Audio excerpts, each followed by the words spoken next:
It all begins with our protagonist, Hinata, who stops in his way to school in front of a shop that's televising a volleyball match. There he sees a short player nicknamed Small Giant that faces and surpasses main team's players. This encourages him, and 3 years later he takes part with his school in a volleyball tournament. While Hinata is just happy to be there, the opponent team arrives, Akitagawa Daiichi. They're tall and intimidating, and lots of students went to cheer for them. This makes Hinata nervous, forcing him to run to the bathroom. When Hinata finally leaves the bathroom, some Kitagawa players are mocking his school, Yukagaoka, because they have only a few players and they don't seem pretty taught. Hinata wants to argue, but soon appears Kageyama, known as the king of the court, who scares the freshman away. He then asks Hinata why is he there. He simply responds he wants to win since they already made it as far as to be in a real court, yet Kageyama says he's the one that'll win and leaves. The match is about to start and Azumi runs to look for Hinata. They arrive at the court, and Kageyama is upset at his teammates for not catching up with his rhythm, earning a scolding from his trainer. The match begins and Hinata's team is losing, but Hinata never stops cheering up his teammates, never gives up. His desire to win is intact. As the match continues, the protagonist remembers the path until reaching that point. Being the only member of the masculine volleyball team, how he had to join the feminine team, training non-stop, looking for a friend that would help him, but mostly training only against a wall. He remembers how hard it was to convince his friends to join him to participate in the tournament. Back to the present, he finally has the chance to spike a ball. He runs and jumps, surprising everybody with how fast and agile he is. Yet, a Kitagawa player blocks him. However, none of them gets discouraged. This way, the first set ends 7-21, proving how strong Hinata is, but also that he's in a grave disadvantage. A ball is flying far from them, but Hinata anyway runs after it with all his might, not being able to reach it in the end. His teammates suggest they maybe should retire since they clearly can't win. Hinata smiles and says they haven't lost yet, and therefore they can continue playing. A complicated ball is about to land on Kitagawa's court, and one of the players doesn't even run to get it, receiving for that a very pissed offly call out from Kageyama, giving everybody the feeling that he's playing alone. Azumi hits poorly a ball, sending it in the opposite direction, setting a very difficult ball for Hinata to reach. He anyway runs at an incredible speed, and jumps so high he reaches it, and even though Kageyama takes that attack seriously and tries to block it, he fails. Sadly, the ball is out and the match is over, having Yukagaoka as the loser. They all leave the building and Hinata encounters Kageyama and promises him that he'll become better and stronger and will definitely defeat him. Time goes by and Hinata continues training hard every day until he graduates and goes to Karasuno High School. He hurries to the volleyball club to find a terrible new awaiting there. Tobio Kageyama attends the same school. At first he tries to believe that it's someone else, but Kageyama's bad face is unmistakable, so he goes to ask him directly why is he there. The reason is simple. The best volleyball team in the Miyagi Prefecture rejected him. That surprises the protagonist, since Kageyama is supposed to be the king of the court, although he no longer likes to be called that. The third-year players arrive to welcome them, Sawamura Daichi, the current captain and opposite hitter, Sugawara Kashi, setter, and Tanaka Ryunosuke, outside hitter. They all love at Kageyama because of his height and his skills. They also pay attention to Hinata, as they went to see his match against Kitagawa, and got surprised by his ability to move and jump. While introducing themselves, Kageyama starts arguing with Hinata, telling him that he doesn't know how to play well, and because of that, Hinata challenges him to a volleyball duel. During the fight, the vice principal arrives to see how the team is doing at the same time that the two rivals take positions. The match starts, and Kageyama serves a ball with professional technique, and it travels so fast that Hinata has to dodge it, realizing what a difference the last year made. Even so, he gets up for another round, receiving the ball, but this one flies in a random direction, hitting the vice principal and taking his wig, falling in the team captain's head, Daichi. This annoys him, to the point that he asks Daichi to accompany him. Shortly after, he arrives to say no reprisal will be taken as long as they don't say a word about what they saw. Then he goes on to tell Hinata and Kageyama that a few years ago they were the strongest, but not anymore. They are called the fallen rivals, or the crows that cannot fly. But even so, Daichi believes that they can reach that level again and play on the same court as the little giant. But in order to achieve this, Kageyama and Hinata will have to learn to get along and act like teammates, as they are not rivals anymore. He takes them out of the building and tells them they can't play at the club until they learn how to work as a team. The duo tries begging to be let back in, but can't keep themselves from fighting. Kageyama knocks Hinata out of the way and says that he will get along with him. Daichi opens the door a tiny bit and asks him if he's sure. Unnerved, Kageyama ends up telling the truth. If he had to cooperate with Hinata in a match, he would rather receive spike and toss all by himself. Daichi laughs at his honesty and points out how in volleyball, one player can't touch the ball twice. It to Kageyama that they can challenge their senpais to play and show what they are made of, while remembering their defeat in Kitagawa. In turn, Hinata tells him how different and good he felt during his first match against him, wanting to feel it again. A beautiful girl named Kyoko goes inside the building, leaving them speechless. Shortly after, the two rivals enter to request a duel against their senpais. They agree, but they won't be facing them. Aided by Tanaka, they'll face two other applicants that will play on the same team, on the condition that if they lose, Kageyama won't play as a setter, because they can't win with someone self-centered. The freshmen leave, but Shuba and Tanaka are worried that Daichi is being a little rough. In turn, Kageyama explains to the protagonist his reason for wanting to be a setter. Although it's not the fanciest position, it's the funniest to play, since he's the one who overcomes the most difficult walls in the team. Tanaka manages to yell from inside the gym that they'll start training at 7 a.m. That is how. Next day, they arrive at 5 a.m. with Tanaka. Half asleep, Tanaka remembers what Daichi said the day before as to why was he that rough. He knows they're troublesome right now, but if they could work together, they'd bring out each other's strengths and Karasuno would evolve explosively. While practicing, the boys fight as usual, but Tanaka asks them to please keep everything a secret, since even he's afraid of Daichi when he gets angry. However, that's when Shuga arrives, excited to practice with them, and dedicates to help Hinata. The bad thing is that the latter only concentrates on Kageyama, impressed by his movements, asking him to set the ball for him, to which he refuses, as he won't set for somebody he doesn't consider vital for winning the match into his eyes. Hinata is not vital at that moment in considering his skills. Leaving practice, Hinata meets with Shuga to continue practicing. Here, Sugawara reveals he's the official setter of Karasuno and asks about his reasons for going to that school. Hinata tells him about his time with the girls' volleyball team and how much his friends helped him. However, when facing Kageyama, he felt very pressured. He also tells him that he wants to beat him in order to reach higher, not losing again. All while Kageyama hears them from behind a vending machine. Shortly after, it's time for volleyball practice, where the protagonist is going to see how they warm up since he has no other option. Kageyama arrives to take him to a place where they can practice. At the same time, the other first-year students arrive. Tsukishima Ki and Yamaguchi Tagashi, aspiring to play in Karasuno's volleyball team, leaving everyone impressed. Meanwhile, the protagonist and Kageyama train tirelessly, as both agree that they have no choice but to win. Hinata thinks about why is Kageyama bothered by being called King, if it's such a cool name. Back with the protagonist and Kageyama, while practicing at night, their rivals arrive to see them. There, one of them, Tsukishiro, is surprised to see the king of the court, which annoys Kageyama a lot, but Ki doesn't stop provoking him, calling him that continuously. He even mentions what happened in Kitagawa, where it seems that Kageyama's teammates couldn't stand his terrible attitude anymore. Kageyama remains unable to reply. Although he doesn't understand what is happening, Hinata jumps to take the ball from Ki, surprising him and letting him know that they will win no matter what. This prompts Ki and Tadashi to leave, with Ki annoyed at how passionate for no reason they are. The protagonist and Kageyama continue training, getting stronger and stronger due to Kageyama's annoyance. The next day, the protagonist continues training, trying to receive the ball before it falls. Thanks to his training, Hinata receives them better than ever, compensating for his clumsiness and inexperience with his agility and mindset. Kageyama begins to recognize his partner's strength, unintentionally throwing a long-range ball at him. To his surprise, Hinata reaches it, so to respect his efforts and recognize his ability, he sets a ball for him to spike. Hinata, despite being tired, arrives with all his speed to spike it, and there, for the first time, Kageyama recognizes that he is necessary to win and promises that they will both win their match. It's the big day, and they both meet with their rivals, all ready to win the match. Kageyama is dreaming about his days at Kitagawa. He's giving orders to everyone until he sets a ball, but there's nobody there to receive it. Back in the present, the game is about to begin. Daichi will play as his rival, while Ki keeps talking to annoyed Tanaka and Kageyama.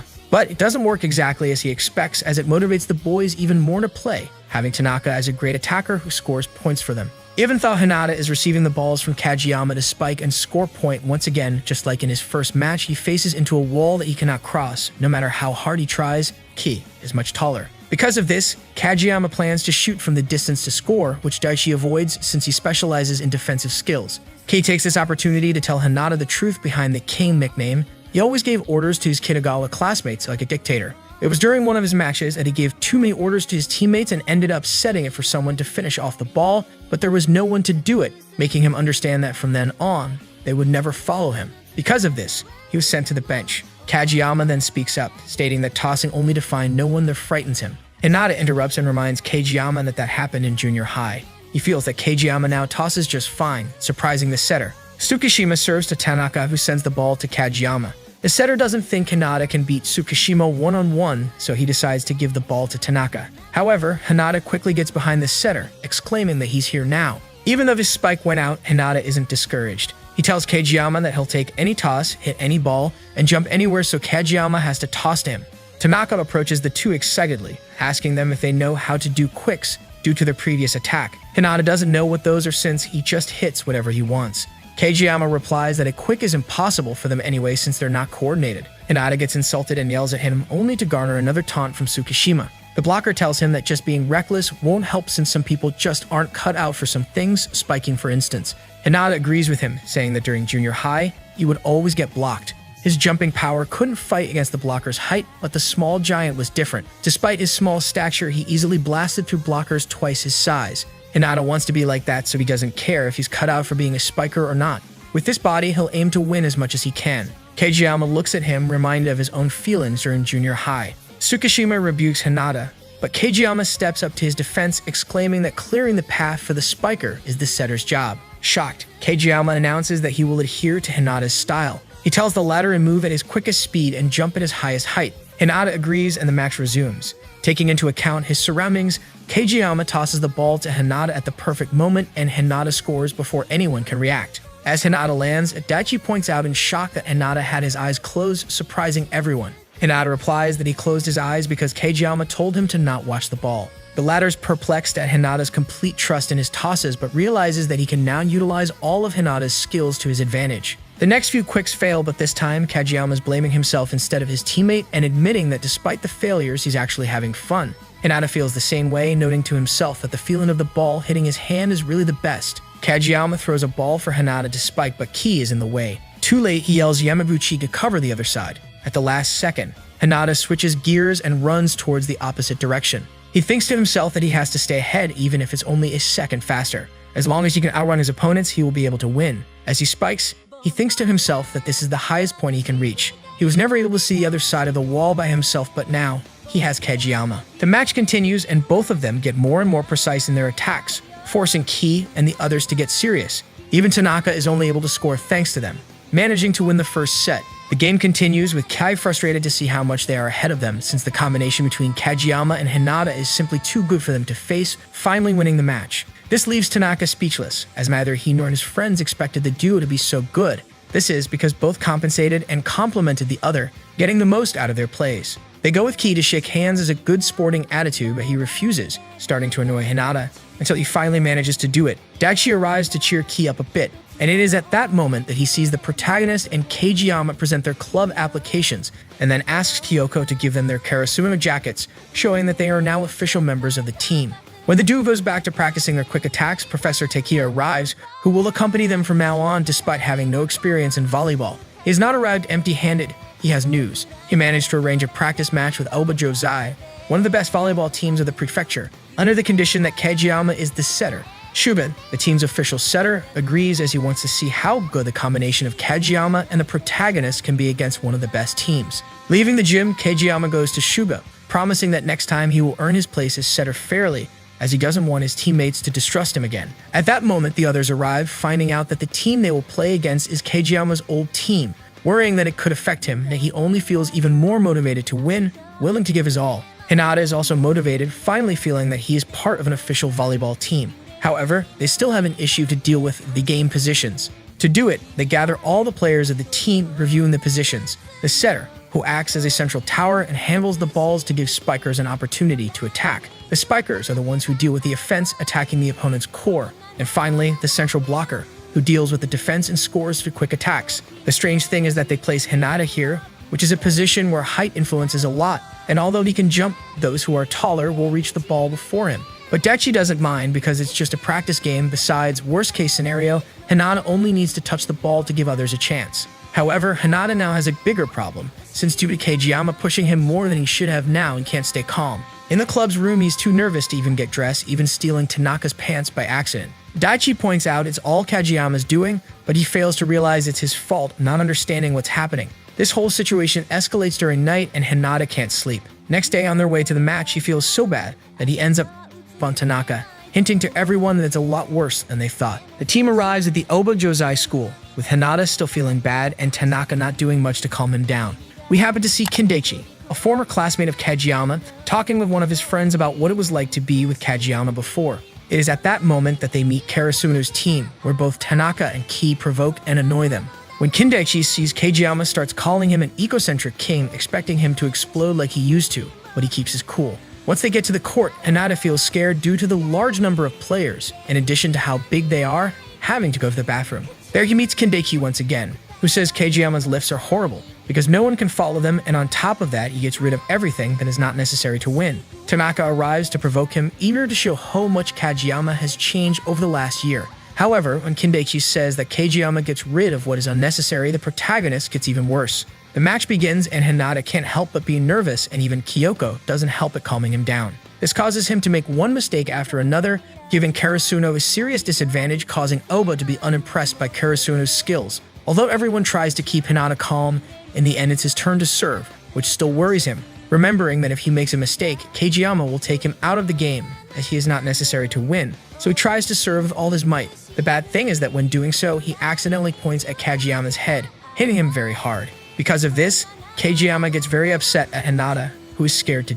Kageyama then, despite being furious about the hitting, makes him see that everything's okay, and that he should stop worrying that much. The first set ends with Hinata still feeling terrible for having ruined it, but then Tanaka appears, telling him to stop worrying about playing like others. After all, they are a team, and they are his allies, so he can trust them to make up for his mistakes, finally managing to calm Hinata down. The second set begins with a now calmer protagonist being able to make the freak quick attack with Kageyama, although he misses on the first attempt. Kindeki expects Kageyama to scold him for this, but he apologizes instead. Then they try another quick attack, and this time they succeed, getting all of Oba Josei's players to set their eyes on Hinata and ignore Tanaka, scoring another point with which they place themselves ahead. Despite this, Oba Josei continues to play, confident that they can win. However, the Kageyama-Hinata combination surpasses them. The first one even admits to Daichi that he is happy to have companions that he can play with without having to worry about doing everything. On the other hand, Oba's team meets with their coach, who tells them that Hinata is not looking at the ball, but that he fully trusts that it will arrive, and that is what causes them so many problems, in addition to his athletic ability. This is why they regret not being able to have Kageyama, even though he was so self-centered. The team changes positions, and Daichi now has to take care of Ki and Kageyama, who fight while blocking.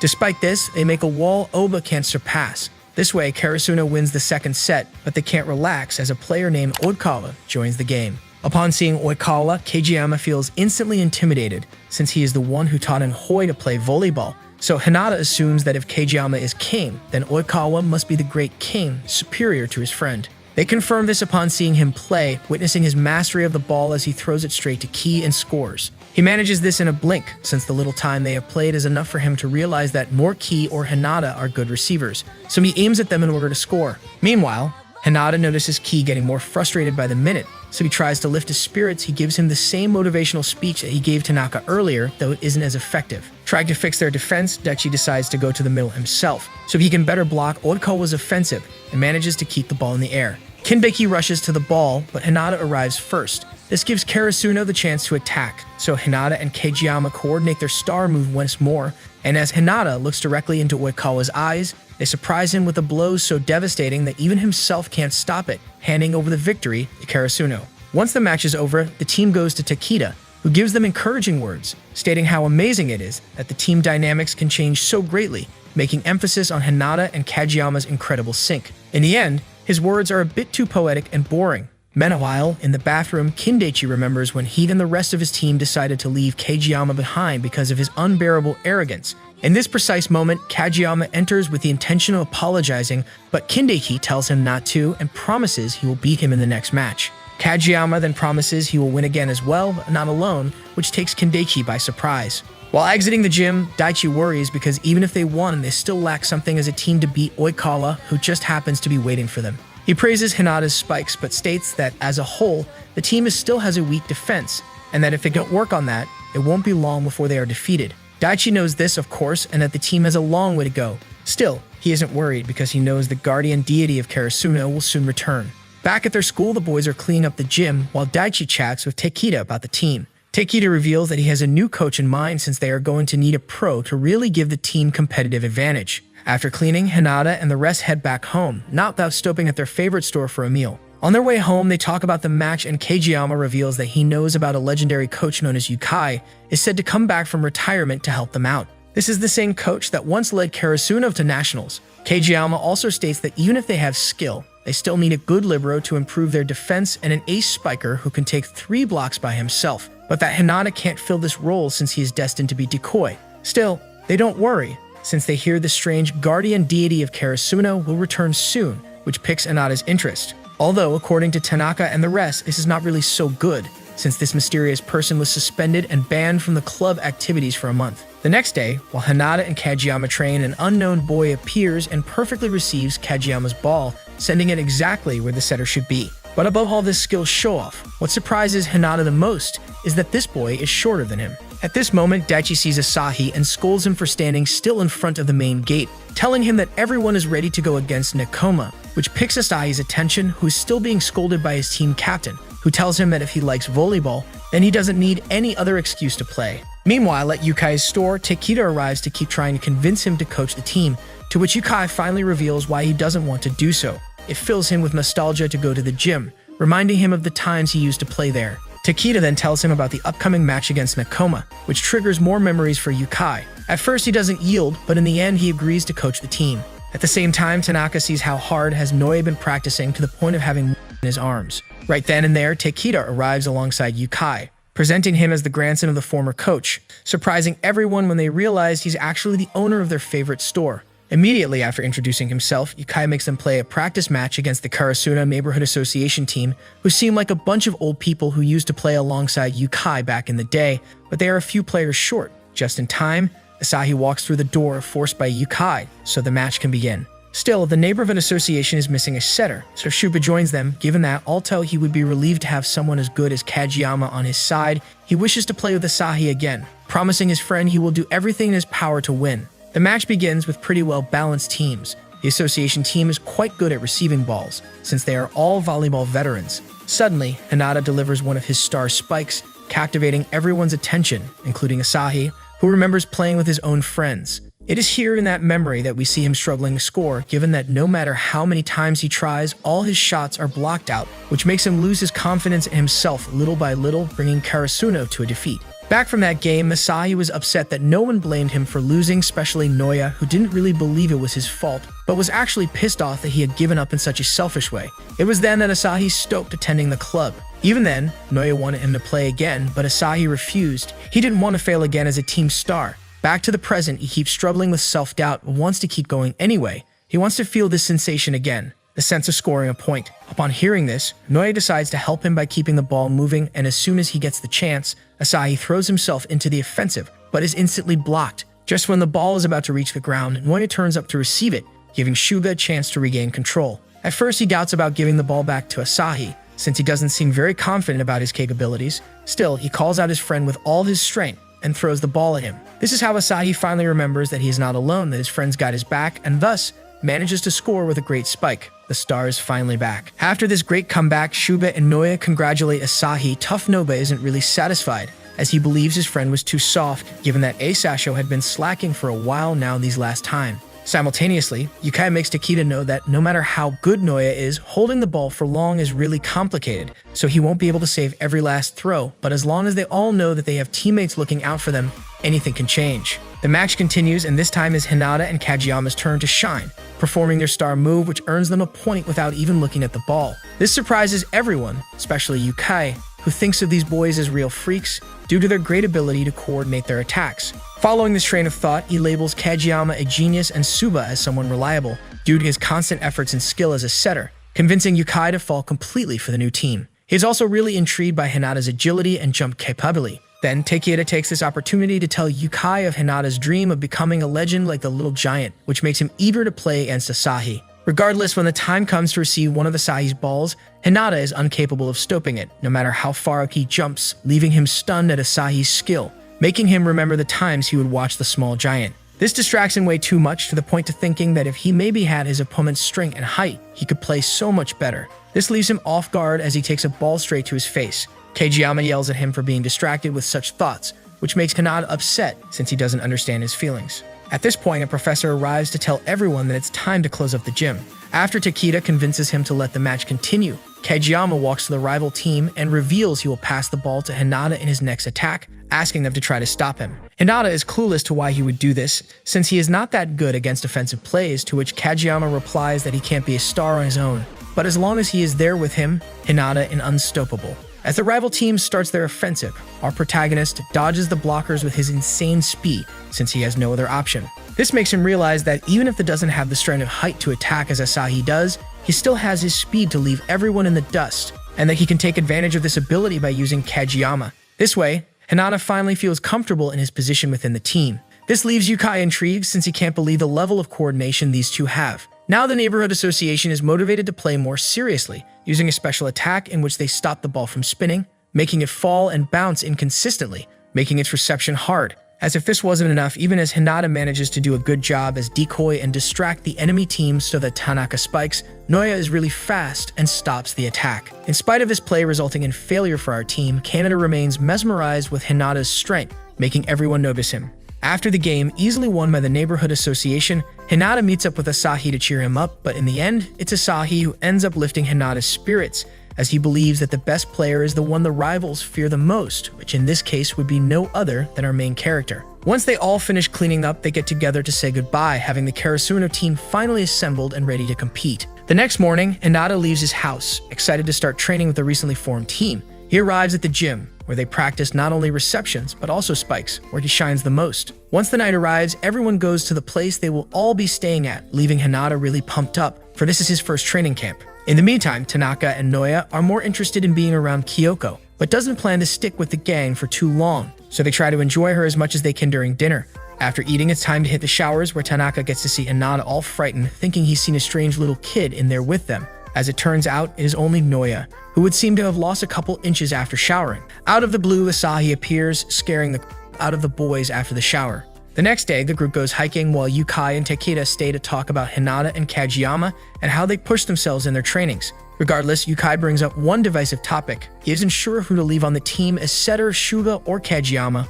On one hand, Shuga is more experienced and the rest of the team trusts him. But on the other hand, Kageyama has unparalleled skill to make up for that experience. In addition to that, the fact that Shuba is on his third year doesn't help, since it would seem to make Yukai more emotionally involved him, which makes it harder for him to decide who to let in the official team. Meanwhile, Hinata continues to hike with the rest of the team, but without realizing, he speeds up and ends up getting lost, bumping into a boy who he starts talking to. The boy's name is Kema, who happens to also play volleyball, but unlike Hinata, he isn't very interested in the subject, since he doesn't like to get tired. On top of that, as he tells Hinata, his team had been decaying lately, but are now getting stronger, which gives Hinata a strange sensation. In the end, Shuga arrives searching for him, noticing how much he pushes himself during training, this being because Hinata doesn't want to be seen as a compliment to Kageyama, so he must work harder and Shuga promises to do so with him. At the same time, we see the Nakoma High team training, and we realize that Kema is the setter and brain behind the whole team. After training, Yukai meets with Shuba, who knows he is having trouble deciding between him and Kageyama, reason why he tells the coach to replace him without hesitation and leave him in the bench as backup. Because of this, Yukai, even without being fully prepared to act as coach, promises to help them win. This is how the next day they start planning their lineup, while Noya tells Asahi not to worry about other third years, except for Shuba, since the strongest are the ones in the playfield. A while after, at the bedrooms, Enoshita and the rest of the backup players go have a chat with Hinata, explaining how they all quit because they weren't able to keep up with Yukai's rigorous training. But this time, they don't want to quit, so they are decided to give it all for the team. Later at the gym, the new team uniforms arrive, and as if it was meant by destiny, Hinata receives the same member as the little giant, making him extremely happy. Meanwhile, Yukai is worried about the rival team, since they were known for being really flexible in the past. And despite not having talented players, Karasuno had a hard time scoring against them. At night, in Nakoma's facility, Kema admits being really excited about the game, something unusual in him, and at the same time, our protagonist accepts that he can't play well without Kageyama for the time being. We see an old match between Karasuno and Nakoma and learn of their long-lasting rivalry. Hinata goes to Kema, being clear about how surprised he feels to know that he is actually with Nakoma. This isn't the only surprise tough, since almost every member of Nakoma's team would seem like a copy of each player at Karasuno. Their coach, on top of everything, looks eager to finally have his revenge, stating that he is not willing to lose without giving a fight. Right before the match starts, Kema tells Hinata that he isn't the one making miracles in his team, it's actually a joint effort. The match starts, and right away, Nakoma is surprised by Kageyama and Hinata's fast spike and realize they are a force to be feared. But this is not the only thing they have to look out for, given that Noya is rotating positions constantly to ensure the control of the ball, and Asahi is a tough opponent due to his strength. This makes Nakoma ask for timeout and start discussing their new strategy. Quickly, Kenma, the group's genius, starts analyzing Kageyama and Hinata, deducting that while Kageyama guides him, Hinata delivers the final blow, so in order to avoid that attack, they have to get rid of him first. The match resumes, but this time they do everything in their power to deceive and block Hinata's spikes, hitting him with a surprise attack that leaves him completely off guard. Kageyama then tries to teach a new smash as Kenma notices how clever Ki really is, so he finds a way to deceive him with a feint, throwing the ball in the opposite direction. But there's more to Kenma than his analytic abilities. We get a glimpse at Kenma's past when he didn't like to be around other people, but still was worrying about what others thought of him. He only played volleyball with his neighbor, Kuro, who convinced him to enter the school team, believing he would be a great addition to Nekoma with his observing skills. Back to the game, Nekoma keeps watching carefully over their rivals as Yukai understands the difference between both teams. In Karasuno, Kageyama and his abilities support the rest of the team, while in Nekoma, it is the team that supports Kenma, making them connect better passes. With Kenma's new knowledge, they figure out how to stop Hinata's quick strikes, even during the second set, but Yukai still won't pull him out of the playfield, stating that he wants Hinata to learn how to adapt, and since they are not in a real match, he should take the opportunity to improve his skills as long as he isn't demotivated. At first, both Kenma and Nekoma's coach believe that surely Hinata should be discouraged by now after failing repeatedly, but that's not the case since now, and unlike his very first match, he's more excited than ever before, with his mind set to surpass this new wall in front of him, asking Kageyama to keep making passes at him. This way, they try their signature move, but to everyone's surprise, this time Hinata has his eyes wide open, trying to imitate Kageyama's direct spike from before. Tuffy fails. This makes Yukai realize a new idea and suggests that Kageyama throws slower balls at Hinata, giving him more time to control the ball mid-air. This is hard for our protagonist since he's never tried something like this before. Meanwhile, Takeda and Yukai talk about the time the little giant was in Karasuno, and that despite his height, he would manage to master the ball while jumping even against 3 blockers, and Yukai remembers his grandfather's words before retiring. Hinata launches himself in the air once again, ready to launch his attack, but this time he manages to deviate it to his side, and all tell he misses. He's willing to try again until he masters this new move. The protagonist then continues trying to score points through the new attack with Kageyama, but it's too difficult and Takeda notices. However, the coaches of both teams are aware of something. Although Hinata is not able to score, what he needs is to develop his skills in order to make the most of his potential. When that happens, he will no longer depend so much on Kageyama, and he will not be like an Oni with his club, but rather they will be too honest on the field. The match continues and Tanaka manages to get past his block, leaving Hinata upset that he was the only one unable to get past his. For this, Daichi advises him to have a broader perspective, and he does this when he can see that his rival is following the ball, so he begins to follow him, managing to touch and block the ball. This is achieved not only by Hinata and his rival, but by everyone on both teams, as they influence each other to improve. At this point, Kuro, the middle blocker of Nekoma, steps forward, and Kageyama suggests Hinata to do his usual quickie, as he has a bad feeling. By doing so, they get point. Yukai goes on to explain that this was a good decision, as Kuro would have an easy time with a normal quick. However, Nekoma seizes the initiative again with a quick, and after that, Kuro starts deceptively spiking his way through Karasuno's defenses, messing up the blocker's rhythm and gaining the lead. This leaves Karasuno at a disadvantage because in terms of defense they are not that good, so their only chance to win is to attack without stopping and score more points.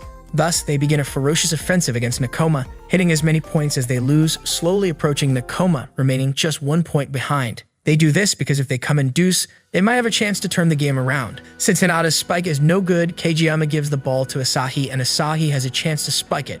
But Nekoma saves the ball again, giving Kageyama and Hinata a chance to make their shot, but they are blocked since after all it's not the team with the best spike that wins, but the one that saves the ball the best, and that is Nekoma. That way, they get the victory. Yet the boys don't want to stop, and since it's just a practice match, they keep playing until they can't move anymore. Later, Nekoma's trainer gathers them to tell them about his friendship with Yukai, Karasuno's former trainer, Small Giant's trainer, and how he retired. However, he also lets them know that Karasuno is the first good opponent in a long time, as even though Nekoma has a better connection than them, Karasuno has some very talented individuals on their own, and if they connect well, they will be unstoppable. For this reason, they promise to see each other again in the national tournament. Shortly after, Tanaka meets with his doppelganger from Nekoma, who asks him for Kyoko's number because he doesn't dare to speak to her. For this reason, they end up becoming friends, and the boy introduces himself as Yamamoto.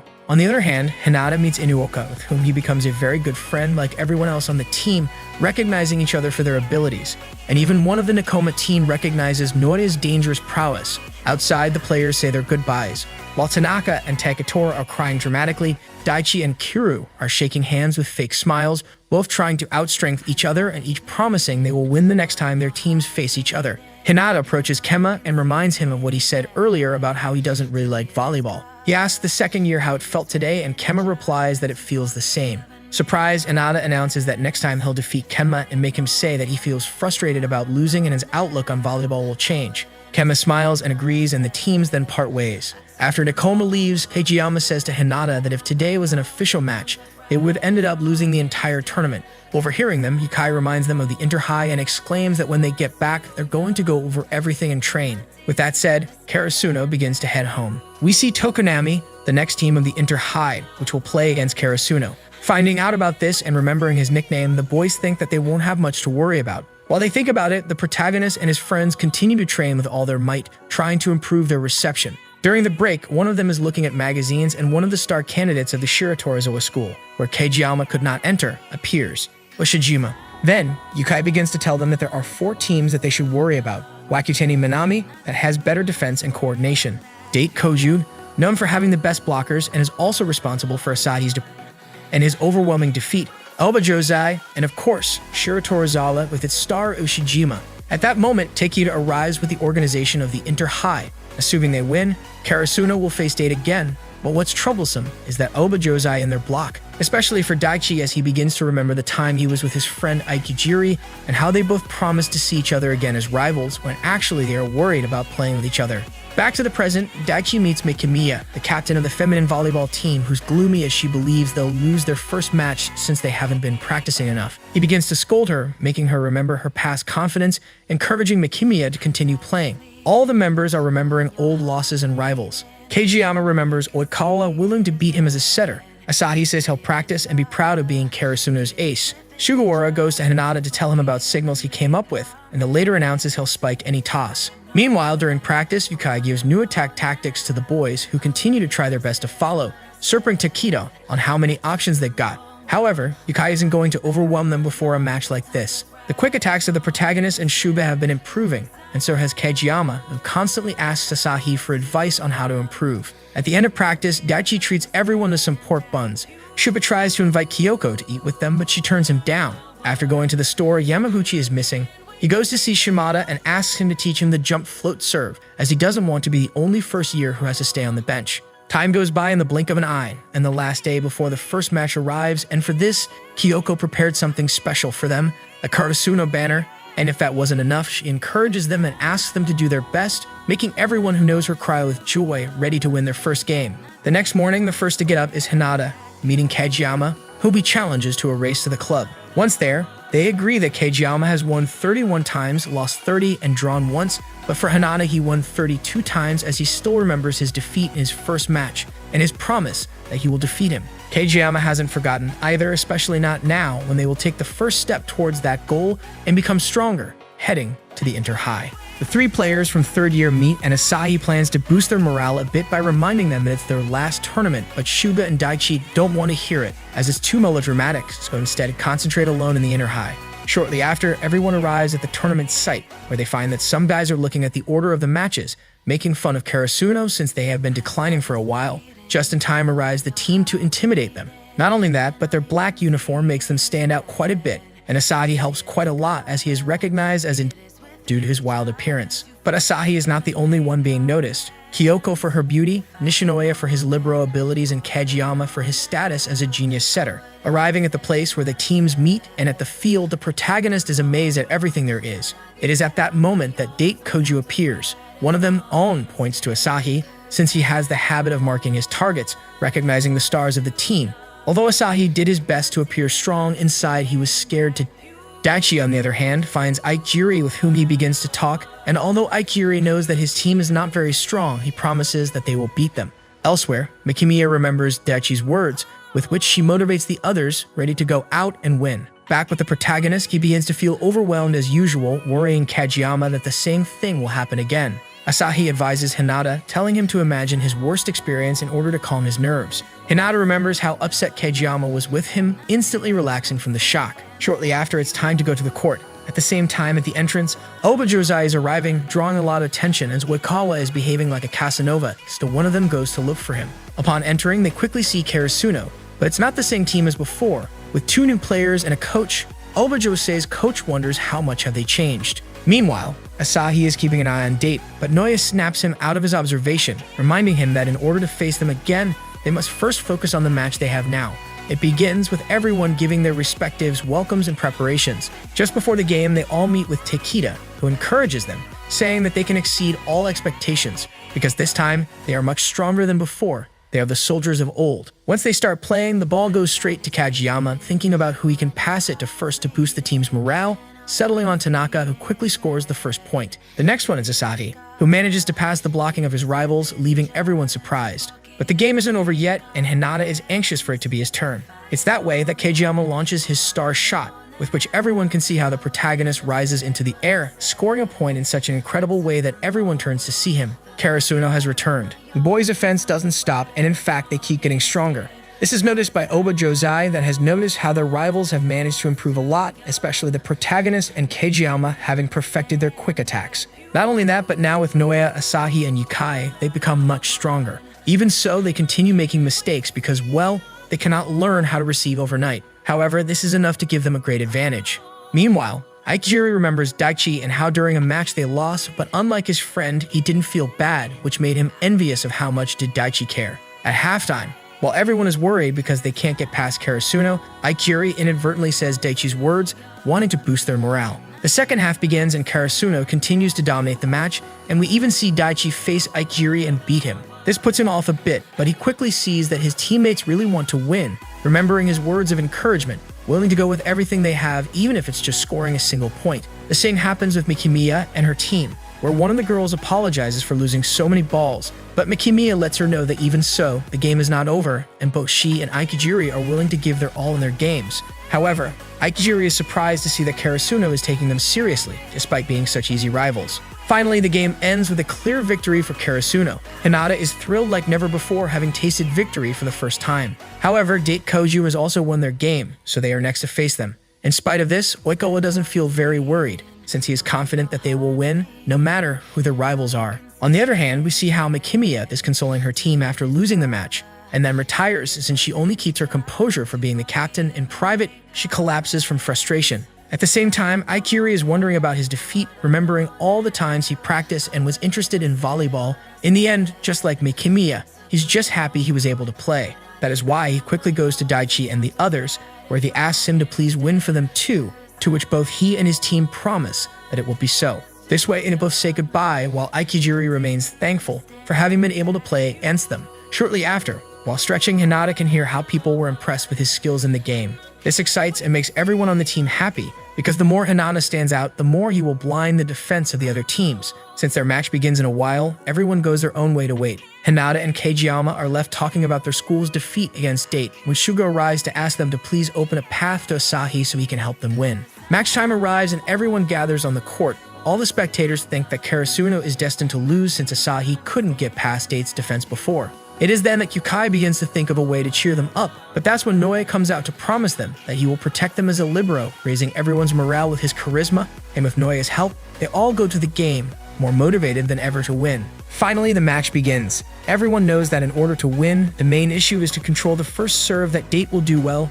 That is why, once they manage to save the ball, they immediately go with their combination between Kageyama and Hinata, but this is quickly blocked, although it is of little use since he already knows how to control his shots to avoid blocks. However, this worries Yukai, since it is showed that Date is better in defense than it seemed. The number 7, Aon, began to move differently than other rivals they had faced so far, giving the hint that they won't get easily fooled. That's why Kageyama tries to shoot towards Date's libero, but since he's still not good at this shot, it doesn't work out as well.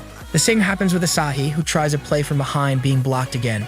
Despite this, they continue to play and Date manages to connect a point until the referee notices that he touched the net, so Karasuno gets saved for the time being. As the game progresses, although Karasuno keeps scoring, Date's coach isn't worried because they are barely managing to score points for them. Moreover, they plan to start scoring when their rivals think they have the game under control and thus tearing them down emotionally and eventually making Karasuno lose their will to play. And that's why the Iron Wall, as they're called, works so well. However, Kageyama and the protagonist are not nervous at all, as they have a plan that they put together with Yukai. At that time, they were discussing why had they lost to Nakoma. It was due to Kema, who was able to read the boys' movements. However, if Kanata is fast enough, he can bypass such a defense. It is with this idea that both launch once again the attack, overcoming Date's reading and defense, scoring one more point. This takes the coach by surprise, who begins to notice Hinata. He then enters the court, asking Kageyama to pass the ball to him. Oba's coach recognizes the great potential and strength of Karasuno, especially Hinata, although he still has things to polish, and for that reason he's taken out of the court. The team then makes a normal pass, making Date think that what happened before was just luck. So they switch to Own and then continue the game, where Karasuno always has an advantage in points, although not very big. Yet what's important is the rotation, since at the same time that Own returns to the field, so does Hinata. At first, Date thinks that the shot from before was just luck, so they are surprised when they see that the protagonist manages to make a shot so quickly for the second time, leaving them very worried, forcing them to notice him. However, this was just what Yukai wanted, because the more they pay attention to Hinata, the less they will pay attention to the rest of the team. Thus, Hinata begins to confuse them with his speed by alternating the rhythm of his shots, passing Date's defense more and more. Nevertheless, they still believe they have a chance to overcome it, and they see this when Own manages to block a shot from Hinata. Quickly, he launches himself once more to attack, where Own quickly blocks him. But this was only a deception, since the ball was going towards Asahi, who can finally see the other side of the wall that he thought was impassable, managing to get past Owen's defense. With this, Karasuno has all of its weapons aligned, ready to shoot, and the moment of truth, it's closer. Karasuno continues its ferocious attack against Date, managing to win the set. However, Oba's coach knows that they will not see plays like this again. Yukai is also aware, since Owen will no longer fall so easily for Hinata's plays, so to avoid him being marked, they are going to move the protagonist 2 places, so that he can't be marked. Asahi knows that they can't always depend on the main character, so he's willing to do his part as the star of the group, being supported by Hinata.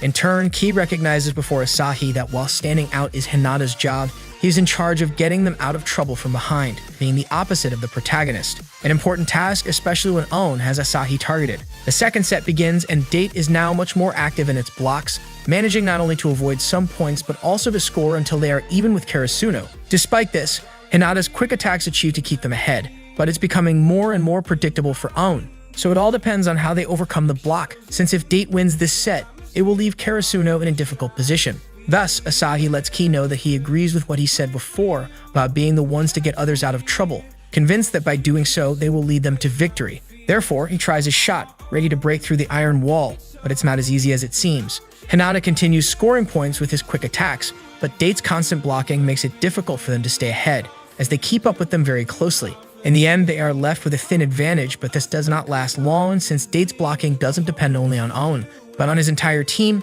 getting them to score another point and tie the marker. Thanks to the protagonist, now they only have 1 point left to win the match, so after he made a mistake was sent to the bench, they decide to entrust everything to Asahi, the star of the team.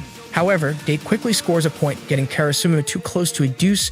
Just before the ball hits the ground, Noya saves it over and over again, giving Asahi opportunity to attack again, getting outmatched each time until Kageyama remembers that Asahi's specialty is when he throws it high. And that way, finally, they manage to overcome the iron wall, winning the game. We then move on to Yukai, who explains that Asahi has finally not only regained his self-confidence, but has also gained Kageyama's confidence as his setter. So from now on, his games will be easier. As the boys prepare to leave, Shuda feels a little bad that he wasn't able to do much during the match, which Daichi is glad to hear, as it shows he still has the will to fight. Just before everyone leaves, they see Oikawa playing with his rivals, promising that the ones who will win and go to the nationals are them. The team watches Oba Josei's game and astonish themselves at Oikawa's abilities, as he turns out to be a great setter. Given that the setter is like an orchestral conductor, the beat of the game changes according to his actions, and with his great skill, he is able to take advantage of each member of his team's potential, achieving them a victory.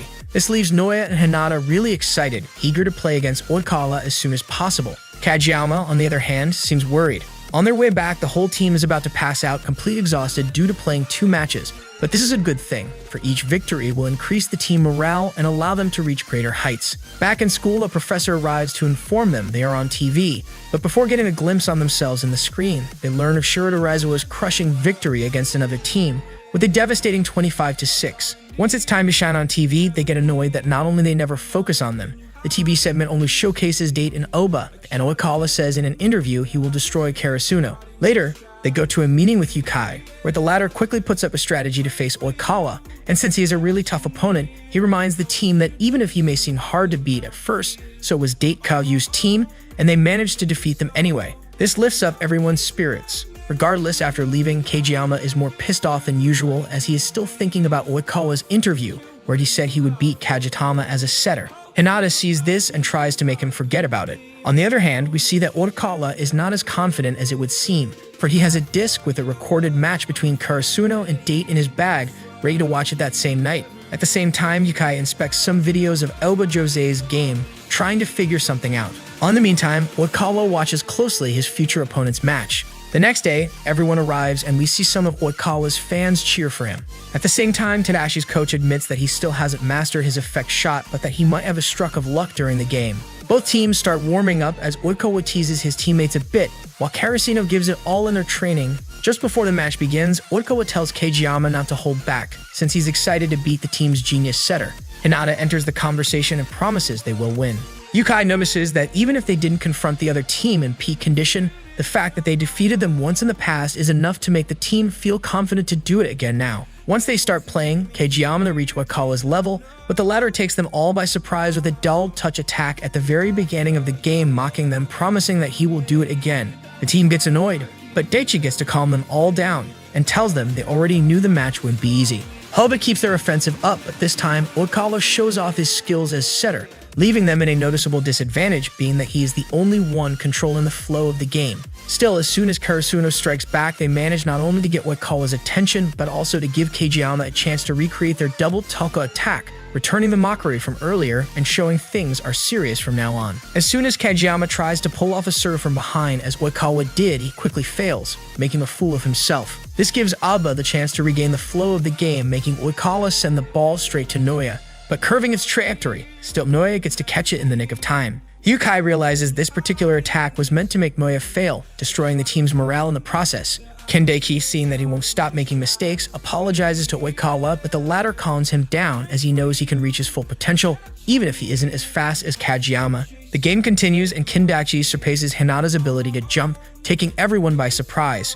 On top of that, Oikawa has been watching Hinata closely this whole time and has now discovered his signals. Turns out that when he yells here, or to me, he's actually indicating Kageyama and the kind of move they will do next in their strategy. To make things even worse, Kageyama has realized that Oikawa knows about their signals, and that he also knows that if the rest of the team notices, they will all panic and start playing worse. They come back to the game after a short timeout and start sending the ball to the setter behind, making it harder for Karasuno to defend themselves. But as long as they can tell where the ball is going, they can manage. Quickly, the blockers keep pressuring the net, making Kageyama feel worse by the minute, to the point where Oikawa is able to steal a ball from him, thanks to the pain he has infused in his opponent. Yukai, seeing that they are clearly in trouble, calls everyone out to plan a new strategy. This time, instead of just attacking, they will leave the task of receiving to Tanaka, so they are able to spike, and at the same time he reminds Kageyama not to play this game as something personal, since he is confronting not only Oikawa one-on-one, but the whole Alba Josei team. This way, the match resumes with Tanaka doing everything he can to avoid Oba's shots, failing one time after the other, starting to get to.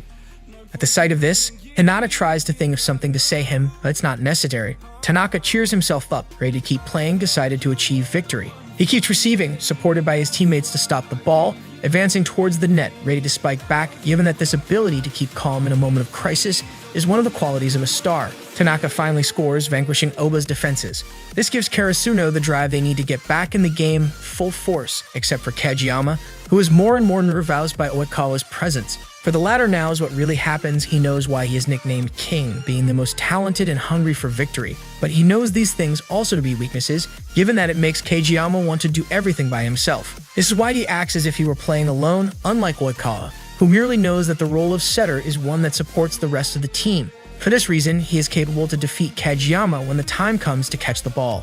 Oikawa is no prodigy, but he is able to get the best out of each team member, which makes him a better setter in the end. This distresses Kageyama greatly, and just as everything seems lost, Shuba appears, indicating he will switch places with the king. As soon as Shuba enters the court to switch places with Kageyama, Hinata notices instantly his partner is not feeling well. So he reminds Kageyama that no one can beat him before he does, so he isn't allowed to lose against anyone else, to which Kageyama replies that they haven't lost yet. Meanwhile, Shuba goes to Ki to set up their next move. Given that Shuba doesn't have a good defense, he switches places with Ki, thus managing to block the next ball. Next, we see our protagonist launching himself in the offensive to avoid a spike from Oba, thanks to Shuba's ability to recognize different attacks. This is because he's been observing carefully each play and has gained a unique understanding of the rival's strategy. From the bench, Kageyama watches closely. Hinata receives a pass, while Oikawa thinks he won't be able to perform his signature quick without Kageyama. He's wrong tough as Hinata scores easily regardless. The team continues to score quickly, but Aoba Josei is just too good for them, especially due to Oikawa's amazing serves that take them to reach 24 points, only 1 point left to win the match. As Hinata isn't really good at stopping the ball, Oikawa launches it towards him, where that seemed to score, but the ball falls out of the court, making them lose the set. Aoba remains confused, for they weren't expecting Karasuno to keep up with them, all thanks to Shuba, who had been supporting the team all along. Despite being much less talented than Kageyama, he is very observant, making him a good setter. Plus, Shuba admits to Kageyama that he feels kinda nervous about the game, but that he also feels he's got his back covered by him. So both of them must give it all in order to win. It's time for the second set, and the whole team knows that in order to reverse the fate of the game, they first have to address Oikawa's serving spree, so they start with a different rotation. As always, Hinata and Kageyama fight with each other until they are calmed down by their partners, knowing that each time Hinata is in trouble, he changes his plays. That's why they tell him that they have strong spikers, so if they go full force, they should be able to pass through the enemy's blockings. Back to the game, the team knows that they will lose instantly if they doubt with Oikawa's serves, so Daichi puts up a good defense, giving Tanaka and the rest a chance to spike back, achieving to destroy Oba's blockade and scoring a point that breaks Oikawa's serving spree. This elevates the team morale greatly, including Kageyama. The latter remains watching, thinking of everything that's been said, remembering that first desire to enter the court at any price, and just like Shuba, play alongside his friends and win. That's why he asks the coach to let him in again. After some failed plays from Shuba and the rest, Kageyama steps back into the playfield, promising Shuba they'll make it, given that he knows, as does Yukai, that in order to win they need the definitive decoy, meaning Hinata, and for that matter, they also need Kageyama. Kageyama is back in the game. Kageyama picks up momentum and quickly serves a ball so fast that gets both teams to tie, followed by a high five with Tanaka to celebrate. On top of that, his plays with Hinata continue, scoring more points for the team, but this time without signaling each other, which confuses Aoba even more. But the strangest thing is that for the first time ever, Kageyama isn't playing on his own, he is supporting the rest of his team. Recess comes fast, and at this point, Oikawa and the rest realize that even if Kageyama is being more friendly with the rest of his team, he still isn't 100% able to coordinate with Ki, so from now on, they will target him as the weak point. Meanwhile, Kageyama does whatever he can to talk to Ki, but nothing good comes out of it. This is when the latter tells him that he has his own way of doing things, and that he doesn't need new moves to succeed. This isn't the case though, since Ki doesn't seem to be able to adapt to Kageyama's passes. To sort this out, Kageyama decides he is the one that has to adapt to support his teammates' playstyle. This makes Shuba happy, as he realizes they are slowly getting along. Kai quickly achieves a feint, throwing the rival team off guard. Still, they manage to recover slowly and start winding back points and reach Karasuno. They reach a breaking point where our protagonist's team is only 1 point short of winning the set, when Oikawa's turn to serve arrives. We now see a flashback of Oikawa's pass, a match against a blocker named Wakatoshi Oshijima, where despite being a decent setter, his team lost in an almost shameful fashion, leaving him really frustrated, waiting for a chance to redeem himself. It was then that he met Kageyama, a star setter on the rise, who started slowly eclipsing him, to the point where he would be regularly sent to the bench. This created resentment towards Kageyama. This bitterness reached a point where he even compared Kageyama to Oshijima, and tried to hit him. Luckily, his friend Aiwa stoked him in time and reminded him that he was not alone in the playfield, that all of his friends were there to support him, and that's why they would win next time. This lifted Oikawa's spirits and made him feel better, turning him in one of the best players of that time and making him promise that he would beat Kageyama next time they met. Back in the present, it's Oikawa and his team's time to serve. Luckily, Noya manages to defend just in time, sending the ball back to Oba's side. Just before Ki jumps, Kageyama grabs his shirt to signal him to sync their move, blocking successfully and winding the set. Oikawa realizes now that Kageyama trusts not only his own abilities, but also the ones of his teammates. This makes him angry, but also excited to move on to the next set as soon as possible. Hinata also knows that if they lose this set, every hope their rivals might have set on them would be for nothing, so they must win at any cost. They now face Oikawa and his masterful plays, giving their best both in offense and defense. Still, Aoba has figured out Itana has changed the signals, so they try to be more careful in order to avoid his fast spikes, delivering a well-fought defense from Aoba Josei. Still, Karasuno won't give up and start to play from the sides as commanded by Yukai. Takeda has full confidence in the fact that everyone is giving their best, especially Hinata, who is eager to score with his signature move. Oba's coach suggests they get rid of it, which they will do in the second half of the set, where Hinata gets ready once more to attack from the side, ready to spike, but just before he is able to, he is blocked by Oba's defense. This is possible due to them discovering that despite being fast, Hinata's body follows the ball, making his moves predictable, so they don't even need to block him from the net. They can receive his shots in the back of the court. This dismantles Karasuno's strategy and allows Oba to take point on the score, getting closer to 20. The bloodshed continues, and seeing they are not doing well, Yukai uses his last timeout to try planning something but can't come up with anything useful, letting the team play, hoping they will find a way. Meanwhile, it's Hinata's turn to go to the back of the lineup, which makes Oikawa happy. In the middle of the game, Tadashi seems to ask to change places with Hinata. Nobody understands why, but surely Yukai has a plan that will change the team's attitude. Although they all seem calm in order not to upset Tadashi, Thie are as nervous as him, who is about to serve from behind, tense and scared. Regardless, Tadashi tries to calm down and serves his floating shot, a move he's been practicing for a long time. Painfully, he fails, scoring a point for Oba. This discourages Tadashi, but when told not to worry, that he'll get another chance, he is suddenly calm. Plus, without realizing it, he has just motivated the whole team to keep going. Karasuno gets back at it, but they are all now beginning to feel tired, which makes it difficult for them to score. Not only that, they also have to be really careful with Oba Josai's constant attacks. At the same time, Kageyama feels that no matter how hard he tries, he can't get close to Oikawa. The match continues and the score comes close to an end. As Oikawa is about to reach the ball, Kageyama manages to snatch it out of his hand and along Hinata, managed to reach Oikawa's level, scoring the last point they needed. The game gets pushed into a deuce, which means the first team to score 2 points wins, so it's all or nothing. That's why, after the recess, Hinata tries once more to give it all with his fast move, but is constantly blocked out. Plus, all of his efforts start taking a toll, making him feel tired and not being able to jump as high. Still, they get a point due to a minor oversight on Oba's behalf. Oba manages to recover from this though, matching up the score, plus it's Oikawa's turn to serve now, and he's completely decided to win, throwing a powerful ball straight to Noya, who dodges successfully, sending the ball out of the court, showing that even Oikawa is nervous, although not the only one given that Karasuno scores again. The game continues and none of the teams are ready to give up, reaching the 30 points. At that, Edwa approaches Oikawa and tells him to focus and not to think of Oshijima, but in the rivals right in front of him.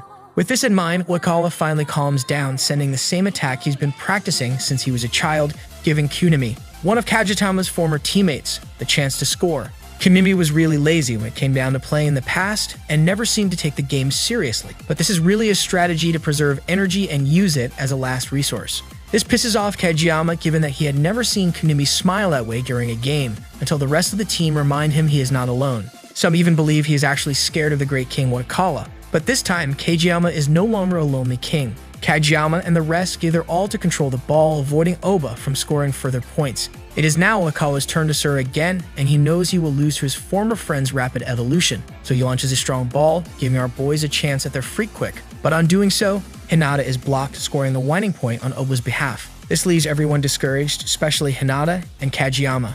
Afterwards, we see Oikawa knew this was his last possible play, given that Kageyama was starting to trust the rest of his team, leaving no other option. When saluting the audience, the team feels frustrated, but in the stands, the people supporting them keep cheering because of the great match and effort. Meanwhile, Oikawa acknowledges Kageyama's evolution and believes that his trust in his teammates will soon become a problem. As they step out, Kageyama refreshes himself with some water, and Hinata arrives to hear him apologize for passing the ball to him, which makes Hinata angry, telling him to take back his words. At that moment, Takeda arrives to lift them up, saying that despite having lost, the important thing is that they get back up and show that they have the will to keep going. Yukai then takes the whole team to a restaurant where he pays for the food for them to recover after so much effort, filling their bellies while they cry in frustration. Yukai wishes them nothing but good luck so they can become stronger. Some time passes and the boys get back to their normal life at school, still regretting having lost, some more effective than others. Meanwhile, we see Oikawa have his so long-awaited revenge against Oshijima. Hinata and the team are still frustrated and can't get over their past defeat, but at the same time, Tanaka and the rest start discussing about the spring tournament. Daichi, on his side, gets together with his friends from third year, stating he thinks it's better for them to step down and make way for the new players, who have a very promising future. Shuba and Asahi refuse as they intend to keep playing and encourage Daichi to stay as well, which he finally agrees to do. Later, we see Hinata practicing while Kageyama observes him, just as frustrated. We also see Tadashi still upset, believing he is the cause of his team losing. Regardless, he remembers the time he spoke to his old master, who told him about his own time at Karasuno and how much he enjoyed the sensation of scoring a well-executed point, and with this motivation, put up with the old Yukai's training.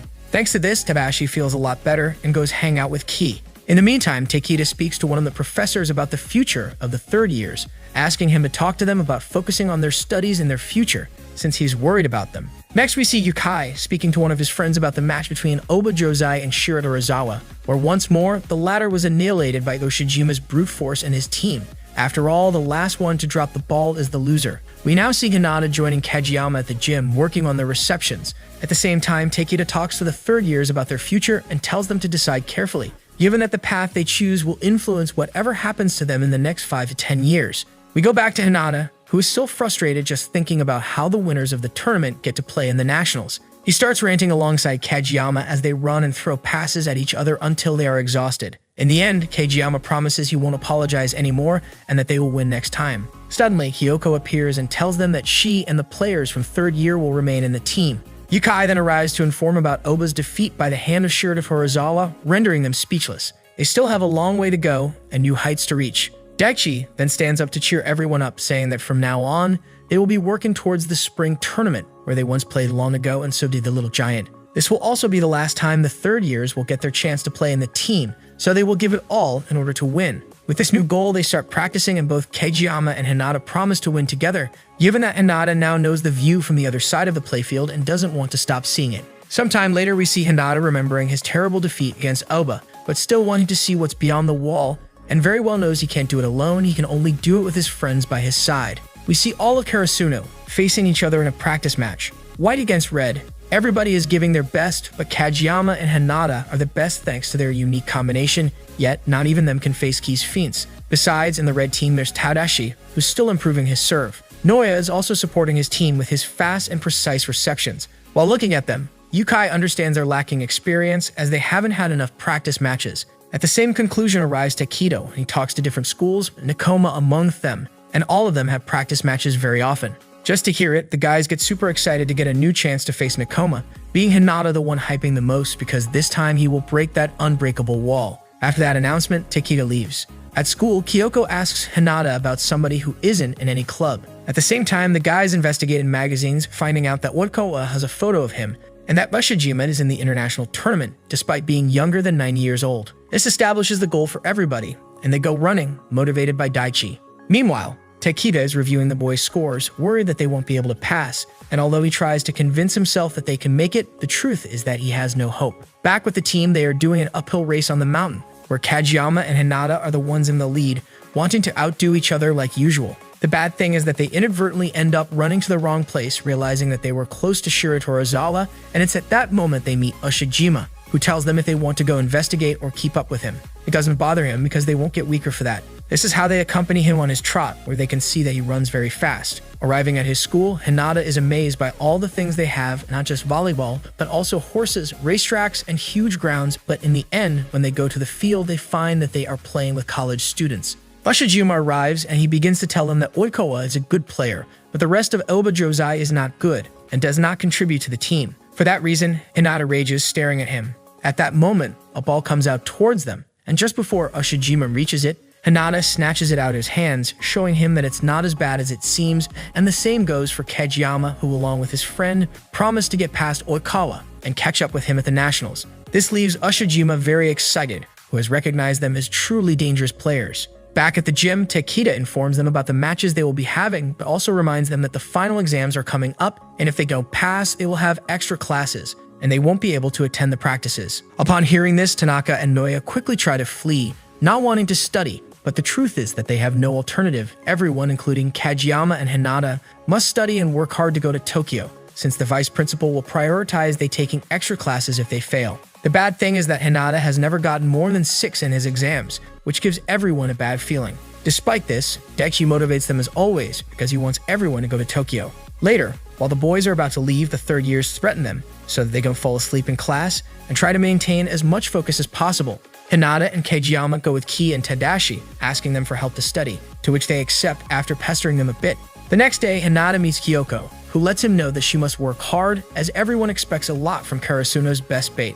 It's like this that he and Kageyama go with the boys to study, but they're horribly so it's hard for them, especially Kageyama, who can't memorize English words. It isn't until Daichi reminds him of the game's cues that he makes him see if he can memorize them, forcing him to do so. Meanwhile, Hinata watches the others struggle and is determined not to lose to them in the studio. Shortly after, we go to see Noya and Tanaka reunited in his house, where Enoshita is helping them study, while we meet his sister, Seiko, who bothers them a bit while they study. Returning to school, the teachers have noticed the change in the boys, making Takeda very happy. In turn, Kyoko finds a possible replacement for the manager position for when she graduates. The girl, seeing the team, introduces herself as Yachi, a rookie manager who's very nervous just to see them, but she was only there to say hello, since she is not yet the official manager. When leaving, Yachi is very nervous about spending so much time with Kyoko, thinking that she could get in trouble with her fans if they find out, and seeing Yukai only scares her more. Sometime later, Hinata and Kageyama go to Ki to ask for help in English, but he and Tadashi are busy, so the latter recommends Yachi since she has good grades. This is how they go with her ask for her help, introducing themselves and getting down to business, understanding even better than with Ki. There she notices how hard Hinata works to be able to go to Tokyo, something obvious since he will be able to play against the best if he manages to go. In the middle of their conversation, he tells Yachi about all of his opponents including Mikoma, Elba Josei, and Kaju Date, leaving her confused because she doesn't know anything about them. But he also tells her that he loves playing against people stronger than him. It is then that she calls him a small giant, which deeply moves Hinata because he has been compared to his hero. After the study, Hinata thanks Yachi for helping them so much, also showing that they have become good friends. Arriving at the gym, Yachi watches the boys match up close, surprised at the intensity with which they play, but just then, a ball flies towards her, and just before reaching it, Hinata comes out to protect her. Shortly after, Takeda arrives with them, telling them that the next day they will have a game with the Aojinishi school, and Yukai reminds them of their defeat against Elba Josei, asking them to hold on to that feeling of not wanting to lose again. Failing grades, OVA, it all starts in Hinata's classroom, where the tension is palpable as students anxiously await their test scores. Takeda and Yukai discuss what to do about the money, since they are having some problems because other students are going to use the bus, and while they are talking, the boys go to see Yachi, trying to make her feel better about being a manager, because they realize how nervous she is about it. Later at home, she talks to her mother about the subject, and she tells her that as everybody will be doing their best, so should she. Although that's somewhat insensitive, her mother said it purposely, so she won't give up so easily in the future. The day after arrives, and Kyoko notices she's worried of not liking being a manager or simply not being good at it. So she makes her understand that it's not bad to feel that way, and that she just has to make sure she does her best. And with this in mind, they go to the field, where they begin to get everything ready for the game.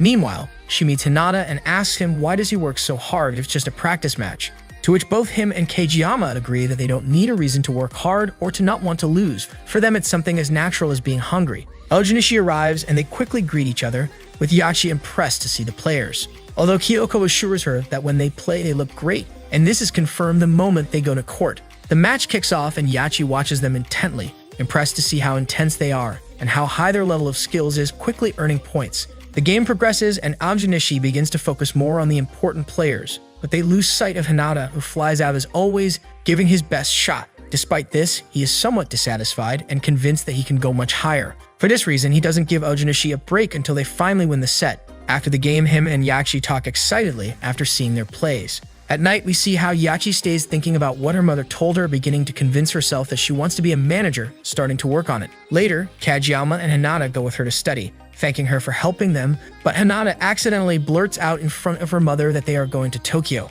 As the boys leave, Hinata realizes that she forgot his book at Yachi's house, so he goes to look for it. Yachi asks Hinata if she can ask a few questions, and he discovers her insecurity about wanting to be a manager, and Yachi admits she feels something is holding her back. Hinata realizes it must be something related to her mother, so he grabs her hand to run and catch the train her mother was supposed to take. At the station, Yachi yells at the top of her lungs that she wants and will be Karasuno's manager, before leaving with Hinata, leaving her mother in tears, proud of how strong her daughter has become. At night, he finds her working on something and decides to help her give it a few touches. It is in the afternoon of the next day that we find out that Yachi wanted to make a poster, taking Hinata in full flight as his model, and it has turned out great, to the point where there have been people who have decided to donate to them for their trip to Tokyo. After this, everyone welcomes Yachi, and now only the exam results remain. Fortunately, Noya and Tanaka managed to pass, unlike Kageyama and Hinata, because they ended up failing the English test, also frustrating Yachi, since they had done everything right before. So everybody goes to Tokyo,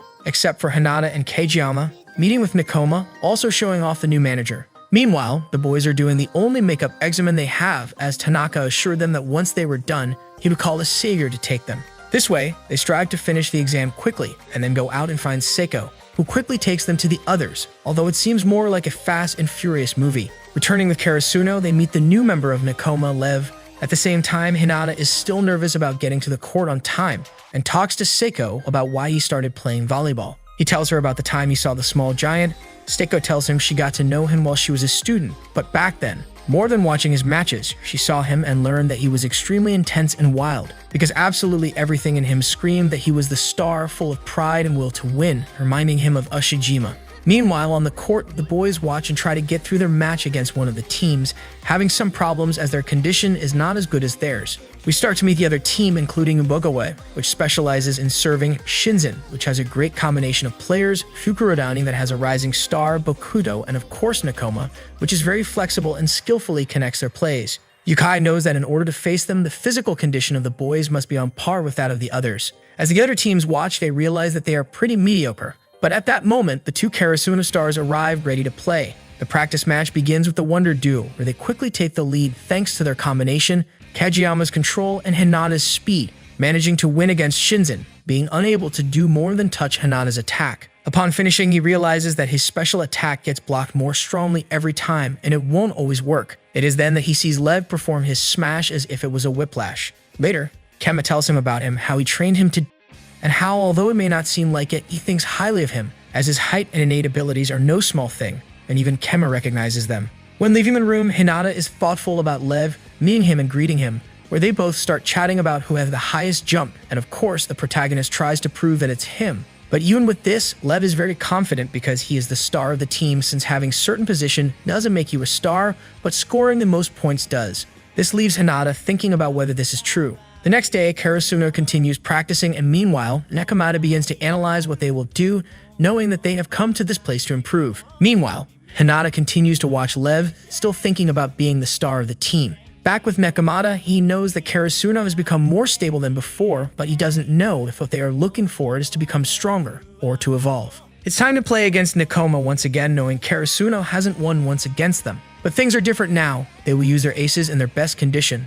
So Yukai orders them to go all out. At the start, as soon as Hinata and Kageyama try to make their move, Lev easily blocks it, and not once, but twice, using Nekoma's predictions to guide him, feeling so confident that he even challenges Hinata to beat him. This leaves Hinata somewhat stunned, but it's not like it was something that affects him. In fact, it's the other way around, since he only gets much more excited when he has strong rivals, thinking that he must improve if he wants to win. However, this inadvertently leaves him completely entranced, to the point where he tries to snatch the ball from Masashi mid-air. Nekomata realizes this, understanding that little by little, Hinata is evolving, and although he knows that this can be a blessing or a curse, the only one who manages to be a star is the one who greedily claims that position for himself. Hinata demonstrates it by telling Kageyama that from now on he will no longer close his eyes when attacking, showing that he will no longer blindly accept the balls that are only for him, and like Asahi, he will fight to catch it in the air to improve. But Kageyama rejects this, thinking it won't work. However, Asahi, for his part, thinks that Hinata continues to grow without stopping,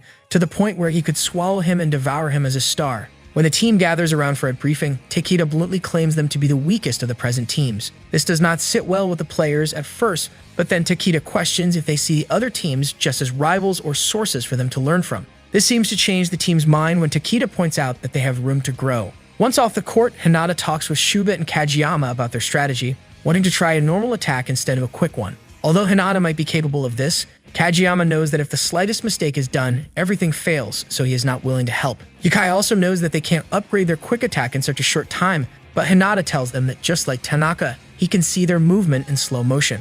It is for this reason that Hinata feels that he can really improve. Looking into his eyes, Yukai realizes the great determination he has to achieve his goal. So to solve this, he decides to remove him from the game since he needs to cool his head down a bit, and if he doesn't, he's going to make another mistake like with Asahi. As they leave the field, Takeda informs them that they will have some time without rest, so it's better that they take the opportunity to relax. However, at night, Hinata asks Kageyama and Yaki for help so he can practice his new shots, but these don't work out as Hinata misses every attempt, and of course, Kageyama thinks it's a lost cause. This annoys Hinata a lot, who starts fighting with Kageyama, and Kageyama continues trying to make him understand that it's useless for him to improve, but Hinata is convinced that he can fight on his own. Tanaka arrives to separate them, and once outside, Yachi accompanies Hinata, who's obviously too affected by the fight, feeling sad both for not being able to improve and for feeling that he just had a fight with his first friend on the court. However, the third years know that they shouldn't worry because just like when they arrived, they just have to wait until they reconcile. On the other hand, Yukai is thinking about what Hinata told him about that ability to see the pass of a prodigy setter, because if that is true, he and Kageyama would be better than the small giant. It is at that moment that Hinata arrives to ask Yukai for help. It is then that he takes him in a car to an old house, where they meet Yukai's grandfather, Karasuno's former coach. There, Hinata asks him directly about how he can improve his solo attack, and his determination as well as his height remind him of the small giant. It is then that the grandfather realizes that Hinata is the one who manages the attack. No matter what his setter is, he's the one who directs it. On the other hand, Kageyama has gone to a place full of children, finding Oikawa, who is accompanying his nephew. Here, he tries to ask him to please listen to him, but Oikawa plays hard to get, not wanting to help him, so Kageyama insists until he finally decides to listen. Here, he explains his situation with Hinata and how he wants to improve his attack by not closing his eyes.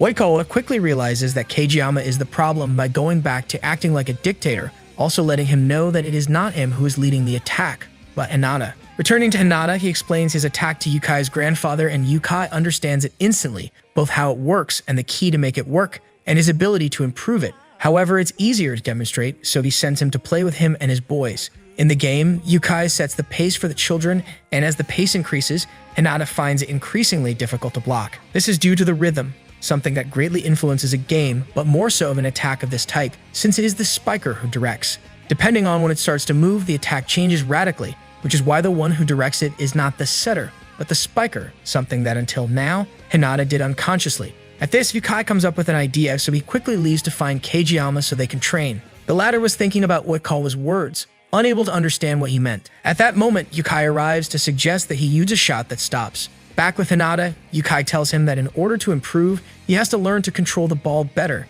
Even for a fraction of a second, he should take advantage to control it as if it was his body, putting him in train with the children. In turn, Yukai explains the theory of rhythm to Kageyama, also letting him know that one way to make the most of Hinata's power is to launch a shorter shot, where the highest point is where Hinata hits, and that with this they achieve greater strength in the smash. Sometime later, the boys meet again to train, and although Hinata and Kageyama know that they can improve, they still don't talk to each other. Not only that, but some of the team have also started practicing on their own, like Asaki, who's trying to serve from behind. To this is added Noya, who wants to practice his passes like Oba's. Kageyama tries to make shorter passes as a setter, while Tadashi practices his spin serves. This way, everyone tries their best to improve, and while this is happening, Hinata manages to go at his own pace and manages to finally hit the ball in the air regardless of the setter, being congratulated by Yukai, with whom he talks a bit about Nakoma and his good relationship with the coach. The day to go to Tokyo arrives, where they'll be able to train again with the other teams, and everyone is more excited than ever, especially Hinata. The next morning, the team gets ready to leave. Everyone is really excited, except for Ki. Upon their arrival, Hinata meets with Kenma, and they hang out and catch up, as does Lev, who greets Hinata in a friendly manner. Shortly after, they arrive at the gym and the matches start right away. Hinata tries to catch Kageyama's pass, but his move is different than always. This surprises not only Hinata, but also the rest of the team, as well as Kageyama himself, who realizes his friend has also changed, and that neither of them are the same. It's not only them though, as Asahi and Noya also try their new serve and defense moves, failing in the process. Nekomata, unlike the rest, realizes they are not having a bad luck spree, but quickly evolving, at least most of them, except for Ki. As punishment for failing so often, the team is sent to race on a nearby hill, where Kageyama and Hinata compete as usual. They then observe the rest of the teams and their training, acquiring some new information from Yukai about Yubogawa's attack. At night, everyone is tired, but still training on their own, except for Ki, who believes this to be a waste of time, so he goes to sleep. Meanwhile, Kageyama and Hinata meet with Yachi at practice and learn to better coordinate their moves. Meanwhile, Ki meets with a group from a rival team who ask him for help to block. He agrees unwillingly, and soon discovers he is actually not that good as a middle blocker, given that, even being able to read and detect attacks, his arms are too fragile. He justifies himself thinking that Hinata is more talented than he is, and that he can't do anything about that. It is here that the boys realize that Ki not only feels inferior to Hinata, he believes he is incapable of surpassing him, and that's why he doesn't even try. The next day, everyone keeps up their routine, giving it all, everyone but, you guessed it, Ki, who just watches from afar. While at that, Kuro tells the rest of the guys about last night, and Tanaka remembers Ki saying something about his sister of his, about how when the little giant was a Karasuno, there was also someone by the name Tsukishima in the team. indicating he might have a brother. We then see Ki asking Asahi if he feels bad about not being as talented as Hinata, to what Asahi responds that sometimes he fears he will be surpassed, but he takes that to try to improve on himself. Next, we see the team at a match struggling to get better, but the other teams continue to defeat them. At a given moment, Hinata has the chance to attack, but decides not to, as he senses Asahi's drive to score, letting the latter spike, proving he's a star. After this, the race on the hill continues and Ki stays behind out of exhaustion. Then it's time for free practice. Here, Bakuto asks him to practice together again, but Ki refuses, which pisses Hinata as he thinks this of a great opportunity to learn. Tadashi then asks Hinata to make Ki feel better, as he has done with everyone else in the past, but Hinata doesn't know how to achieve this, since he doesn't even know if Ki actually enjoys volleyball. So he asks Tadashi what would he say to his friend. This leaves Tadashi thinking, remembering the past, how he was always for his face or for crying. It was around that time that he had met Ki, who helped him by mistake, making him look really cool. Back in the present, Tadashi finally decides to go speak to his friend and help him the same way Ki did all those years ago. We now see Ki bailing out of free practices once again, while he remembers his past with his brother who he idolized, especially when he watched him play volleyball. He also remembers how said brother joined the Karasuno High team, where the old Yukai's trainings were really demanding and everyone in the team gave it all to get as far as possible. In his spare time, Ki would even help his brother practice, motivating him to enter the team as well someday. Sometime after at the club, Ki and Tadashi meet once more. In that moment, upon seeing Ki, Tadashi asks him help to join the volleyball club, since it seems really cool and even better given the fact that Ki's brother is on the official team. This way, they become great friends and start playing together. Eventually, they agree to go see one of Ki's brother's games, but another classmate, who also has a brother on the team, says that there is no one by that name in the roster, which Ki doesn't believe. They attend the match afterwards and Ki finds out his brother is, in fact, not in the team, thinking of his brother as a liar. Ever since then, he has felt bad about volleyball. Back in the present day, Tadashi goes to Ki and tells him that he's always seen him as someone cool, but now seems pathetic for not trying, so if he doesn't want Hinata to eclipse him, he has to try harder. Ki keeps resisting as he believes that no matter how bad he wants it, they will never reach the #1 spot. Tadashi disagrees and gets mad at Ki because he knows the only thing he really needs to succeed is his own pride. Tadashi then leaves Ki, who is astonished that his friend scolded him. In the meantime, Daichi and Shuba speak about Ki, aware that there is an issue there, but Daichi thinks they shouldn't interfere since Ki hasn't still unlocked his full potential and must do so on his own. They agreed to only interfere in case Ki decides to leave the team. Ki then arrives alongside Kuro and Fukurodani's ace Bakuto, who he asks why he plays, since it is something they can't put on their resume and isn't useful outside of the club. This makes Bakuto ask back at Ki if he really enjoys playing. Bakuto then explains what is that he enjoys about playing, the sensation he feels after practicing a play for a long time and achieving to use it successfully in a real match. That excitement is all that matters to him, nothing else, not the future nor the past, only the game. That's why he believes that one Ki manages to give it all, he will be truly captivated by volleyball.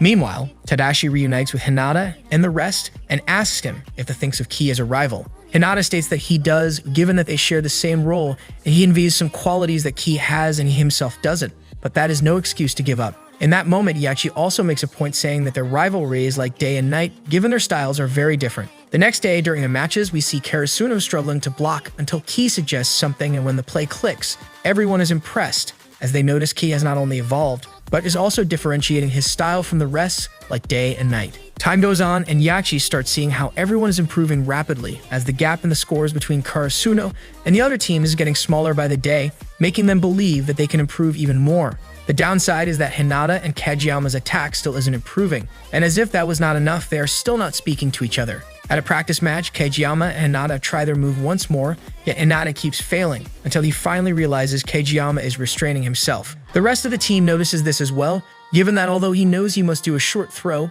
Kageyama unconsciously tries to make Hinata hit the ball with simple passes, taking him for granted. As he is called out about this by Hinata, Kageyama decides to go practice on his own, which makes Hinata even angrier. He then decides to go to practice on his own as well. In order to do this, Hinata goes to Ki and the others, arriving alongside Lev to practice. This makes the perfect opportunity for a 3-on-3 match, as they now have the right amount of players. However, they have unbalanced teams, the best blockers on one side and the best spikers on the other. Regardless, the match begins with Hinata and Ki trying to do everything in their power to improve. But while at that, some girls arrive and tell them that the cafeteria is about to close, so they decide to stop practicing for the day, not before Kuro promises that they will resume their match. The next day, Karasuno's luck remains the same, with the team losing all of its matches. But at the same time, the other teams begin to realize that Karasuno keeps improving little by little.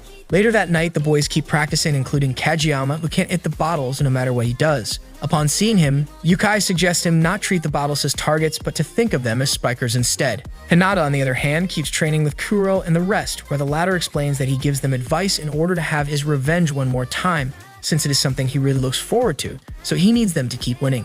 The game continues, and while at that, Bakudo makes a rebound, meaning that when he sees that he is being blocked, he makes the ball bounce at the hands of the rival blockers, creating an opportunity to counterattack. This leaves Hinata very excited, since he realizes he can use this new move as a weapon. Rapidly, the 3 blockers from the rival team come out to cover Hinata, but he doesn't give up and quickly puts his new trick into practice, although it deviates quite a lot. Upon seeing this, Bakudo gets really excited, determined to teach Hinata this new secret weapon. Meanwhile, Kageyama putes Yukai's new method to use and manages to hit one of the bottles. The sun rises to welcome the last day of training as Hinata wakes up on and gets ready to practice his new attack. Still, the Nakoma trainers have been brewing something in secret, and Daichi overhears what it is. On the other hand, Karasuno keeps up with his rounds of punishments after yet another loss, although Hinata has become incredibly good at sliding on the floor. To boost the team morale, Daichi reveals that at the end of the day, the coaches are going to invite them to a barbecue. Next, we see Hinata, who tells Yachi he wants to try out his new shot with Kageyama, and since he doesn't want to wait, he goes to ask him directly, but Kageyama refuses.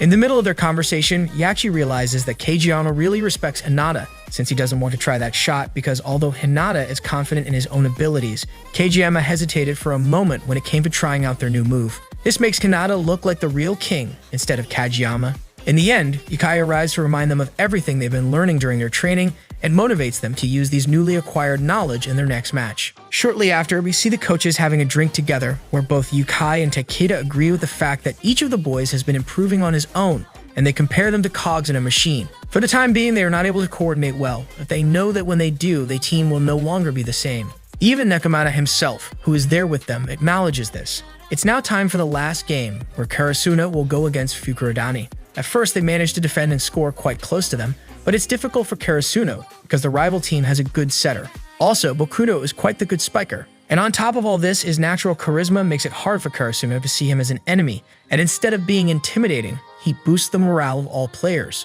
In the rotation, Hinata's turn to go to the front arrives, and he quickly hops into the air while being blocked, but to everyone's surprise, he does the feint that Bakudo taught him earlier, feeling like never before seeing the rest of the players below him for the very first time. At the same time, Kageyama remains really calm, as in the calm before the storm. We see this as he thinks about how well he is feeling, calmer than ever, being able to feel absolutely everything around him. Hinata rushes forward as well, ready to deliver a killer spike. Kageyama doesn't want to, he feels insecure about passing the ball to him, but a signal from Hinata is all he needs to throw the ball at him, and by doing so, they finally get the spike they have been practicing for so long, surprising everyone in the process. Bakudo wants to mimic their move, but his team's setter knows this to be impossible, given that this combination is way too unique and refined for them to recreate. Hinata and Kageyama do the same attack once more, showing that they have finally mastered it, which makes them both very happy, just as Yachi, who's glad to see Thar, the two friends are back after such hard training. Next, Kenemet excitedly thinks about how Hinata always comes up with something new. Still, he couldn't possibly be his partner because he would end up getting frustrated if he saw him constantly improve and surpass him. Kuro then realizes that even if he doesn't want to, Kenemet feels more motivated to play volleyball just by watching our protagonist. At the same time, Yukai talks to Takeda, explaining the difference between this move and the previous one. With less momentum, Hinata has more options in the air. However, as the match continues, Kageyama quickly loses his concentration, which gives Noya and Asahi a chance to show that they too have improved during their training. They are not the only ones though. Tanaka and the rest perform a synchronized attack, where the latter manages to spike, getting excited to the point of crying. Meanwhile, Takeda is amazed to see that little by little, more and more cogs of the machine are coming together, and the team is becoming stronger. Seeing the same thing, Shuba decides that he wants to try something out. The team continues to face Fukurodani, managing to even the score by successfully performing all the plays they couldn't get correctly on the first day. Upon meeting during a timeout, Yukai and Takeda acknowledge their progress, encouraging the team to keep polishing their coordination in this game. We then see how Bakudo begins to miss his shots, which makes him very upset. His setter knows that he has but 3 options when Bakudo is like this.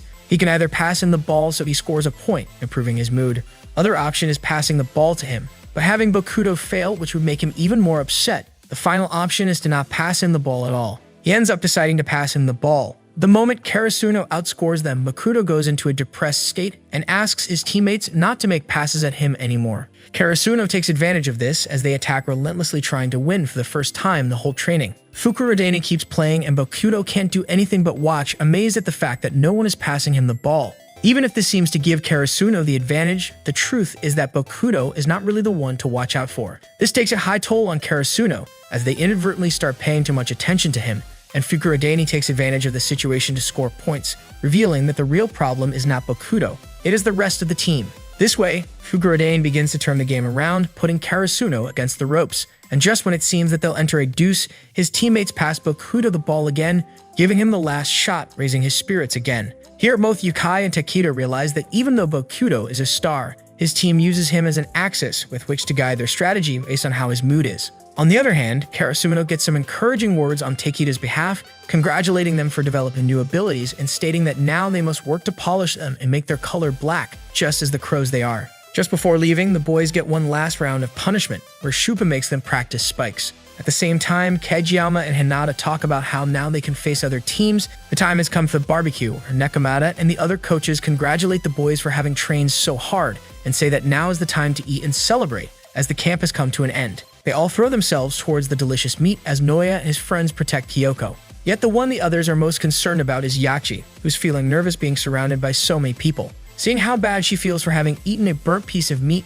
the Yubugoa boys begin to surround her in order to help, although it seems as if they really want to take her away with them. Meanwhile, Bakuto and Hinata chat about the best players in Japan, mentioning Ushijima himself, Kiryu from Kyushu, and Sakusa from Kanto. These are the three best players in all of Japan, and both Lev and Hinata are eager to surpass them. But of course, none of the other teams are going to make this an easy task for them. On his own, Takeda meets with Nekomata to thank him for letting them be a part of the training camp. But the Nico coach is more focused on how much the players have changed, aware that in a few months the teams will be unrecognizable. The training is finally over and Hinata can't help but to get excited at the thought of him catching up to those above him. Once back at Karasuno grounds, the team receives the schedule of the next games they will play, which makes Yachi nervous since it's her first time. For the third years, though, will be their last. As the boys practice, Takeda and Yukai check out some of the teams in a magazine, noticing one player in particular. At the same time, Kei arrives at his brother's house, where they start chatting about the time when he was a child. His brother then tells him that since that incident, he started playing again, and now he knows how it feels to win and truly enjoyed volleyball, just as Bakuto once told him, encouraging Kei to keep playing. On the other hand, Hinata and Kageyama practice with Yukai, finally mastering the shot they wanted to achieve so bad. Karasuno are not the only ones trying hard though, as all the other schools are looking forward to the tournament. Even Ushijima wants to come face to face against Hinata. Finally, after a long wait, the first day of the spring tournament has arrived. In the waiting room before the matches begin, some boys observe the Karasuno team, highlighting several of them as they look fierce, skillful, and very strong. They even recognize Hinata. However, the latter and others begin to feel nervous, so he runs towards the bathroom in despair as usual. Here, he meets a player from OU Minami who behaves very aggressively towards Hinata when he states they will win. He is feeling completely confident in their capabilities, which the guy ignores given he believes that Shirodorizawa will obliterate everyone else. It's time for the matches to start, and since Ogi's team believes that Karasuno isn't a big deal, they start throwing spikes left and right to intimidate them. Then, just before they start playing, Takeda encourages them to put into practice the plays they developed during training.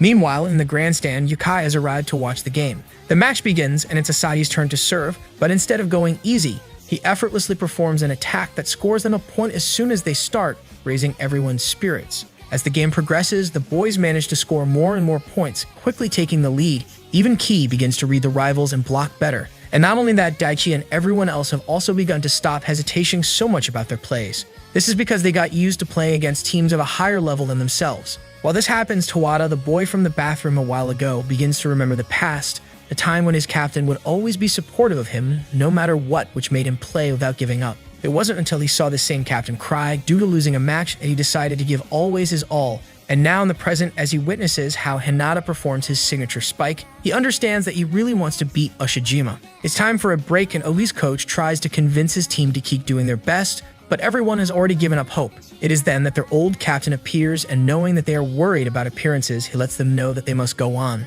saying they will look bad if they stop trying to win. This motivates Tawada to keep going in order to get to a showdown against Shirodorizawa. At the same time, Yukai watches Karasuno in awe, surprised that the third years are really good, and assumes that this is because before they were probably unconsciously used to losing. and that is why they did not trust their own abilities. But now things are different, and those who did not give up had a chance to improve. The game continues, and Karasuno takes the lead with only 1 point remaining to achieve victory. When the ball rises in the air, Tawada feels the same as in his past, but this time he throws himself with everything. He has to catch it and continue playing, motivating his teammates to help him. However, Hinata's amazing spike ends up giving Karasuno the victory. Soon after, Ogi meets up with their former captain, who tells them that frustration is normal for losing side, but it is no excuse to give up and stop playing. Upon hearing this, the entire team bows down and thanks their captain. Meanwhile, Karasuno watches Kakugawa, their next rival, making several of them nervous because the team's star player, Hakuzawa, is 2 meters tall, fact that Hinata quite a lot, until Kageyama tells him to calm him down.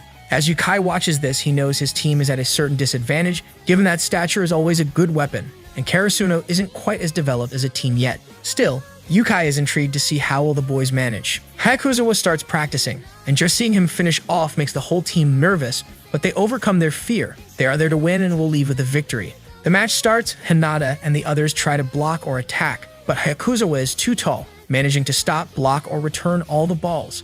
Yukai knows that it's a real problem, since even if Hinata faces him, he won't be able to win, or at least not head-on.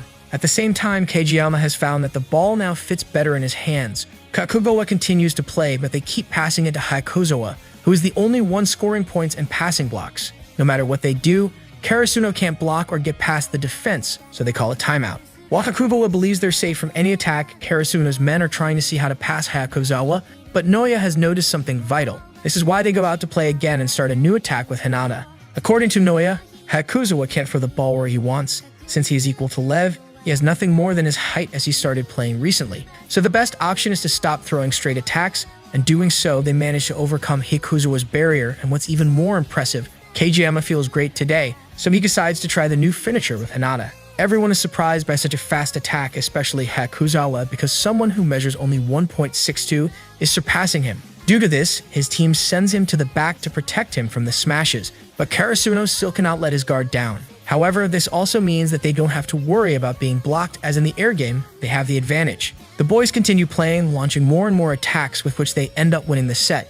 Yukai points out that Hinata is not only playing with the different rhythms that he knows, but also he is using the negative rhythm. That is, that when the setter is about to throw the ball, Hinata already approached and jumped, managing to be the first to reach the ball and attack. This tactic can only be done by Kageyama and Hinata, as the two of them are the only ones who can coordinate so well.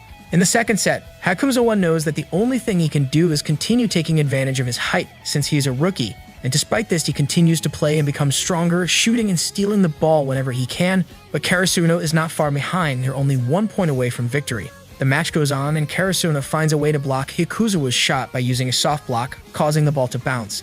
He doesn't give up and throws himself Hinata to block his attack, but Hinata then remembers Bokudo's teachings, throwing a rebound, with which he manages to win the set. This gives Karasuno victory, and as they celebrate, Yukai realizes that their rivals will only get worse next year. Sometime later, while the boys are leaving, Hinata returns to get his lunch, finding that some boys are bothering Kyoko, so he jumps up and does everything possible to push them away, but by doing so, they recognize him as their rival, and one of them is to have fun with them, walking out of the gym while arrogantly looking at Karasuno. After the boys return, we see Ki reunited with his brother Akitoru, who asks how it went, surprised to learn that they beat a 2-meter giant. But seeing that his brother is still very pessimistic, he invites him to play with his team. The next day, Kageyama tries to go undercover at school to spy on his rivals, as he feels too nervous having to wait for the time to play, so he goes as natural as possible. In turn, Hinata talks with Ki about whether he could stop Ushijima, yet he doesn't think he can do it, since he is one of the best. Upon hearing this, Hinata says that he will try to stop Ushijima himself,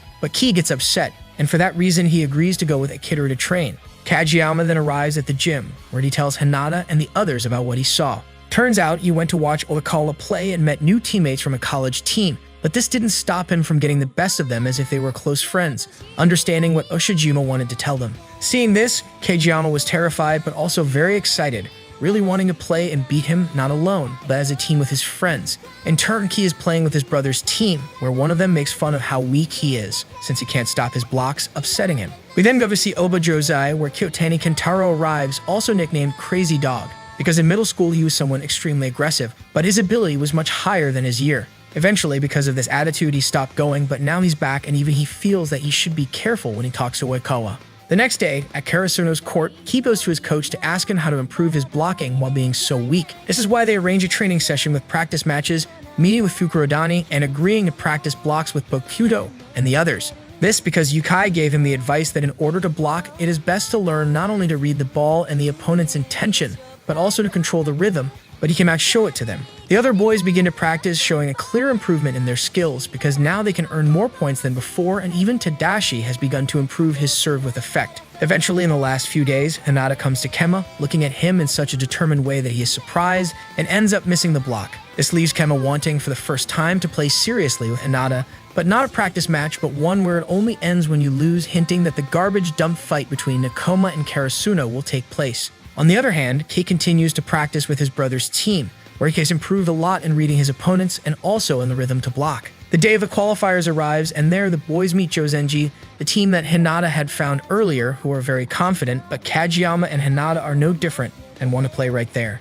Meanwhile, Hinata goes to the bathroom, knowing that Kirigi always finds dangerous opponents, and this is confirmed when he meets Oikawa, Iwa, and Ushijima, who begin to fight a bit over who will win, all of them being super confident about going to the nationals. Finally, after this, Karasuno and the other teams are ready to play, especially their rival, Jozenji. Finally, before the playoffs, Takeda gives the team a pep talk to they go to court motivated and willing to give everything as usual. Immediately when the game starts, they score a point, but Karasuno is surprised because it doesn't feel like they are playing against a normal team.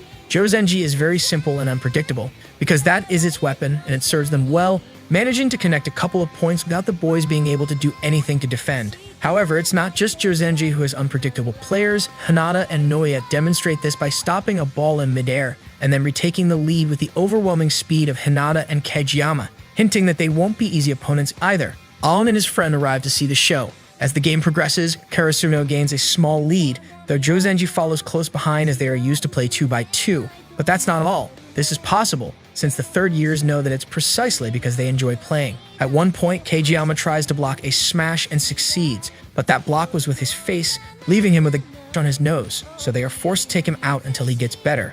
They also take out Inada, who knows like Alm that it is for the other players to try new things, since he is not the only one who has been improving in training. So even though he wants to play, he goes out and watches his senpais. They continue to play, but the Jozenji captain continues celebrating as if he had scored 3 points. With Karasuno being so close to winning the set, they decide to go all in with a combo attack, earning them another point. Seeing that, Jozenji tries to use the same attack, but they miss, and they end up scoring a point against themselves, losing the set. After seeing this, Yukai is somewhat worried about how reckless his rivals are.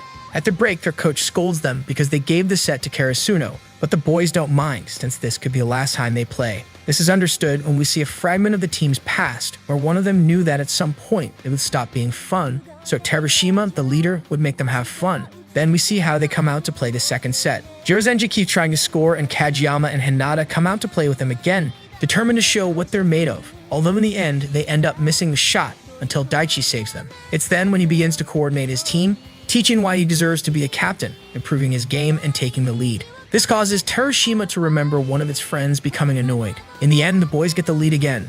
So Jozenji calls timeout, but the boys don't know what to do, so Terushima tries to cheer them up. It's then that Misaki, their manager, tells them that doing that is wrong. Right now, they don't need motivation only, they need to play well, and that's why he encourages them to behave more seriously, and Terushima agrees. It's this way that once the timeout is over, we see how Jozenji is more ready to play than ever. Once the match resumes, we see how Jozenji and his players, after hearing Misaki, are playing much better. They still have a long way to go to be good, but they continue to play, and they manage to score a lot. That's why Hinata tries to perform his best attack, but they end up blocking it, which annoys Hinata as he doesn't like being left aside. To cheer him up, Daichi approaches and reminds him that he hasn't used his new attack yet.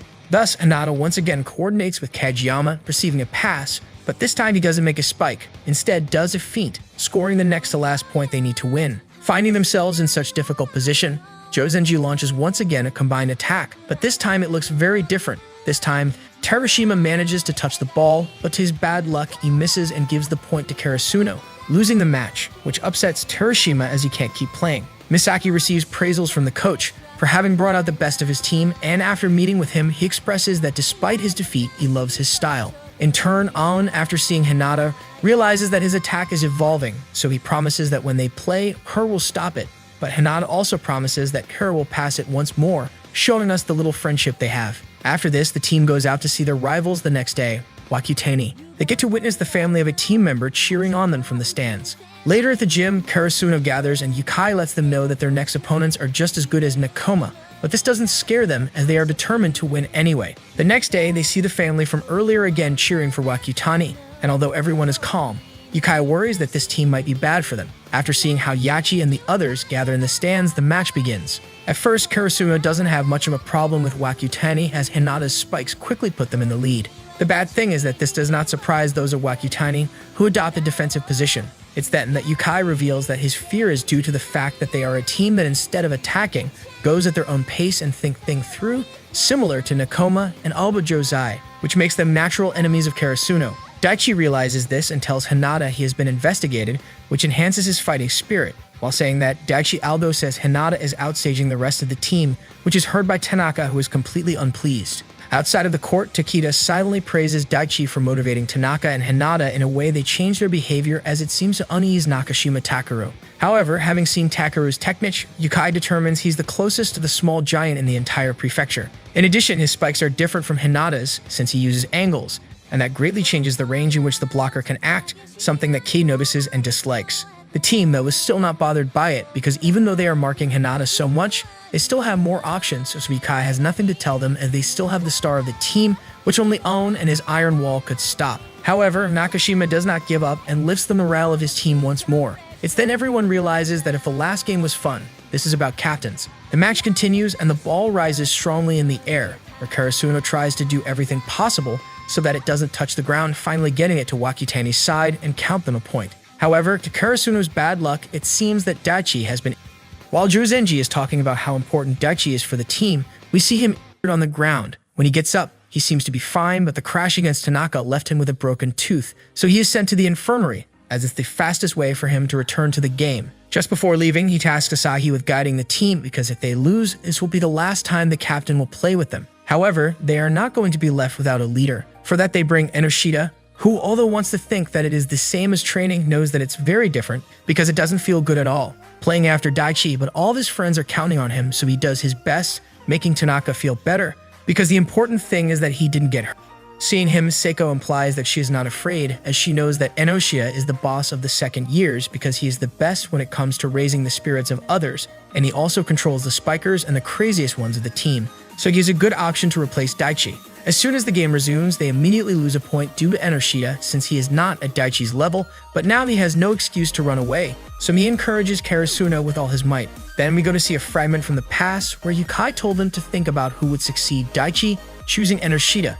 Back in the present, the game continues, with Wakutani dominating the match, beginning to catch up with Karasuno. That is why they call Tadashi to make his serve with effect, but he is very nervous, so to reduce his stress a bit, Enoshita tells him that he is also feeling bad, the same as Ki, who he lets him know that he's even more nervous. Tadashi, however, feels very nervous serving the ball very low, but in the end, he manages to do it well enough to score a point. Then Tadashi throws another serve, but he's afraid that they will end up overtaking them, so he decides to go defensive, which leaves Karasuno in a bad position, especially when it's Tadashi's turn to defend and he can't move out of fear. It's then that Enoshita saves him, and they get a point. At the end of the set, Yukai goes to Tadashi to scold him because he didn't like that he was so cowardly, and this leaves him thinking, as everyone knows, and he knows better than anyone, that if he wants to keep fighting, he should stop running away. Then, Yukai informs them that due to his injury, Daichi will stay in the infirmary. This shows during the second set, as Daichi's absence begins to affect them mentally, finding themselves overwhelmed by Wakutani. On the other hand, Date and Oba Josai are about to have their showdown, with Oikawa trying to provoke them while thinking about which of them will face Karasuno, if at all,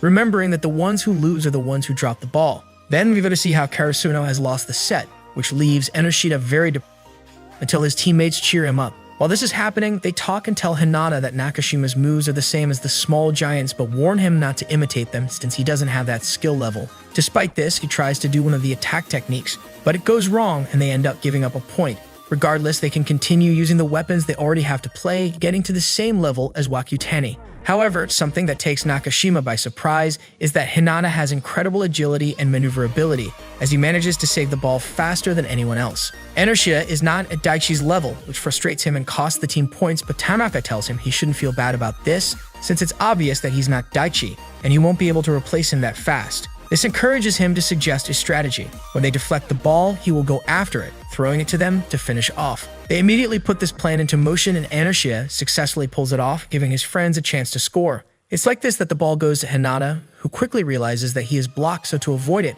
he starts again with a bounce, leaving everyone surprised. With this strategy, the team manages to score a point. This also surprises Nakashima, as he was unaware that Karasuno had such a dangerous player. In turn, Enoshita is now more encouraged because having suggested and achieved that move, he now feels more confident about being the leader of Karasuno.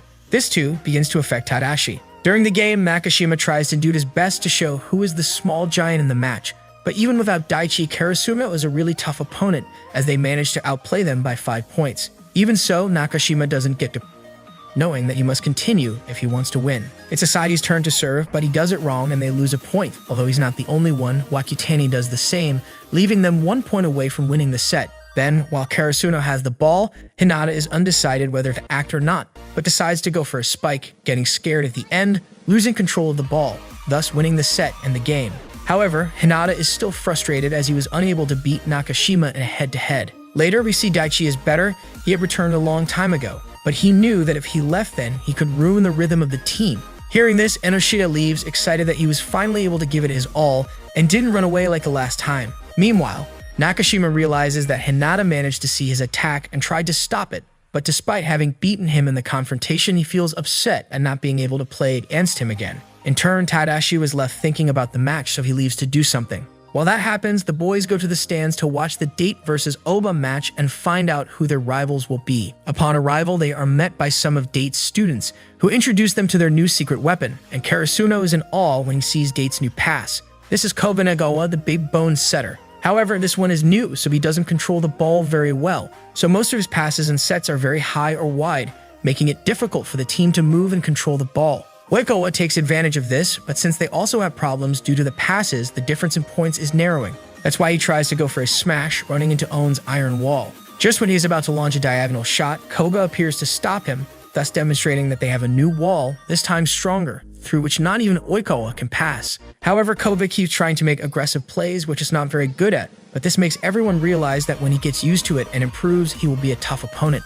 Oikawa and his team continue throwing balls and shots. That's when we meet Sakinami, the one in charge of supporting Koga, receiving the balls that go towards him in order to give him a chance to control. Then for the first time, we see his true potential. By using his height together with On's, he reaches a soft touch to leave the ball right where he will smash. Then Fudakuchi gets another smash, and that way they get closer to Oba, and since they have rotated with On and Koga, they now have the final iron wall ready. As the ball rises once more into the air, Koba remembers Fudakuchi's advice, spiking the ball and getting closer to Oba. However, this does not please Iwa, who asks him to let him finish them off himself. This way, in the next attempt, it is Iwa who comes out to finish off the ball, but the new iron wall is waiting for him. However, Iwa knows that the weakest is Koga, so he throws his shot right through his arms, managing to win the set and the game. Now Karasuno knows who its next opponents will be. When leaving, Koga is very upset for having failed like this, so he promises before everyone that next time he will catch any ball and he will not disappoint the iron wall. Despite this, Aon lets him know that some players are not the tallest or strongest, promising at the same time that he will stop Hinata next time when he gets his chance. Kageyama remembers the last time he and Oikawa faced each other, feeling as tense as the others, because that time they faced Oba Josei giving their everything and still lost. Tadashi goes to Yachi to try to calm her down, telling her about the time he played with them and missed his serve, so now he doesn't want to make the same mistake again, but it ends up making her nervous too. Meanwhile, Kageyama and Hinata talk about Oikawa, and as Kageyama, he acknowledges that he can't get the full force out of other team spikers like him, but Hinata cheers him up, reminding him that those teams aren't Karasuno. Then game time arrives and all of Karasuno comes out, determined and more sure than ever that this time they will win the rematch. In the middle of their warm-up, Oikawa and Kageyama have one of their usual fights, making the team tense. But the worst is about to happen as some boys from Oba try to flirt with Yachi and almost hit her with a ball, if it wasn't for Kyoko who stopped it. They go to the court where Oikawa teases Daichi a bit, and Daichi only admits how much he suffered during training. To decide who will receive first, a coin is tossed, and it ends up on Karasuno's side. As Oba Josei prepares, Hinata tells Kageyama that this time they are going to win. While in the stands, Seiko and the others gather, pondering that if Karasuno wins this and another game, they'll go to the Nationals. For his part, Oikawa meets with his team, and since he knows they have some tough opponents, they must be serious from the beginning, which his friends know, trusting in his serves. On the other hand, Karasuno is receiving a pep talk from Takeda, in which he motivates them to use the weapons they developed in training with this day in mind. Then, Yukai sends them to the court. Oikawa is the first to serve, hitting a ball fast and strong as a cannon, which has all of Oba's shortest score, but before they can celebrate, Dachi gets in the way, giving the guys an opportunity to make a move with Noya and Asashi, with which they achieve the first point of the match. This boosts everyone's morale, and it's Key's turn to show his new weapons when he scores another point thanks to his blocking prowess. Very far from that, Hinata is frustrated at not being able to touch the ball. However, he doesn't wait much. Nevertheless, when Hinata spikes misses, deeply upsetting him. To calm his nerves, Kageyama kicks him. Although abrupt, this brings Hinata back to his senses. Focusing again, trying the freak quick attack once more, and this time he manages to break through Oba's defense. The match goes on, and Hinata repeats the attack, showing Oba that wasn't a coincidence. This allows Karasuno to take the lead, so Oba Josei sets up a strategy. One of the blockers goes after Hinata, forcing him to smash in only one direction, which they had predicted he would, thus scoring a point. This annoys Yukai, realizing that Oba's players always come up with some new way to outplay Hinata and the other members, but they still play on, managing to block and earn another point thanks to Hinata. Eventually, it's time for Oikawa to serve again, and he hits a pitch so hard it looks like a spike, terrifying all of Karasuno. But to the Crows' good luck, the ball falls outside, earning a point and leaving them close to winning the set. The most surprised is Kageyama, since he did not know that Oikawa could break through so easily. However, the bad part comes when Kyotani appears, whom Karasuno had never faced, and at the moment he makes a shot. Not only does he do it in a brutal way, he also interrupts the attack flow of Karasuno. Takeda notices this, also realizing that that was something they hadn't faced until now. Good news are that it goes off the court, so it's a point for Karasuno, getting them the set. After scolding Kyotani a bit, Oba and Karasuno return to the game, where Kyotani is quickly warned not to make any more risky moves, but once he gets a chance, he throws himself at the ball like a mad dog, performing a shot from a corner of the court. He does this, since although it's riskier, it more easily overcomes the block, and the fact that his smashes are so makes it difficult for Karasuno to defend. This way, Oba Josei manages to come back with several points of advantage until, due to an oversight, they give one to Karasuno. Kyotani then lunges for the ball one more time, and seeing him, Hinata jumps up to face him, which Kyotani knew, so he passes the ball to Kindaiki to smash for him. Kyotani is annoyed because he was used as a lure, but Oikawa knows that the more they do it, the more useful it'll be. They let Kyotani deal with the finishing moves, but since he is too and always uses his full strength, the attacks miss many times, placing Oba in a difficult position. Even so, Oikawa knows that this is a double-edged sword, as his attacks when they hit are very difficult to block, and he shows this by launching another spike that breaks through the blocking with sheer brute force. After this, it's Hinata's turn to serve, but he's not very good at it, so at the moment the ball is in the air, they make a simultaneous attack where Hinata takes the opportunity to go for the ball,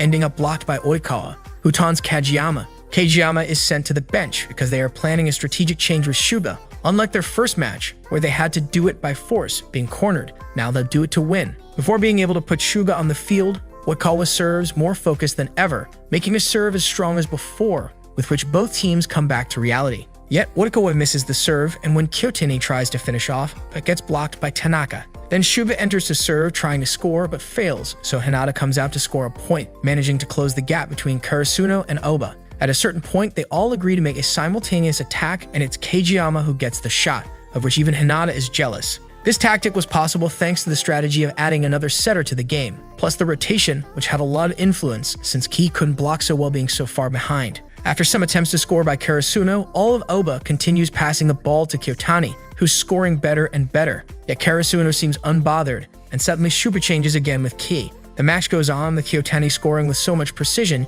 even Hinata ends up making a mistake by not focusing on his task as bait. It's then when Yukai understands, Oba's idea of using Kyotani was risky. The truth is, they knew it was worth it. The crazy dog takes time to reach his full potential, but once he does, he's unstoppable, which means that if they don't do something, Oma will win. That's why after a timeout, Tadashi is called to the court. Before Tadashi enters the court, he had gone to Yukai, regretting having ran away in his last game, asking him for another chance to serve. He goes to the court with all his friends supporting him, sure that this time he will make it. As he waits for the whistle, Tadashi recalls when Shimada is teacher, which explaining the 8-second time limit to serve after the whistle is blown. Back in the game, Tadashi takes a breath, prepares himself, and launches his serve with effect. It seemed it would end up outside, but it lands inside the court, scoring an ace and getting everybody in Karasuno celebrating, including some Sigir fans. Everyone congratulates Tadashi, but what moves him the most is that Ki was certain he was going to do it well, since he was the one training his serve the hardest. This is how Tadashi leads the start of the counterattack, launching another of his serves with effect towards Kyotani, getting another point. Tadashi tries his floating serve again, but it's blocked and he gets a shot, so he receives it with his body, which his friends take advantage of to score again. Seeing that they are taking the lead, Oba's coach calls a timeout to forcibly cut the pace. Once this is over, we see how Tadashi trains with his teacher, who taught him the floating serve, telling him to aim as close to the net as possible. Tadashi knows that this serve is his only weapon, but that is precisely why he has perfected it, putting all this pride and the flow of the game into that shot, since that's the task of a server. And with this in mind, Tadashi manages to tie the marker. His teacher knows that now that Tadashi is attacking, he no longer feels nervous, nor does he wonder if he will be able to score. Now he's only thinking about where he's going to send the ball. Still, he isn't entirely satisfied since the ball doesn't rotate enough in the air and it's easy for Oba to defend. Nevertheless, their teammates manage to get a point, gaining the lead. Of course, Oba is not far behind and starts a strong offensive against Karasuno, forcing them into a deuce. In spite Tadashi not being as effective, they take him out of the game. He sits on the bench certain that next time he'll achieve 10 points. Both Karasuno and Oba keep scoring, resulting in a tie. Kendechi begins to worry until his friend reassures him, forcing him to focus on nothing but the game. Meanwhile, it's Asahi's turn to serve, but Oba blocks it and they tie once more. Uekawa's turn to serve arrives and he knows that his serve is so strong that not even Date's wall can compare. He proves it by serving a ball not even Noya can stop. Uekawa returns to serve again, but this time Karasuno manages to stop it, although it's of little use since Oba ends up scoring, winning the set. This puts Tadashi down a bit as only half of his serves were good, but his friends cheer him up for that very reason, rejoicing at his good play. On the other hand, Uekawa and his teammates know that the match won't end easily, as they remember all their confrontations so far. The third set is about to start and Oba knows it's time to give it all, for that will be their last battle. Both teams meet on their own to cheer up and plan the next game. On their side, the Oba boys know that Hinata will surely score, but that they must keep going anyway. That's what they have Uekawa and Kyotani for, after all. Meanwhile, on Karasuno's part, they know that even if they have lost to Oba before, this time they must, and will win. The match resumes with its final set, where Oba and its players go at it ferociously using their best tools. Still, both coaches know that the moment one of them misses, that delicate balance will be broken. Kyotani keeps spiking fiercely, putting Karasuno at a disadvantage. Still, the latter manage to keep up to Oba on the scoreboard. It is then that Kyotani spikes once more, but Tanaka and Ki get up and successfully block him, managing to score a point. This is due to Karasuno forcing Kyotani to make a straightforward attack through Tanaka's constant provocations and also Ki's coordination, who came up with the tactic. This causes Kyotani to start getting upset, giving Karasuno the chance to catch up little by little until they get the advantage. Next, we see a flashback with a bit of Crazy Dog's past, from when he had just started playing volleyball, remembering a great spike he saw as a child. This left an impression on him, motivating him to train, although at first he didn't seem to like it. Now, in the present, his former coach is watching him. Back in the game, Karasuno is still in the lead, and given that Kyotani doesn't calm down, his coach decides to take him out of the game, sending him to the bench to calm down so that he can later get back in. On his way out, one of his companions tells him no, that some in the team do not like that he is there playing with them. Yet he acknowledges that his ability is real, and that's why no one had ever complained to him. But not now. Now they are getting upset, because if they lose on behalf of his anger, they will not forgive him. Now back the present match, Kyotani is back on the court to deliver his spike, and as he does so, we see another short flashback of him reuniting with his old coach. There we see how the latter lets Kyotani know that no matter how much he isolates himself from the rest, if he faces his team and they face him, they will eventually become stronger. He also tells him that he would be lucky to find a team that supports him, since this is no easy feat. Then comes the time for Oba to serve, and Uekawa entrusts the ball to Kyotani. At the same time, Yukai realizes what's happening. With that last play, Kyotani has become more united with his team, and that can only be a problem. Still, Takeda knows that they can overcome it, since Karasuno is also a very united team. The only issue is that, in order to catch up to Oba, they have to start taking advantage of Hinata. It's Uekawa's turn to serve. He sends forth the cannon shot, which Karasuno manages to stop, but still, Kindechi coordinates with Uekawa, and they score. The latter serves again, and once again they stop him. And just when it seems that they are going to score again, Ki stops the shot with his block. Next, the time has come for Hinata to be in front row, making him feel confident because he knows that as long as he is there, Kageyama is invincible. Karasuno's attack begins, and Hinata tries to make his signature spike, running before anyone else to the ball, but to his bad luck, said ball is very close to the net. It seems like the move won't be possible, but just in the last moment, Hinata manages to hit the ball downwards, giving Karasuno the advantage. This takes everyone by surprise, especially Uekawa, since he wasn't expecting someone would actually support Kageyama so much. He now realizes this to be a huge problem.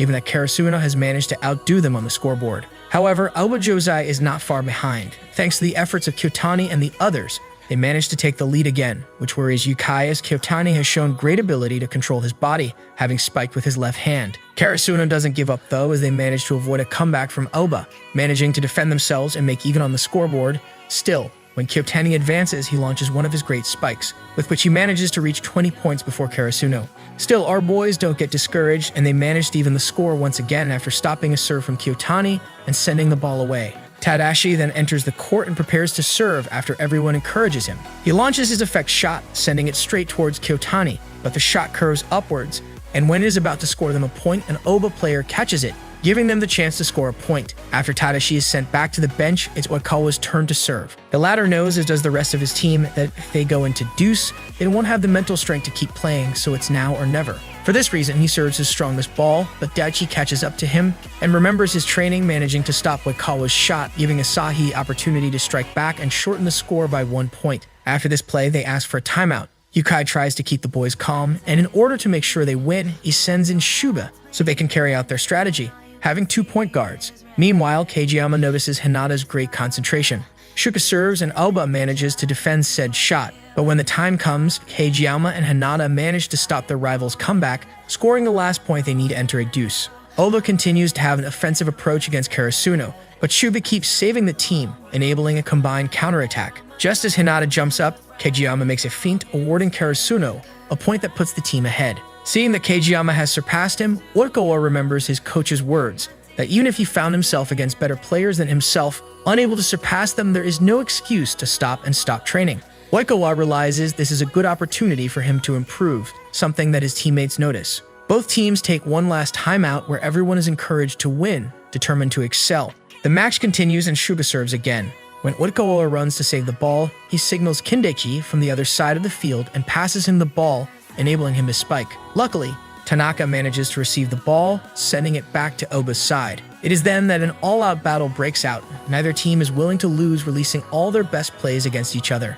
In the last moment, Inada sees a chance to spike and runs in an attempt to make his best shot. Even if Oba's blockers are waiting for him, he can see an opening, striking the ball so fast and with such power that not even Oikawa is able to stop it, thus securing the victory for Karasuno. As the team celebrates, Kageyama meets up with Oikawa. Oikawa reminds Kageyama that they had beaten them before, so they shouldn't be so full of themselves. After this, Oba meets, and the coach, knowing there isn't much to say, congratulates them on their fight.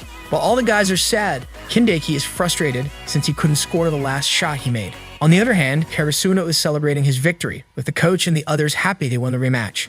We see Kindeki wash up in the bathroom and meeting Kageyama, to whom he promises that next time they will win, although Kageyama isn't going to let that happen. Soon after, they all meet up with Seiko and the others, who congratulate them on winning their match, making them all proud. However, when they try to praise Hinata, he is frustrated since he knows Oikawa caught sight of his shot at the last minute. Oikawa goes to meet Oshijima, who reproaches him for not going to Shiratorizawa because of his pride, yet Oikawa tells him he is not sorry. Not only that, but he also lets him know that although he still has a long way to go to reach his level, Kageyama is no longer alone and he won't be an easy opponent to beat. Meanwhile, Kageyama and Hinata are looking at the poster of the upcoming match, remembering their meeting with Oshijima, willing to show him how much they've grown. As they return, Yukai thanks Takeda for letting them go to train with other teams, but he asks him to save him praise for tomorrow's game. Upon arriving at school, Mikimiya and the others arrive to congratulate them. But not only they have arrived, the entire school has stayed late just to receive them and cheer them up, promising that they will go to support them the next day.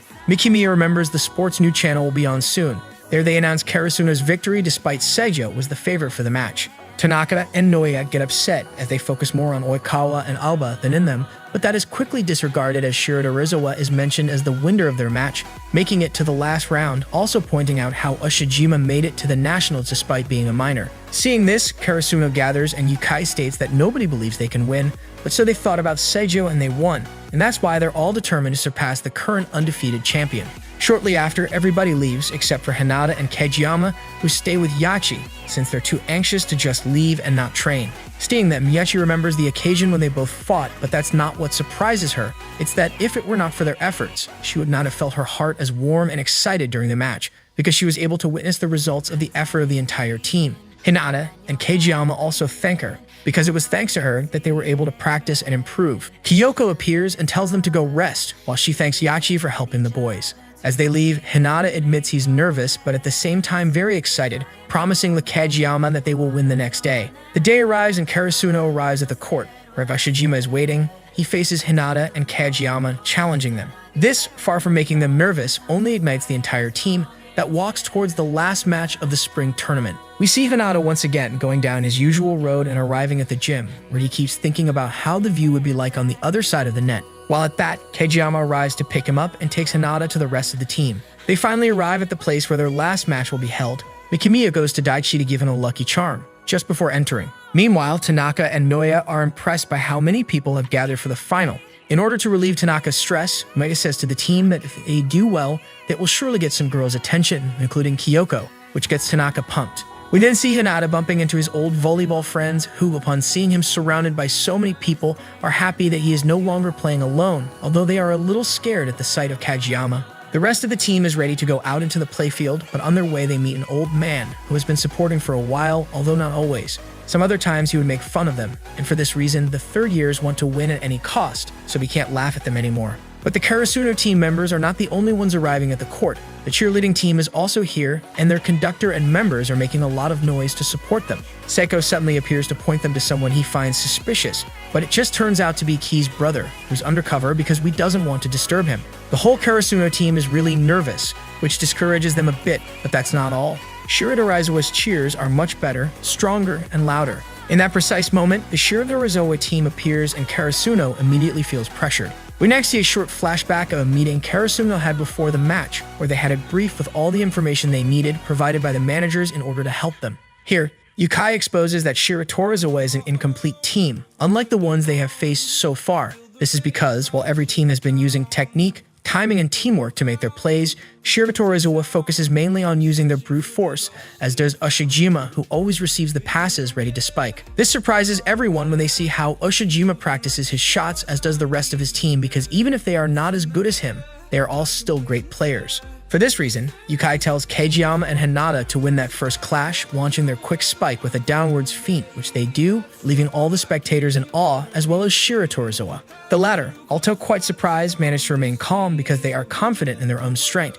and know they can count on Ushijima and his teamwork. It is here where the supposed star of the team, Koshiki, goes to Ushijima and promises him that he will do a good job. While the teams finish their preparations, Seiko and the others notice that there are a lot of television crews, and that this time, they will not have a match of 3, but of 5 sets, making them a little worried about the boys' resistance. Still, the game begins, both teams introduce their roster as Hinata remembers Ushijima's words, feeling more ready than ever to show him what he's made of. Next, Daichi has the first serve of the game. Here, Ushijima and the others throw the ball fiercely towards Karasuno, and although they do their best to stop it, Ushijima throws so hard at Noya that the latter ends up losing the ball along with the point, but far from being upset, he gets excited. Shortly after, Shiratorizawa serves and Denshi quickly loses the opportunity to defend, as do Tanaka and Asashi, as they are all nervous. Seeing this, Shuba shouts at them to calm down, rounding them back into reality. Still, trying to block Ushijima and his team is not an easy task, given their formation is laid out so that it always enables the team to pass the ball to Ushijima and perform an aggressive shot. As if that weren't enough, this issue is made worse by the fact that Ushijima is left-handed. Normally, blockers don't have a problem with right-handed people, since they can stop the shot with their dominant hand due to their position. But in the case of a lefty, they have to do it the other way around, so it's very easy for Ushijima to get past their defense. It also doesn't help that everyone in Shiratorizawa is really strong when it comes to spiking. Even so, Tanaka scores first, although it doesn't help much since Shiratorizawa manages to get ahead of them by quite a few points. This forces Yukai to ask for a timeout so he can encourage the boys and hopefully overcome Ushijima's offense. In order to do so, they've worked out a plan alongside Noya, where he can act freely as the libero, eventually blocking Ushijima's unavoidable spikes. But the latter is just too strong for Noya to handle, plus being left-footed, it's hard for him to find the right rhythm and angle. A single error would mean a big deviation of the ball's trajectory. As if this wasn't enough, the rest of the team is very nervous due to Shiratorizawa's great advantage, except for Ki, who keeps trying to stop Ushijima, although unsuccessfully, as he ends up failing to block. Noya then realizes that Ushijima is not playing at his full capacity, so it is very likely that he will fail receiving passes. At the same time, Ki bandages an injury on a finger caused by Ushijima and wonders if he might have doubted during his last block. The game resumes, and although Key thinks they should give up, he sees Noya bursting with confidence. Ushijima serves, and Noya watches the ball closely, and for the first time in the game, he receives it without losing the point. Next, Kageyama gains control of the ball, and at first it seems like he's going to spike, but he ends up setting on a point for the boys, given that he's not nervous, as nothing scares him, except for Oikawa. It is then that Hinata and Shube enter the game, just in time for the latter to serve, in hope of giving the team a bit of an advantage, but this strategy quickly backfires. Although Karasuno follows Shira Torizawa closely on the scoreboard, the rival teams still have a strong advantage, and being aware of this, Hinata and Kageyama decide it's time for their star move, but this is no problem for Ushijima, who receives it without breaking a sweat, winning the set shortly after. During the break, Ushijima talks to his teammates about how he knows Hinata, stating that he hates him, saying that our protagonist he has no reason to be so confident. This motivates Satori to take the game more seriously, given that he has never heard Ushijima say something like that. On our team's side, Yukai tells the boys that the only strategy they have is to hope that sooner or later Ushijima will get tired, but they need to hold up until then, so they must attack relentlessly with everything they have. This is their only chance to win. That said, the Karasuno team members give it all with their best attacks, especially Hinata, who is about to make his quick shot. But just as it seems he is about to score, Satori blocks the ball, warning Hinata that if he wants to face Ushijima, he must first go over him. The time has come for Leon to serve. This time, Karasuno does their best to attack, but again, Satori manages to stop them as he knows a great way to block in order to score. As if that was not enough, he also manages to foresee and prevent all of Kageyama's moves, who finds this to be really frustrating. This, of course, makes Satori feel better than ever. In order to prevent upcoming massacre, they call for a timeout. Here, Yukai explains to the team the reason behind Satori's nickname, Guess Monster. It turns out that he does something similar to Key's technique, reading the movements of the other players, but different in a very different way. Instead of analyzing, he guesses, and although it may not seem like it, he understands the gestures and movements of his opponents really well. That's why he can even avoid Kageyama's spikes. This, of course, pisses off Kageyama, given that every single play of his has been blocked. In order to prevent this from happening again, his only option is to feint like Hinata does. That is why, once he has a chance, Kageyama finally shoots past Satori's block, who in turn admits having made a mistake by falling for the feint. He also realizes that Kageyama is a terrible loser. When the latter tries to attack again with a strong serve, Satori feints with his block as well, managing to confuse Karasuno. Takeda can't seem to figure out these blocks, so Yukai explains to him that unlike normal blockings, which only prevent the ball from passing, Satori's blocks are made to score points in the process, using the momentum of the rival's spikes to redirect the ball. This allows Shiratorizawa to take the lead once again, and although it would seem Karasuno is going to lose, Takeda knows that his team's plays adapt and evolve to eventually defend successfully and pass through the enemy blockings. While at that, Satori provokes Key, calling him the normal guy of his team. Far from making him mad, Key makes a better block than Satori's and scores. However, it doesn't take long for Karasuno to outscore Shiratorizawa, even though they do their best to try to read the rival attacks, plus Tabashi is really eager to play and serve. The team continues to use Key's blocks, managing to get Tanaka a chance to spike, which makes Shiratorizawa's coach, Washijo, furious. The boys then make a switch in the layout of the team, and with a perfectly synchronized attack, Kageyama scores, reaching Shiratorizawa. While this is happening, Shiratorizawa's coach remembers back at his moments with the old Yukai, and at the same time we see his grandson, now the priest and coach, understand that Shiratorizawa relies on Ushijima more than in any other game tactics, making the whole winning strategy dependent on height and strength alone. Shiratorizawa keeps attacking Karasuno relentlessly, hoping to come back on top. Tabashi serves but fails and gives Ushijima a chance to score. This discourages everyone except for Key, which irritates Satori. Yukai calls for yet another timeout, where he clarifies that they shouldn't lose their cool, and that it is better to try to connect all their plays instead of focusing more on what people see. For this reason, Kei asks to be allowed to lead the pace of the blockings. Once the game resumes, Karasuno keeps trying to defend from Shiratorizawa's attacks, without much success, but now Key is in charge of directing the blockings, which he does, confusing Satori and scoring in the process, allowing Karasuno to even the score. Next comes Ushijima's turn, whose attack is successfully defended by Noya. This is possible because Key's tactic wasn't to stop Ushijima, but to direct the latter's attack towards Noya in order to stop the shot more easily. While not the best tactic, it proves an effective way of dealing with Ushijima's strength. It is Asahi's turn to serve, making the team get ahead in the scoreboard, although not for long, as Shiratorizawa manages to even the score again, with 2 points left to win the set. When the time comes for Ushijima to serve, the rest of his team tries pass the ball to Satori so he can spike, or at least that is what it seems. One of them feints and scores, leaving them only 1 point away from winning the set. In the stands, Akiteru notes that his brother is different, more focused. Karasuno still manages to use Tanaka to get the goose. Because of this, they quickly switch Ki and Hinata, and before stepping in, Ki gives him some advice. He tells Hinata to jump as high as he can, so that all the blockers notice him, distracting them, thus giving Kageyama a chance to spike, giving them the advantage. However, they quickly lose said advantage, since they need great resistance and concentration to score 2 points in a row, as both them and Yukai are aware of. Not only that, they have to adapt to the different styles from each rival player. Still, they continue to play, and eventually Karasuno gains strength, forcing Shiratorizawa's coach to call for his first timeout, switching Satori and Ada, who was actually a great pinch server, giving his teammates a chance to face Hinata, passing his defense and taking away Karasuno's advantage once more. Quickly, Karasuno goes on the offensive, and Hinata really focuses on the ball, making one of his super fast attacks, surprising everyone. Still, the rest of the boys continue to defend. Both teams face each other fiercely, trying to overcome one another, incapable of advancing more than 1 point away from the other team. Then Keat appears to save the team, and although he knows that they cannot compare themselves to Ushijima, there is no excuse to give up. While Hinata serves, he and his teammates do their best to block Ushijima's shot, thus giving Kageyama and Hinata a chance to hit their quick spike, giving them the advantage once again. As Asadi congratulates Ki on such a good block, Ushijima asks Shirabu to give him the ball next time. Hinata tries his serve again, but it is blocked, giving Ushijima the chance to strike with a powerful shot, stronger than ever, indicating that he is now being serious. The same way, the Karasuno boys score another point, taking the lead, but Shiratorizawa's constant attacks prevent them from advancing further. The moment Ushijima is about to throw the ball, Ki looks at the movements of his opponents, understanding what their next play is going to be, thus blocking and deflecting Ushijima's shot, managing to use it against him and winning the point. Even thinking that he can't beat Ushijima, he scored successfully. It is at that moment that Kei remembers Bakudo's words, feeling captivated and fulfilled for the first time thanks to volleyball. Seeing that they've won the second set thanks to him, everyone congratulates Ki.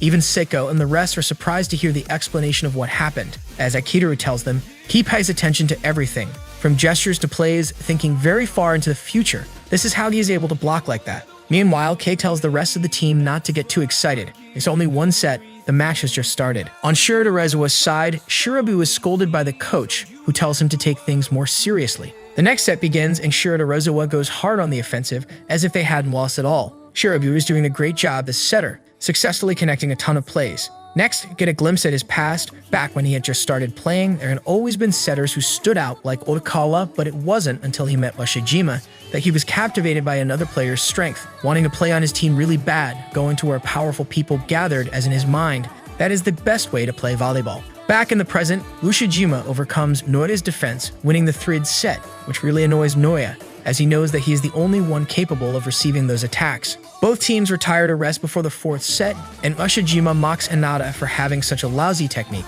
reminding the latter of Kageyama's attitude. After a few words of encouragement and strategies from Yukai, the team returns to the battle, where it is Goshiki's turn to serve, which fails miserably, awarding Karasuno the first point. Next, Ki plans a strategy to stop Ushijima and forces the latter to aim at Noya, who manages to stop his attack at last, which makes him think that now he can't let the team lose.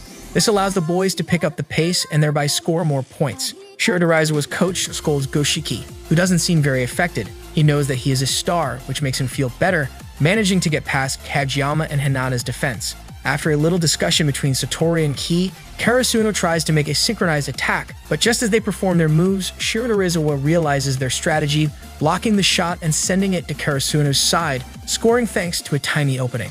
Right then and there, the old Yukai arrives to watch the game, eager to see what Washijo will come up with. At the same time, the latter realizes that, although the teams have very different tactics, they are similar when it comes to scoring by mere strength. In the end, it's a battle of concepts, just like when old Yukai was training the Karasuno at the time. Now it's the perfect moment to judge which students are stronger. The game progresses and Ushijima continues to score, while the boys cannot stop him. Even Ki is unable to read him, but he comes up with a new strategy, where they take the defense to the back, being Asahi the one responsible of saving the ball, giving his friends a chance to spike. When Tanaka is about to do so, Satori blocks him, as he knows just by looking where the ball is being directed towards. Since they can't stop Ushijima, they send Hinata to the front again. Ki thinks to himself that if they don't score with Hennet there, they're done for. Hinata knows that Ushijima wanted to tease him for being short, and this makes him jealous, but that doesn't stop him from playing, making good use of his height and scoring. With fire in his heart, he begins to play and turn the game around. However, everyone realizes that Hinata should be getting tired by the minute, since he has been running all the time. No small feat. The old Yukai knows that his only option is to jump. Anyway, Hinata does not feel tired and manages to even the score. Even his friends begin to support him with the blockings. When Shiratorizawa's turn to attack comes, Tanaka jumps next at Hinata to block Ushijima, touching the ball and scoring a point in the process. Seeing this, Yukei's grandson realizes that if this was only a matter of physical skills and talent, the match would be very simple, but that is not the case here. That's what makes it so interesting. Next, we see a flashback about the current third years, from the time Daichi, Shuga, and Asahi had just arrived at Karasuno, meeting the team. They are received by their captain with great emotion, and the three decide to go as far as possible. The only problem is that no matter how much they train, the rest of the members of the team aren't too excited to be playing, especially Kurosawa, who is well aware that the team isn't good, so he doesn't even try. This eventually affected Daichi, but still he never gave up and continued to practice with his friends, who did their best to quickly learn to receive and play differently. In time, their captain motivated them and took them to the Inter-High tournament, where Karasuno lost bitterly. Now in the present, Daichi knows that they must succeed where they once failed and emerge victorious.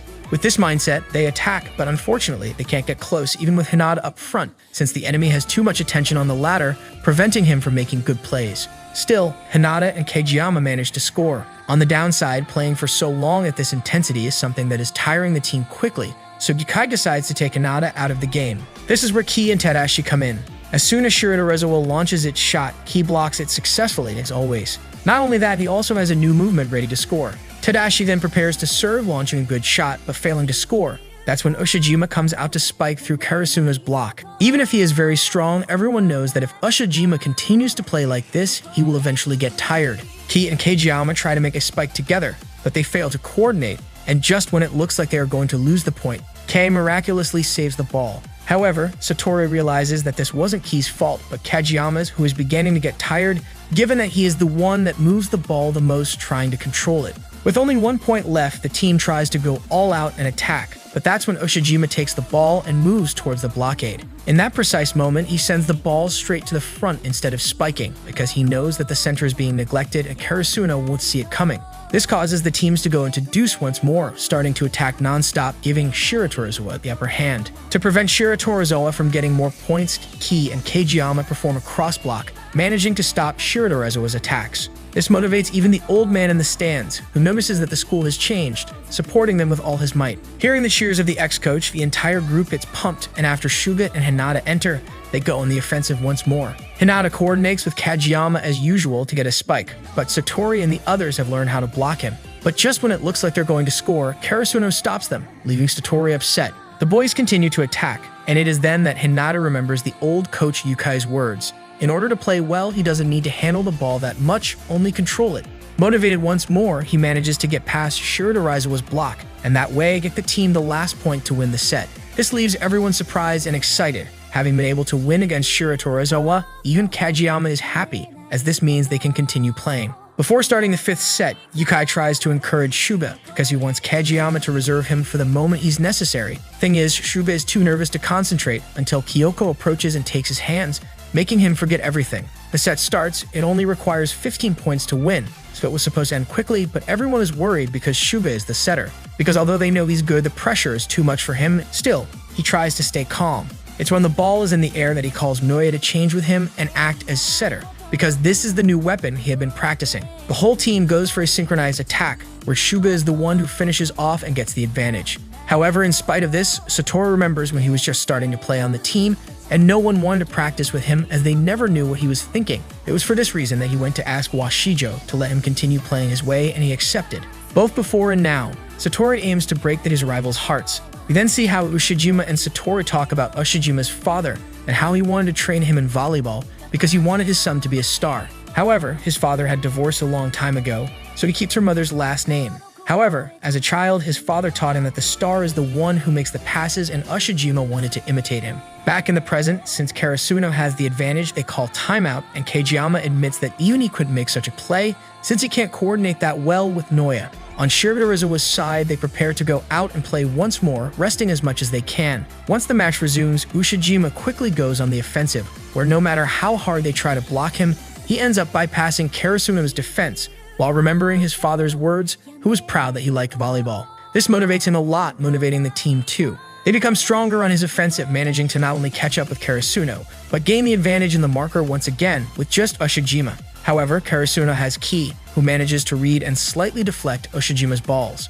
Yukai knows that no matter how callous you are, Ki's ability ends up affecting them sooner or later, and we see this in Satori and the others, as Ki manages to block all their attacks, giving an impression similar to Aon's. Yet, when it comes to stop another of Oshijima's attacks, everyone realizes that the latter wanted to avoid touching Ki because he knew he was going to stop it. At that moment, they notice Ki is in the hand due to the hit by the ball, so they quickly take him out, which greatly affects the team at that point. Even worse, he is furious to leave, reluctantly going to the infirmary. In the way, he meets his brother, who calms him down by saying that his teammates will take care of winning the match for him. Back in the game, Daichi and the others know they can't let Ki down after seeing him like that, so they try to make the play in sync with Noya, but they are quickly stopped by Satori, who wins the point. However, this doesn't affect Shuba, as he can try again. Hinata is about to join the game, but before Yukai advises him to switch to his soft blocking if he sees he's having problems. Once he gets into play, the first thing he does is get hit by a ball that luckily is stopped by his face, earning Karasuno a point. This is because he didn't want to get hit in the nose, but he couldn't use his arms in time, so he tilted his head to make it count as a block. Seeing this, Ushijima realizes that Hinata, despite not being talented or intelligent, is still a danger and wants to crush him. In turn, Kageyama is done preparing as he wants to go out and play again. The team continues trying to resume the attack, but Shuba knows they can't play it safe, so they risk another synchronized attack. Satori tries to go to block, but he starts thinking too much about what to do. Finally, he realizes he can't reach the ball and doesn't even try, for which his coach scolds him, because he knows that no matter what, even if it's a lost ball, he has to move and try. Kageyama returns to the court and quickly warns Hinata to cover his head. This is due to the fact that he is making a new movement which confuses Satori, but not Hinata, who manages to understand it, and thus they get the point. The game progresses and Shirota Razawa quickly achieves 10 points, putting Aida in to make his serves, and with these, they get a direct point, for which they call a timeout.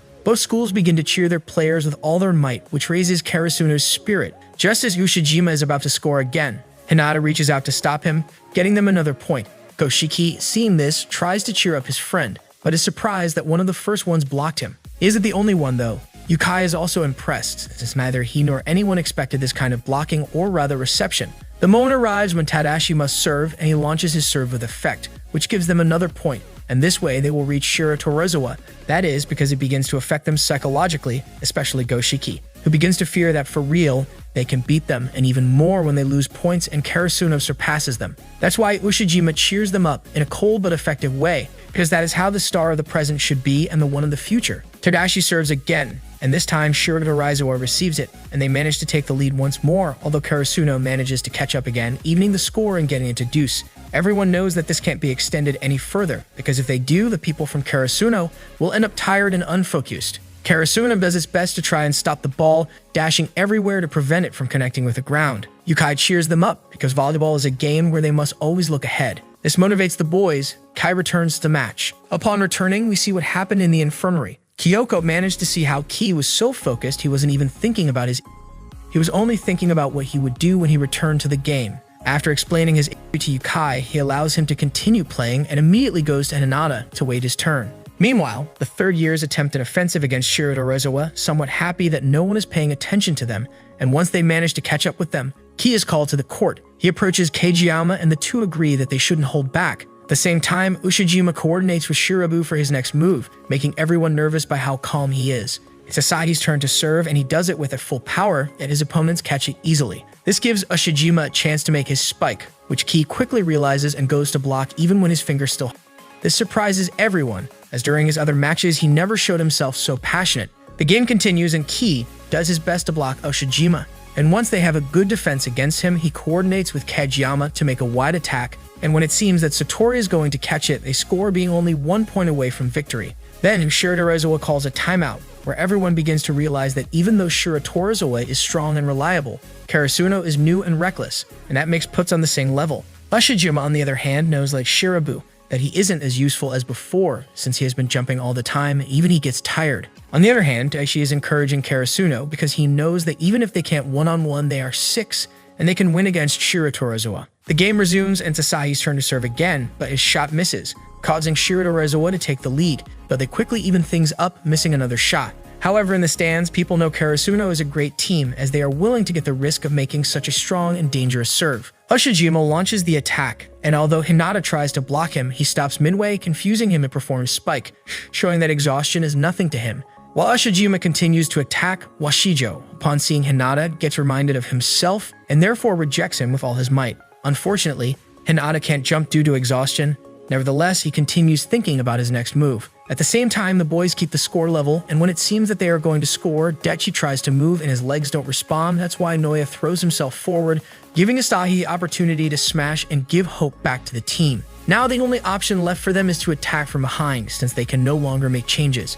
Ki manages to stop the ball, remembering Kuro's advice. The blocker is the last one laughing, because now he has achieved a touch for Hinata and the others can prepare to perform an attack from behind the court. However, Shiratorizawa receives it and tries to attack, but Karasuna resists with everything he has, and even Hinata blocks with his face again, while his opponents concede the ball to Ushijima once more, who prepares to throw, but Ki and the others already know where he will throw the ball. Therefore, Kageyama waits for him there and blocks it. Yet due to the intense pressure of the game, Ki and Hinata are quickly overwhelmed. But it's then that the third years start to push, keeping Ushijima at bay, so that everyone else has a chance. This is how Hinata, from behind, manages to see the ball and prepares to score, slowing down to confuse Shiratorizawa, and launches a synchronized attack. Doing so, Hinata gets the hopes and strength of his entire team, with which he finally spikes the ball, showing that volleyball is a team sport, and there is more than one way to be strong. After the ball touches the ground, the referee scores the point, and with it, Karasuna's victory. Everyone, including the boys, is speechless.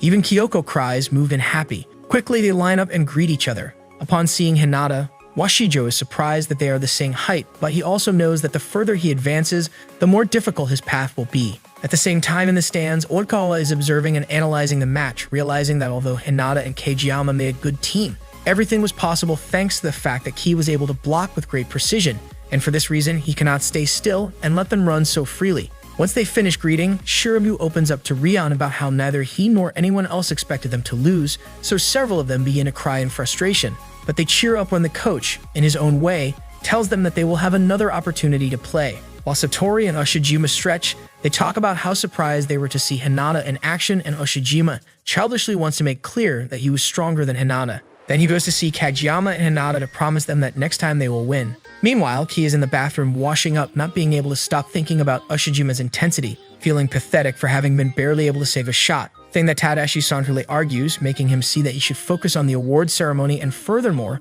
in the national tournament. The team then receives their medals for winning, and soon after, they go to the restaurant to celebrate. After the game, they go back to school, where Hinata feels like a star and brags to his classmates that he's going to the nationals, even though they don't believe he's going to play. Meanwhile, Yachi continues to work as a manager, too involved in her job to make a new poster. In turn, Takeda receives a call that leaves him speechless, and the boys begin to prepare, with Hinata excited to face Nakoma or Fukurodani at nationals.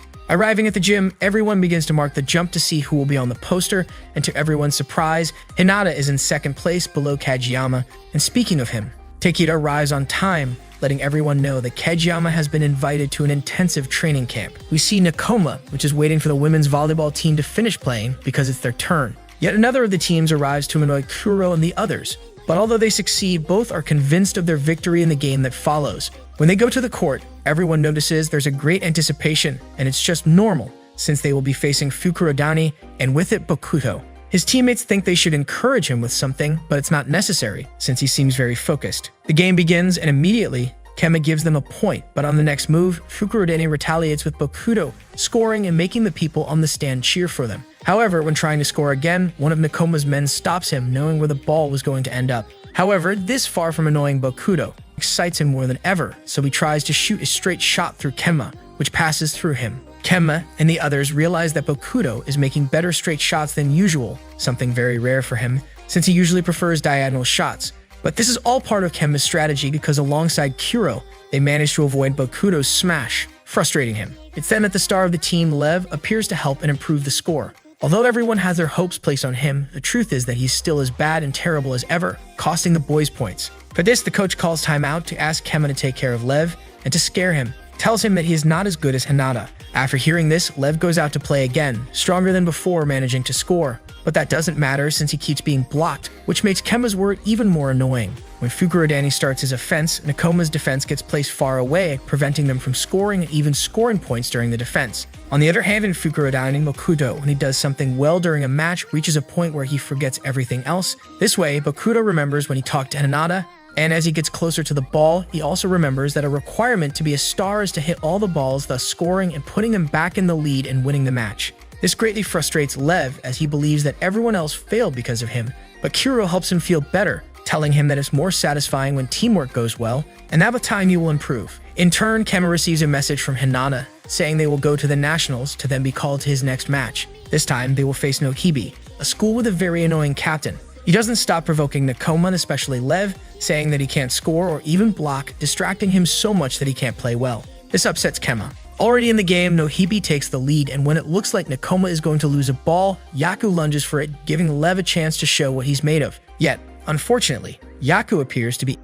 We see the time when Kuro and Yaku met. Long ago, they were rivals in volleyball, and not only there, they also fought over anything they could say or do, coming to resemble Kageyama and Hinata. However, they had the same goal, to win the national tournament. Back in the present, we realize that Yaku is in his leg, so they have to call in Shibayama to replace him. This gets Yaku very upset, since he didn't get sick. Nothing happened to him all year.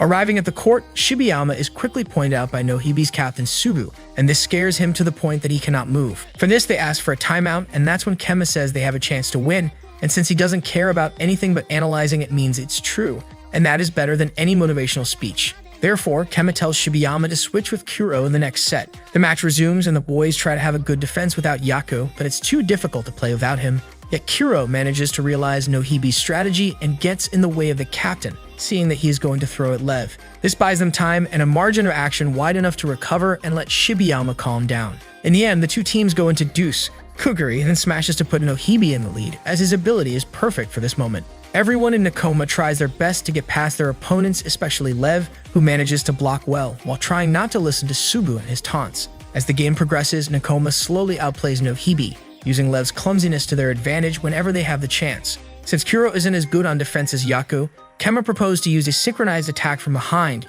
using Lev as a lure, giving them a chance to score, thus winning the set. Upon returning to the game, Nohibi brings Numai, Nohibi's star who has an thumb, so he suffers with every ball he hits, even then gived him and his team the advantage because he does not want to lose. Sugu knows very well what people think about them, but he couldn't care less. All he cares about is winning, and for that, he'll do whatever it takes. Kuro blocks a shot but gets and has to be replaced by Shibayama, who promises Kuro that he'll support Lev. Immediately, Nakoma loses another point, and judging himself responsible, Shibayama apologizes to the team, which Lev doesn't understand since it's not his fault. It's then when he begins to understand what Kuro wanted to tell him, understanding that teamwork is a mental matter and not something physical. For this reason, he is now willing to play better, throwing himself to block Kuguri, who knows by instinct that if he throws the ball at him, it will end badly. Nakoma then manages to score one more point, winning the match. Everyone is super hyped and excited, especially Lev and Shibayama, because they were able to understand each other and finally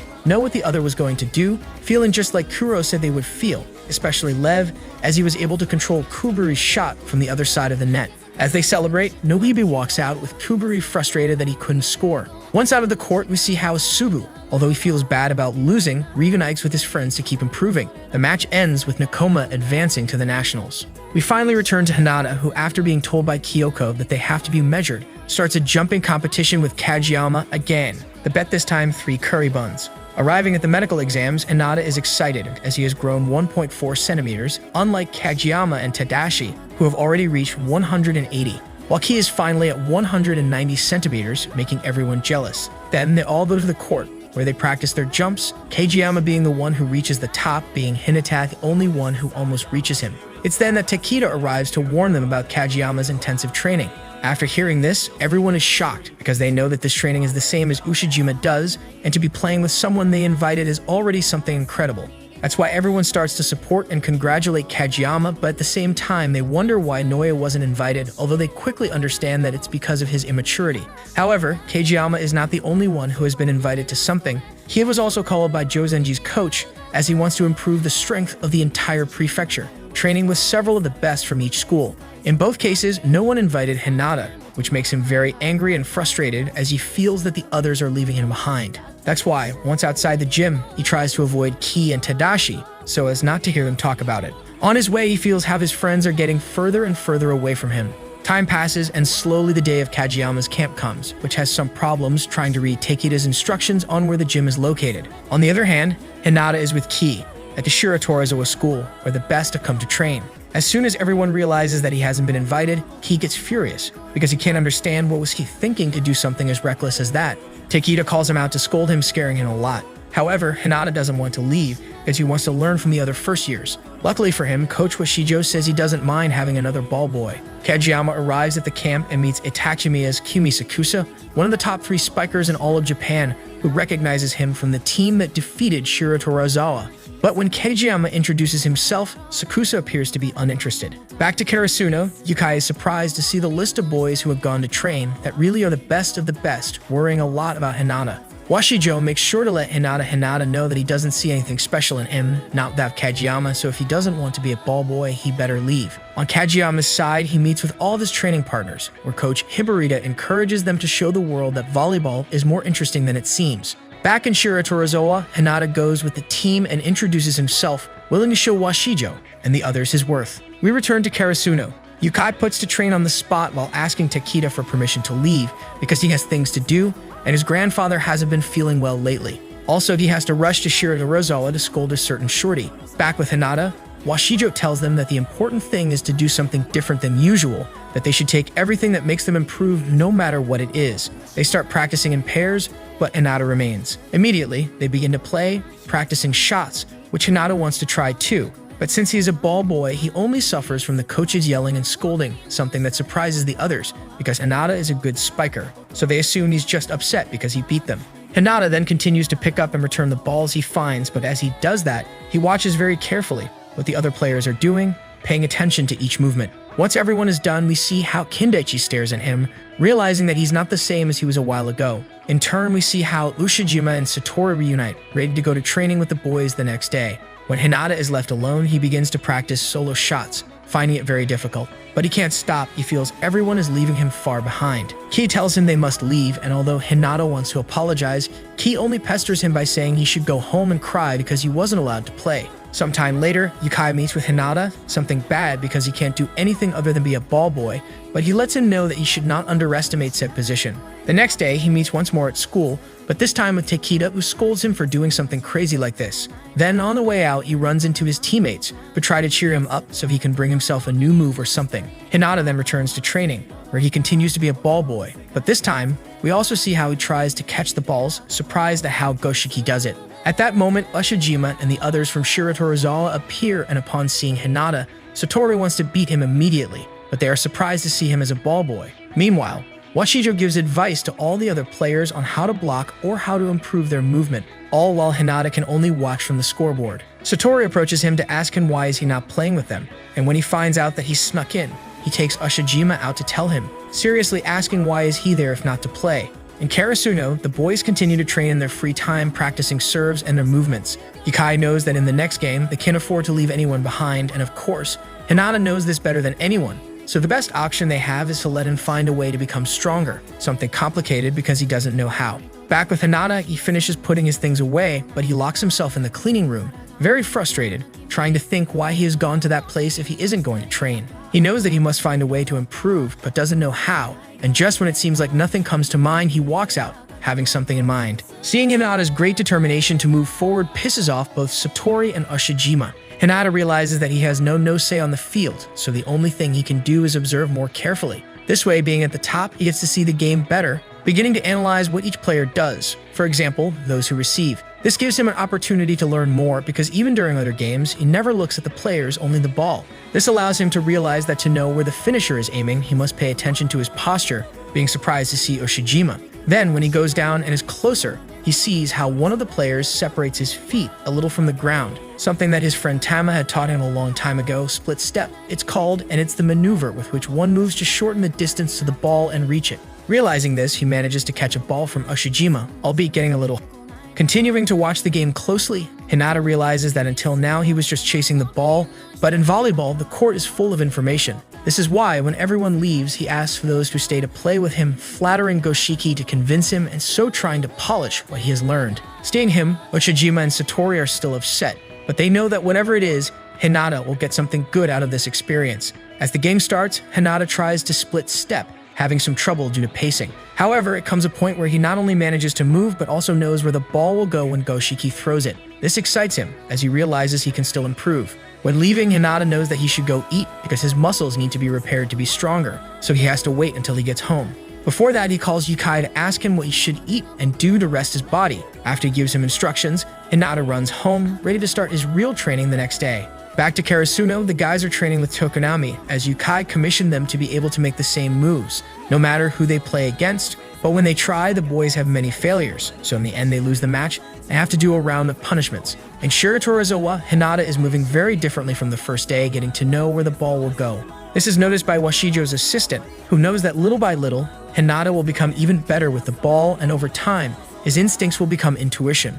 Later, Wachijima and Satori arrive to see Hinata, convinced that both he and Kei are monsters, since they are always giving their all to train and play. On the other hand, we see how Kageyama is very excited to play with others that are as good as him, but has trouble adapting to another rhythm because he is too used to Hinata. Returning to Hinata, he meets Kendaiki, to whom he reveals that his goal is to defeat Kageyama. Then they go back to practice spikes, where Hinata quickly starts acting as if it was a real game, starting to catch the ball much more easily, intimidating the others and annoying Kei, who feels he has to do something. That's why, after finishing the practice, he takes Hinata with him to a private place. Turns out to be Kei called Hinata because he wants to block together, making Hinata very excited, who rushes to prepare him and the others. On the other hand, Kageyama is chatting with a classmate who is complaining that he lost his last match. At that moment, Sakusa appears, intrigued because Karasuno has beaten Oshijima, thinking that he was feeling bad during the match, when actually what happened is that Hinata stopped him. This makes Sakusa even more upset and tries to find out who is he, but his friend stops him. It's at that moment that Kageyama says that until now he seems like someone very normal, at least for now. However, both he and his partner are more intrigued to see who is the white-haired boy, since he is very good. Shiratorizawa's coaches are talking about how Washijo started changing since he met Hinata. He seemed deeply upset during the match, but there's something else to it. Going back to Hinata, the boys are impressed by how well he plays and receives the ball. It's then that everyone changes position, leaving Goshiki in charge of spiking and leaving the others to block. Although it doesn't look like much at first, Goshiki gets past his block easily, leaving Hinata the job of stopping the ball. He knew that the movement looked like a cross, yet it wasn't, but a straight. This was his objective with Hinata, to train him so that he could adapt to more complex plays, since in the Nationals they could find opponents like that. We then move on to see Kageyama, who is beginning to communicate with the others, asking for their advice and opinions. In that, the mysterious boy named Hashiumi rises into the air, smashing just like Hinata. As the others stretch, Hashiumi goes to Kageyama, frustrated that he wasn't impressed. It's then that Itsumo appears to calm the atmosphere a bit, although he only wanted to provoke Kageyama, calling him sanctimonious. Going back to Hinata, he finishes playing with the others, going to the top of the gym to get a better look, noticing that Kunimi doesn't move at all, even though he could have caught the ball that was going towards him. This bothers Koga and the others a lot, as they know that he could have saved the play for them. But Kunimi gets upset when he hears that. Hinata then goes downstairs to ask about it, to which he remembers that Kunimi is one of those who prefers to save energy for the second time, and he also pays close attention to others. So Hinata begins to observe him and discover his secret. At the same time, we see how the others are worried, not for Hinata, but for Hakozawa, since he is the newest of them and can hardly play well. When it's his turn with Kunimi, he gets very frustrated that he has so many flaws that his partner has to take care of, but he still keeps trying, even though he knows he can't keep up with them. When Hinata goes to give him water, Hakuzawa says that they should have invited him instead, but Hinata knows that this is not the case, since he knows that he's very limited without Kageyama. Also, he is very aware of how great it is to be 2 meters tall, so he starts cheering for Hakuzawa because he wants to beat him. It's then that he encourages him to play another match, and this time he gives him a tip for the game. Here, instead of going with his usual style, Hakuzawa starts to make a high pass, so that there is a slower and safer rhythm with which he can afford to think what to do and little by little break through to smash, relaxing a lot and being happy to have improved thanks to Hinata. Finally, we see Kageyama prepare for another day of training. Standing alone with a troubled expression, Kageyama recalls the game in middle school when his team ceased to play with him and announced they would not follow him anymore. He remembers when Uekawa questioned him on whether or not he was giving Hinata the sets he wanted, and that he would simply regress back to being the king of the court if he didn't. On the other hand, everyone notices that now, thanks to Hinata's advice, Hakuzawa plays much calmer. Not only that, Hinata is now able to better hit his predictions regarding finishing moves. The only one with problems is Kei, because now that it's a 2-2, he has no one to make up for his failures, so he has to block and smash on his own, thing he doesn't like because he doesn't settle for anything. The assistant coach then announces that they will have a practice match since Sato, the other coach, is unwell. Hence, the other boys will play against all of Shiratorizawa, while Hinata can only watch them from the side. At the end of the game, Hinata goes to Ushijima to ask him what he thinks when he makes a receive, just like Goshiki, who is scolded by Yaku, and upon hearing this, he does not want Hinata to get ahead of him. It's like this that the camp slowly goes by, with Hinata improving and observing the movements of his rivals. On Kageyama's side, he has begun to get used to a different rhythm of play, managing to coordinate well with Hashiyumi and Sakusa, which the coaches have noticed, happy to see that the boys have improved and have started getting along. But more than that, they are glad that they like and enjoy volleyball. Asumu also appears, demonstrating what he is made of, being one of the best spikers of his school and in the entire group. We then go to see Karasuno, where everyone is training, and Tadashi realizes that Kinoshita has improved with floating serves. He's not going to lose to the others, so he starts training too. Yukai is worried because they only have a month left to prepare, so they must play as much as they can and improve themselves. On Kageyama's side, he talks to Itsumu, who tells him that he thinks it's better for him to play as a spiker, because as a setter he looks too serious and annoying. However, Kageyama is a setter, and he's not going to change it. This is how his training ends. Going back to Hinata, he is upset that not only has his camp finished, but he must also wait another month to play in the tournament. However, at that moment, as Koga is adding everyone to his phone, Kindeki appears to ask about Kageyama. Hinata, upon hearing this, makes him understand that it is normal for friends to fight, but before continuing, Kamimi takes Kindeki with her. As Hinata heads back home, Coach Washijo dines with his assistants, realizing that for those like him and Hinata, the hunger for victory is always there. The next morning, we see Hinata meet up with Kageyama, and they immediately have a competition to see who gets to the volleyball room first. After they caught up, they both begin to practice passes and tell each other what they did and who they met. Then Kageyama tells him about Hashiyumi and that he could fly as much as Hinata. This annoys him, but after Tanaka arrives and opens the door for him, Kageyama assures Hinata that he can fly much higher. Finally, we see that Date receives the news that they will have a practice match against Karasuno. The rest of the Karasuno team arrives, happily receiving their star teammates to start training, while they realize that the gym has been much quieter since they left. Hinata helps Yachi setting up the net. The idea is to help each other know where exactly every single player sends their serves and see how they react. The team begins practicing their serves. Asahi and Tanaka face off against Noya, casses every ball they throw at him, except for float serves. Tadashi is highly motivated, even if his serves aren't as good as they could. Finally, it's Kageyama and Hinata's turn. Kageyama throws one of his spikes, and Hinata is able to stop it with a split step, surprising everyone, given that he didn't do it by accident. After the training is done, Hinata goes with Kageyama to practice on their own and see how he can fly any higher. After Daichi tells them not to stay for too long, they begin to practice. In the meantime, Asahi tells the rest that since his return, Kageyama seems kinda and serious. Back at the gym, Kageyama tells Hinata that a good jump isn't made of momentum only. The stomp has to be really loud. The next day, the boys go to practice once more, and Hinata realizes that Kei used to play better when he was with Koga. Meanwhile, Yukai talks to Kageyama about being self-righteous, letting him know that there's nothing wrong with the way he plays. At the same time, Asahi is eager for Date Tech to arrive and play against them.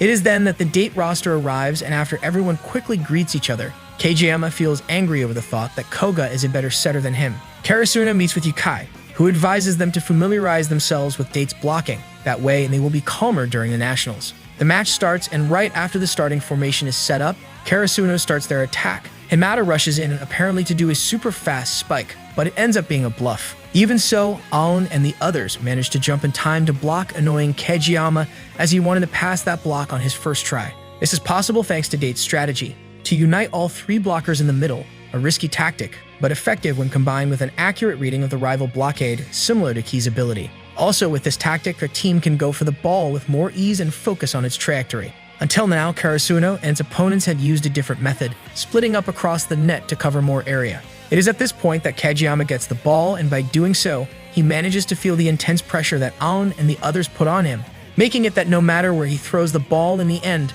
not even Hinata can react to it. Yukai then realizes that the true danger of this formation is not only its defense, but the pressure it exerts on its opponent, reducing the game to seeing which team generates more pressure on the other, something that Kageyama also notices as he remembers the games he had with the best players in recent times. This way, after noticing his own mistakes, Kageyama throws himself at the ball, and in doing so, he tells Noya to get out of his way. Kageyama quickly clarifies to Noya that he wasn't trying to be mean, he was trying to block the attack from behind, something that no one, not even Noya or those outside the field, noticed. This leaves everyone amazed by the great attention Kageyama has to his surroundings. The match continues, and Karasuno's boys do their best to score, but they seem to have trouble getting points, giving Date the lead. Kageyama, on his side, passes the balls in a perfect way, and although Key manages to score, he is still not fully satisfied. This surprises Hinata because Kageyama always says unnecessary and annoying things, which makes the fact that he's quiet so strange.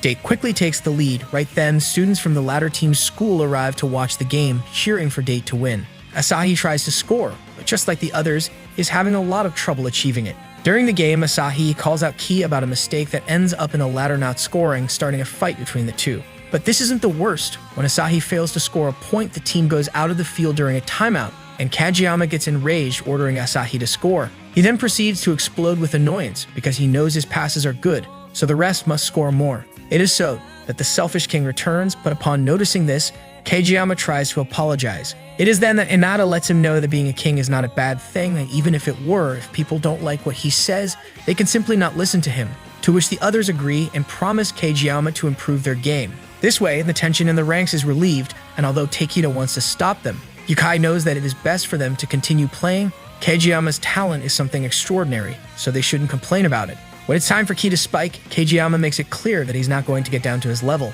upsetting him even more. The boys know that even though he acts like a selfish king, Kageyama is afraid that they will abandon him like before. It is then that Yukai realizes that what Kageyama is trying to do is to make the spikers shoot from higher up, instead of adjusting his passes to their level, making Kai spike even better than before. Upon seeing this, Hinata remembers his friend's passion for being a setter, and so he crowns him as a new king. The set ends, and Kageyama goes to the team and promises he will do his best to be a good setter. But for the rest of the team, it has always been like that. The game continues, and Hinata shows great skill, being able to better observe the playfield, watching how the others make their movements, surprising Shuga, who can't believe how Hinata won't stop growing. Suddenly, Tanaka makes a mistake, and Kageyama tries to tell in his own words that he will no longer be passing the ball to him in order to make up for that weakness, which causes a small fight between them. After clarifying the matter, they continue playing.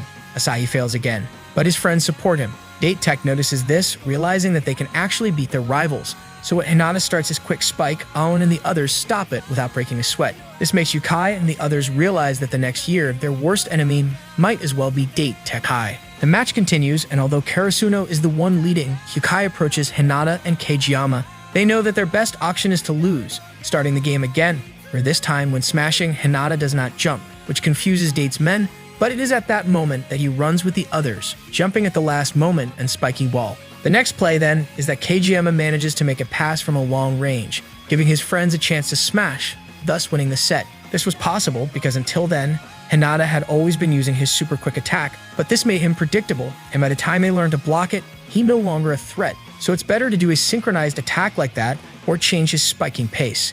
Nevertheless, this doesn't mean to stop using their super quick attack, it just means they should have more options. And as if that wasn't enough, Hinata and Kageyama are pretty troublesome, because when using the reading of the blocking, his opponents cannot know what movement Hinata will make due to his great speed, and since Kageyama doesn't show his emotions, they don't know where he will set the ball either, which ends up overwhelming the blockers. Moreover, Ki is not very satisfied because he knows that although this is a good tactic, sooner or later, they will begin to decipher their weaknesses, and that will put Karasuno in danger. The real problem, though, is that he's running out of energy, since he isn't a monster like Hinata, so Kageyama is forced to pay even more attention to him. Meanwhile, Yukai realizes that Tadashi is dying to play, but instead he chooses Kinoshita to do his services. When he sees how scared he is, he takes him out and scolds him. This gives Hinata an opportunity to launch another attack, but this time solely get Kuba's attention, giving Asahi a chance to smash. This leaves Kageyama impressed, as it's an amazing move. Asahi continues to play, running into On's wall once more, but this time he doesn't have the same fear as back then. For that reason, when he runs into the wall once again, he manages to turn his play around and score with ferocious force. After the game is over, Kageyama chats with Koka for a bit about how high he can jump, and even gives him tips on strengthening his fingers. Meanwhile, the third years say goodbye to each other, promising to see each other again in another game. At night, while everyone leaves, Kinoshita stays to practice with Noya, who has problems with his serves, but that's because he wants to practice other ways of receiving the ball, since he finds it very exciting. This also motivates Kinoshita, performing more and better serves, which annoys Tadashi, since he doesn't want to lose his place as the team's server. Meanwhile, Hinata returns home where he knows that he has no one to practice with, thing in which he already has a lot of experience, so he ends up doing solo passes, teaching his sister how to do it, and when she sees him, she realizes that unlike it was in the beginning, now Hinata and Ball are connected. We stop by to see Daichi, who gets up to practice as usual, but when he gets to the gym, he finds that he is the only member of a volleyball club that doesn't exist. Fortunately, it was all a nightmare, the first of the year. After this, he goes to the temple, where he meets Shuga, Asahi, and Kyoko. The three go up to make their wishes and prayers. As they go down, Kyoko lets them know that even if the gods are not on their side, they don't need them. as she knows they are good enough to win matches on their own. Everyone else spends New Year their way. Some train, others rest, and Daichi goes to see that his nightmare was just a dream because he finds that Hinata and the others are playing at the doors from the gym. Since none of them was able to stay still for long, so he forces them to rest. Soon after, Daichi finds Aikjiri, who mentions how surprised and excited he is to see him play in the Nationals after all. He promised to win for them. Of course, Daichi and his team will do his best to meet his expectations. Karasuna makes it to Tokyo. They stop by the hotel to leave their luggage, and although they see a tall fancy hotel, they won't be staying there but in the small inn next to it. Tanaka overcomes his disappointment by stating the inn is probably haunted and inviting Hinata and Noya to explore it, plan that is fast canceled by Daichi's glare. They finally go to the gym, but everyone begins to get nervous. They know this is not a competition like previous ones, it's the Nationals. Yet Yukai is not worried. He prepared a special video for them. It's not a recording of his next opponent, but rather a recording where everyone appears at their best moments so that they are encouraged and remember their best moves. At night, Kajiyama and Hinata really want to go jogging, and since it was likely that those two got into trouble, Ki was put in charge of them while the others stay at the inn. Asahi is very happy about his video, Shuga is studying. The night goes by quickly, and after everyone rests, it's time to go to court. There Tanaka and Noya meet Kanoka, an old friend of Tanaka and Miyama's spiker, who has developed quite well since the last time they saw each other. For his part, Kajiyama finds Komori, Sakusa's friend with whom he catches up. At the same time that Hinata meets with Bokuto. At that moment, Nakoma arrives and Daichi meets Kuro, having a bit of a rivalry between them. The beginning of the opening ceremony is announced and all the teams start appearing. Finally, it's Karasuno's turn. The battles on the orange court are about to unfold. Karasuno is warming up in the gym before their first game and everyone is extremely anxious as they don't have much to practice before they leave. When it's time to get on the bus, we see how Hinata and the first years leave their things with Tadashi, but he gets confused for a second, and because of that, a boy confuses the bag of Hinata where his shoes were. When he notices, he calls himself as he had left his phone there too. The bag had been confused and given to a boy. Luckily, the bag is still at the gym. Kyoko offers to go get the bag, leaving Yachi in charge because she has to get used to the fact that Kyoko won't always be there to help her. In this way, Kyoko runs off, getting on a bus where she begins to remember where she failed in the athletics club and how she tried to run and jump falling to the ground. Despite that, she eventually met Daichi, who offered her to join the volleyball club as a manager. Since the team hadn't had a manager in a long time, she had to learn everything by herself. Over time, as she progressed, she felt more at ease, closer, and thus she became one of Karasuno's. The boys are warming up, having trouble adjusting to the place because the floor is very different and the ceiling is much higher, which does not help their nerves. On the other hand, Kyoko knows that now she must pass the torch to someone else, Yachi, but it's not like she's giving up because she knows that this is also her fight and this is her way of supporting the team. That is how she finally arrives with Karasuno, bringing Hinata's shoes. It is at that moment that Suba, rivals, make their appearance. These upon meeting are convinced that Karasuno is not a dangerous team, since they barely beat Shira Torizawa by sheer luck. In addition, both their captain and some of them do not want to repeat what happened last year, since they have had to beat stronger schools to get to where they are. The match finally starts. Kajiyama is first to serve, but quickly concedes the point. Not only that, but the boys can't play well because of their nerves, especially Kajiyama, who because of that, and because he still hasn't gotten used to his role as setter so well, he needs time to adjust. Unlike Suba, that manages to lead the score 3-1. Kajiyama continues trying to get used to his new environment, but Suba realizes he's not okay. So they try to take advantage by going to the right, which turns out badly, because Karasuno manages to score. Even when Kajiyama misses a pass, Hinata scores a point, but Suba's lead, and Kajiyama's mistakes start to affect the boys, so they send Tadashi to boost their morale. He had been practicing how to calm down, resetting his emotions by focusing on something else, launching a floating serve, with which the boys sucks at blocking and advancing further. Karasuno gets another point, but Suba is still leading. That's when Kajiyama finally gets the hang of it and accurately sets for Hinata, who performs his quick spike, showing that Karasuno is ready to play for real. Seeing this, the entire crowd is amazed, especially by Hinata, since he's the smallest of the two teams. This catches Etsuo's attention, seeing Kajiyama so different, and gets intrigued about Hinata. As the game progresses, Kajiyama improves his passing, giving everyone a much better chance to score, and even he is encouraged to shoot, but Hinata gets a little frustrated by it. In turn, Yukai and Takeda realize that although it had never happened before, the world finally met Kajiyama, and now they can witness his great talent when playing volleyball. Suba asks for time and the coach calms them down. They came to win, not to doubt. This gives them enough encouragement to continue their offense, but in the end, they end up with Ki in front, who can easily block their shots. Although this time it's not the case and Hinata saves the ball, giving Asahi a chance to even the marker. However, this repeats. Odd Hinata receives the ball with his body, something that Asahi notices, knowing that this time he's not moving by instinct, but reading his rival's movements. At the same time, Ki continues to analyze the moves, taking special care not to make any mistakes, managing to put them in the lead, although Kageyama is not very happy about this. Kageyama then threatens Hinata that he has to hit his next serve, but he ends up missing, so Kinoshita is called in to take care of the matter, but he ends up losing the point, as does Kageyama, who shoots into the net. Then Suba calls Himikoa to serve, who's clearly more tense than the rest of the team, but this does not prevent him from performing an upward serve, although he ends up failing, hitting one of his teammates with a ball and causing them to lose the set. When the set ends, Himikoa thinks that everyone will blame him, but he quickly realizes that no one is angry at him.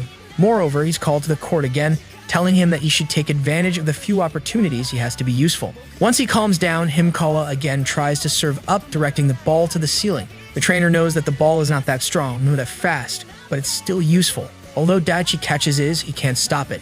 Even though he and Asahi team up, the serves still connect with the ground, giving encouragement to the entire Tsuba team. Despite this, Karasuno manages to get the ball and continue scoring points to reach Tsuba again. And this is where Himikoa can see the determination of his enemies, as Noya has already gotten used to this service, being able to give a chance for Hinata and Asahi to spike. Shuba arrives at the field and they immediately resume the offensive. They are 1 point away from winning, and it's then that Hinata and Asahi go for one last shot, while the former Karasuno players are moved by how far Asahi and the team have gone.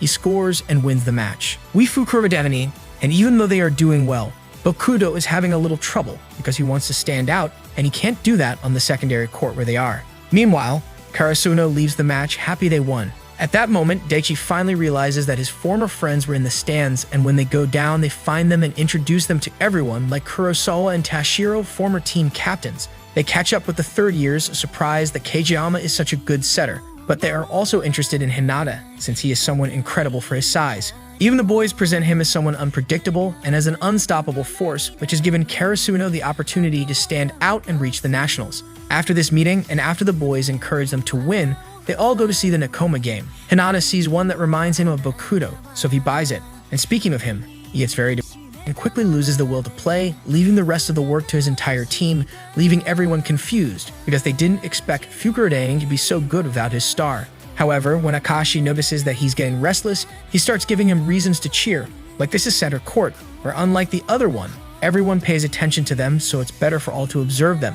Not only that, but Hinata has arrived with his shirt, taking all the emotion out of Bokudo, who begins to shoot better than ever, quickly getting the victory for Fukurodani. Seeing him so animated, Akashi admits to his teammates that even if he tries, he can only bring out a part of Bokudo's potential, which is why he always tries to encourage him, to see what he is capable of, and of course, he has never told him. At the end of the game, Hinata returns to the court to watch the other games, but on his way he finds Hashiui, who, although he doesn't know him at all, starts a staring duel against him, winning when Kageyama arrives, who introduces them. There, Hashiumi confronts Hinata, asking how far he can jump, glad to know that he can reach higher. After this, he goes to his game, which is witnessed by Karasuno. Everyone is shocked when they see how tall and skillful Hashiumi is, since he can jump more than Hinata and smash like no other, beating his rivals by himself. So Hinata goes down to take a closer look, leaving Shuga worried, since Hinata is not intimidated by taller opponents, but it surely affects him that there is someone equal and better than him. Hashiumi then meets a reporter to whom he quickly tells that it's not bad to be small, that's something that bothers him a lot. People saying that being small in volleyball makes you a lousy player, because that's not true. When Hinata hears this, he's moved and returns to his team happier than ever, making Kageyama excited to see he's so into it. As they leave the court, they meet Nakoma, to whom they give a warm greeting, promising to see each other the next day, yet they both know how difficult that will be. We see that Tanaka has known Kanoka since he was a child. The kids made fun of her for being too tall, and he defended her to later encourage her to join the volleyball team. In the present, she is very embarrassed by this, and Tanaka is still in shock to have a chance with her. Soon after, the team gathers to see some information about their next opponents, the Inarizaki Academy. They will have to worry about Aaron Ojiro, one of the best spikers in the entire country, tall and strong. Rintaro Suna, a great middle blocker, with a lot of instinct that will surely adapt quickly to them.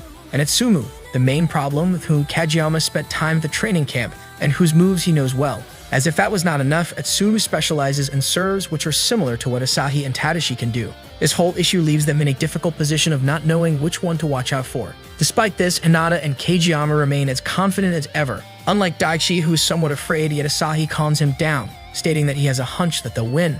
Meanwhile, Tanaka is out and meets Kanoka, with whom he begins to talk, remembering what his friends told him, becoming very nervous. This gets worse when the conversation progresses, and for that reason he warns that he has another girl, but at that moment, a boy appears pretending that everything was a misunderstanding. However, Kanoka really was in love with him, so upon hearing it, she bursts into tears. Soon she remembers she has gone to win with her team and calms down.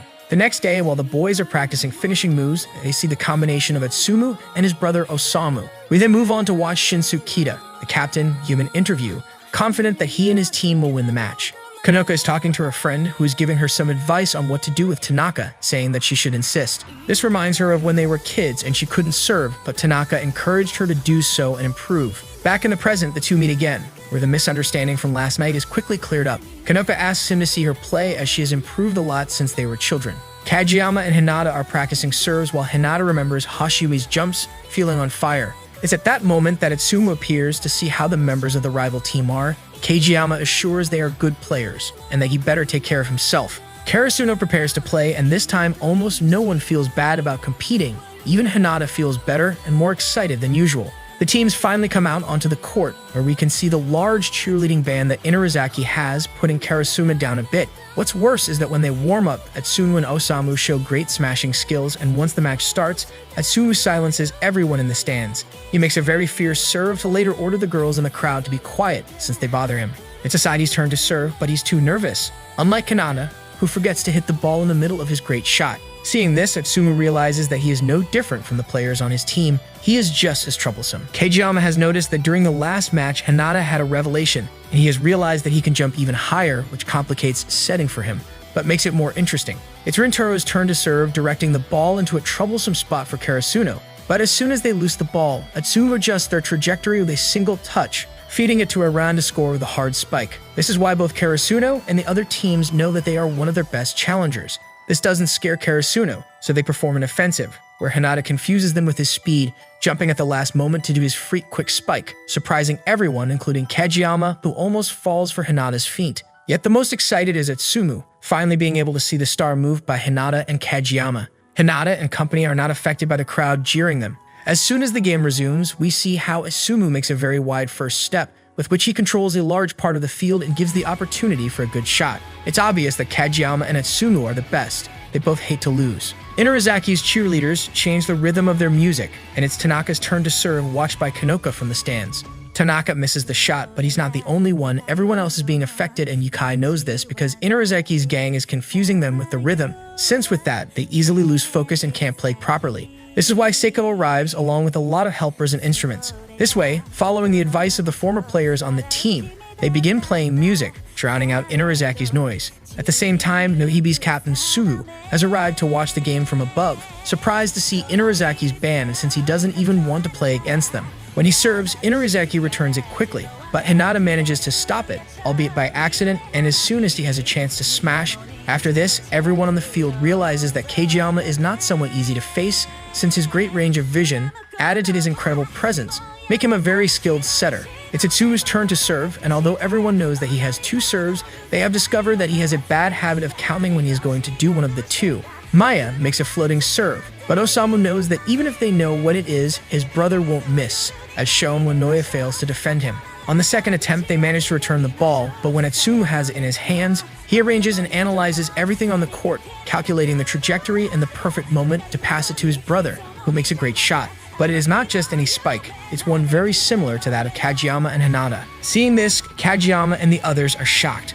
On the other hand, Atsumu is very happy he was able to imitate such an incredible shot. In turn, his brother Osamu knows that he should not trust Atsumu that much, but he knows that he can count on him to throw the ball. Karasuno goes on the offensive, and as soon as Atsumu sees his plays, he reads Kageyama's gestures and movements, knowing where the ball will go and what play he will make with Hinata, managing to stop him. Although one of Inarizaki's trainers believes it would be enough to break his spirit, Hinata is not discouraged. On the contrary, he feels more motivated than ever to get past Atsumu's block. In the end, after a bit of a fight, he succeeds, and this gives Ki a chance to stop Atsumu's quick shots, since he has gotten used to Hinata's. With Ki taking the lead, everybody follows, like Tanaka, who scores. And to end this good streak, Inarizaki calls a timeout. During the break, Yukai tells Hinata that from then on, he must mark one of the twins like Inuoka to be a good blocker. Once the match resumes, Kinoshita joins in, and after being reassured by Yukai, he starts his serve, calmer but still misses. Even so, when Osamu tries to smash, Hinata quickly runs towards him. Hinata manages to reject the ball, equalizing the score for the first time in the game. Although this makes the boys happy, Kinoshita continues trying to stay calm because although he knows his opponents are human, they are not equal to them. And this is shown when they take the advantage again and overcome Hinata's block. Thus, they ask for timeout again. Yukai knows that Inurazaki is quickly adapting to them, so he plans a new strategy where Hinata will keep an eye on his opponents. Upon returning to the court, Osamu expresses that he is not afraid of Hinata's block, and this leaves him thinking. He wants to give the same pressure that other blockers have given him, starting to review the players he knows. He quickly understands, and by blocking Osamu, he directs his attack to Noya and giving everyone the opportunity to do his synchronized smash. The match stays even, but both Inurazaki's coach and Yukai know that as soon as Karasuno stops using their weapons, they will start putting a lot of pressure on them, and eventually they'll lose the balance of the match. That's why, when they no longer have special movements, the real game will begin. In turn, Inurazaki's team is somewhat worried about what Hinata might do, but their coach reminds them not to worry, for that means no good for them, so it's best to be flexible and continue to focus on the game in general. As soon as the game resumes, Asahi tries to spike, and although hits the ball badly, still manages to score, which makes Bokuto very emotional. Then it's Hinata's turn to serve, being very cheerful, until Tadashi arrives to score. The problem is that this time he has a hard time calming down, until his teacher shows up to help him, allowing him to launch a floating serve towards Inurazaki's star Aran, putting Karasuno on the lead. The night before the game, Kanoka had gone to congratulate Tanaka. After that, the boys had been helping him understand how he feels, because in all his time in Karasuno, he had been in love with Kyoko, and he doesn't like the fact of thinking of another girl. It is there where the boys begin to remember the first time they saw her. Back then, he was as aggressive as ever, but upon seeing her, he asked her to marry him right away, and Kyoko instantly turned him down. From then on, he never stopped insisting. Therefore, now Tanaka is having a hard time due to what happens with Kanoka. Returning to the match, Tadashi launches another floating service, although this one fails to score even with Tanaka helping on the defense. However, Inurazaki manages to come back a bit until Kageyama gets into the other side of the net, returning the ball to Asahi, who smashes and scores another point. Since Karasuno is in the lead, they depend on scoring another point to avoid a deuce, so Tanaka tries to spike, but is blocked by Rintaro, who knows, like everyone else, that Tanaka hasn't done much today, so it will be easier to go for him and break his will slowly. In spite of that, Tanaka isn't scared because he is used to being the main objective, so he prepares to be more aggressive, who has to be saved by Noya so they don't score, allowing Daichi to shoot from behind and gain the advantage. However, Tanaka continues being blocked, which gradually makes him lose confidence. We see when Tanaka had just entered Karasuno, introducing himself to the others. During his time in Karasuno as a new member, he had to suffer from seeing his team treated like a bunch of weakling rookies, especially since they wouldn't let them use the gym. In addition, when he went to train with other teams, he was annoyed that they would later belittle him. Yet when he saw his friend's determination to win, he felt more motivated, so he shaved his head and continued playing, and that's why it affects him so much to do the things wrong. Tanaka, feeling worse than usual, worries the boys, but they know they shouldn't worry too much as Tanaka is the only second year who still plays with them, despite everything he was told. When the ball is in the air, Tanaka remembers a time when he chickened out and he didn't go for the ball, but not this time. He decides to pass it to Asahi. Hinata goes to talk to him to cheer him up, reminding him of his blocking and how similar it was to Date's. Thus, after getting better, he blocks with Hinata, directing Inurazaki's shot. Then we find out that although he shows to be pretty full of himself, deep down that's not the case. And there are times when he gets to... But he knows that's no reason to look at the floor and stop, but something to keep fighting for. That's why he asks Kageyama for the ball and spikes, giving his team the first set. Ki is impressed by his friend's mental resistance because he never gets to... On the other hand, Kanoka remembers how Tanaka helped her during her childhood by seeing that her natural height wasn't something to be ashamed of, but at the same time he seemed jealous of her height. Knowing that Tanaka has always been straightforward and honest, Kanoka voices how she knows her heart has been broken. Subu and Mika has arrived at another court to see Nakoma's match against Sarukawa. Two teams with impeccable defense, waiting to see who will advance to the next round of the Nationals. We see how Kuro and his friends talk a bit about how much Kema hates to stand out, and that makes Kuro remember all the times Kema got sick from going to practice with him, still wondering if he likes volleyball. Kema admits that he doesn't mind playing, but he doesn't like it either. He just doesn't have a valid reason to leave it, and since he likes games so much, he wants to level up. That's something Kuro knows well, since he once found him playing at his house since 2 in the morning. On top of that, now Kema has a rival that wants to surpass Hinata. Back to the game against Sarukawa. We see they have a defense as good as Nakoma's, since Coach Shishio was a disciple of Nakamata. Subu immediately notices something is wrong, since Sarukawa is not attacking on purpose. Their strategy is to confuse Nakoma, or rather to tire Kema, and therefore tear apart their defense. We see Nakoma's past. Kema is running with his teammates, easily being overtaken, although he has fun seeing the things he imagines while running. Still, that doesn't change the fact that everyone is always getting over it easily, especially Yamamoto. The boys arrive at the gym, where they practice passing. Here, Yamamoto isn't upset because he's lazy, but because he's so good without trying, so he tries to outplay him with a strong pass and Kema counters with a feint. After seeing this, Kuro scolds his friend, asking him to please be more cooperative with others. That's why he begins to observe Yamamoto, trying to figure out how to be more friendly. One day, when they had a friendly match against another school, even though Kema did well, Yamamoto knew how terrible he played, so he stayed frustrated all day. Seeing him like this,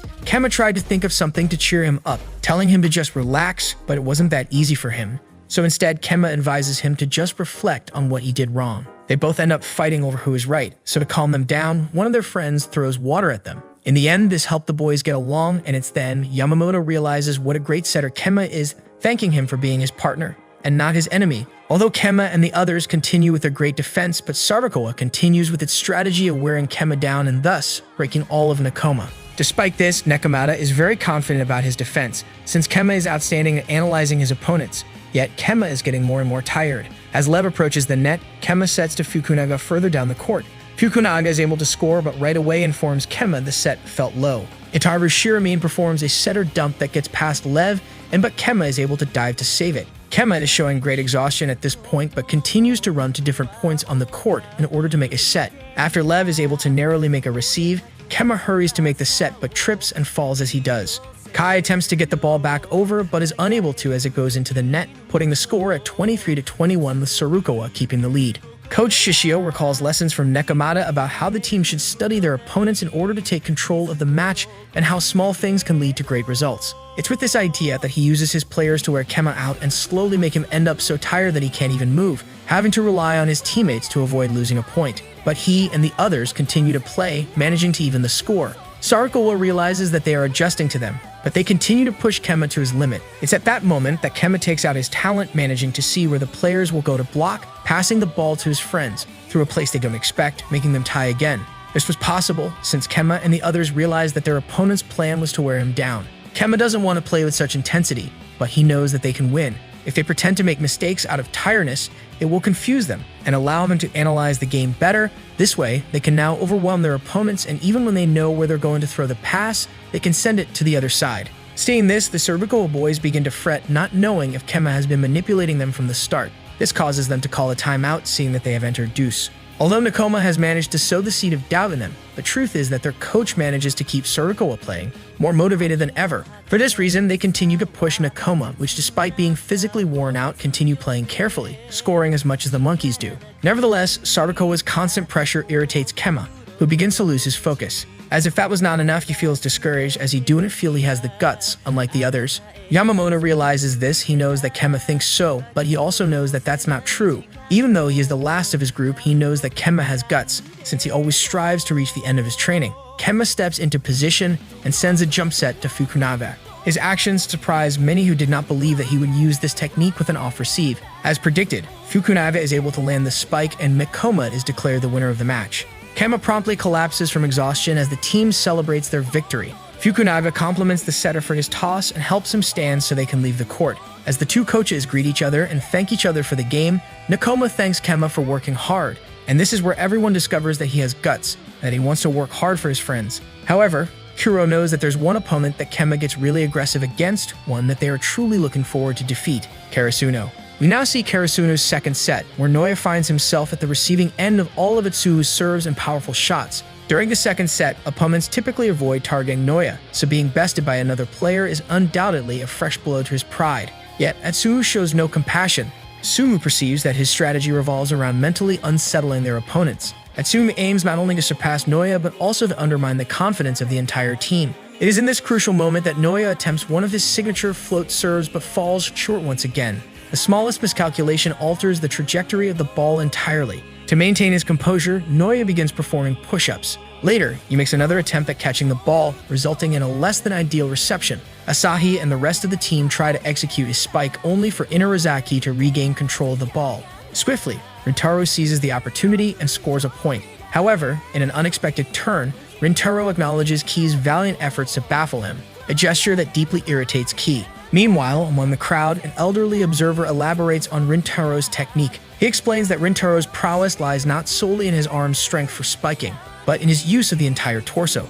This unique approach allows him to direct the ball with both force and precision, dictating its path. Furthermore, Rintaro possesses a distinct ability, the manipulation of those attempting to block his spikes. This becomes evident as Ki and Kageyama launch themselves to block one of Rintaro's spikes. Yet, Rintaro deftly navigates through the defensive line, having anticipated Ki's move. Rintaro's skill lies in his capability to manipulate blockers, compelling them to react as he desires. This advantage not only benefits him, but also his team, a fact that even Kuro finds unsettling. On Karasuno's side, when a ball is sent soaring through the air, an opportunity arises for Eren to unleash a spike, skillfully circumventing a triple block and delivering a forceful hit that Asahi barely manages to receive. Nevertheless, Eren scores through sheer brute strength. Even though Takeda contemplates calling a timeout, Hyukai realizes that it's not a luxury they can afford, given their strategy relies on the current momentum. Their calculated approach involves Eren persistently receiving the serves, prompting the decision to sub in Shuba instead of Ki. This tactical choice aims to wear down Eren's stamina and incite frustration within the Inarizaki ranks. As a result, Shuba steps up to the serving line, yet Itsumu and his teammates maintain their calculated plays, maintaining a formidable advantage over Karasuno. Recognizing Eren's growing fatigue, they opt to substitute him with a player who has been relatively inactive for a while, Haizuk. Fully aware that his performance could earn him either praise or disdain from his peers, Haizuk steps into the fray. During a serving attempt, the Karasuno players inadvertently score a point for their opponents, sparking ire among the Inarizaki cheer squad. Meanwhile, Kageyama unleashes a serve of unparalleled power that lands precariously on the court's edge, impressing everyone at court, particularly Hinata. This heightened state of play, typically reserved for formidable adversaries, draws out a mixture of admiration and concern from Hinata. Kageyama steps up to serve once more, prompting Inarizaki to call a timeout in a bid to disrupt his rhythm. However, his Poland proves ineffective, as Kageyama continues to serve with never-before-seen intensity. This allows for the rest of the Karasuno squad to launch a concerted offensive. Meanwhile, Eren and his Inarizaki teammates begin to display signs of vulnerability. In this pivotal moment, Hinata opts to unleash one of his signature spikes, only to be stopped by Atsumu, who is growing increasingly agitated by their deteriorating position. Atsumu's frustration leads him to commit errors as well. At this critical juncture, Kida emerges as a pivotal figure, injecting his presence into the unfolding game. As soon as Kida arrives, he's aware that everyone is watching him, but he also knows they shouldn't fear him. He's not a god or anything, just another player. Just before the game starts, we see young Kida talking to his grandmother, who tells him that the gods are always watching. Upon stepping onto the court, some of his teammates are surprised as he rarely plays on the field despite being the captain. Nevertheless, as the game begins, Kida holds the defense and supports his friends as best as he can. He's known for not standing out in any particular aspect, but his greatest virtue lies in his ability to calm his teammates. He exudes tremendous confidence, wastes no effort, and always remains calm. Then Tadashi steps onto the court, only for Kida to easily stop him.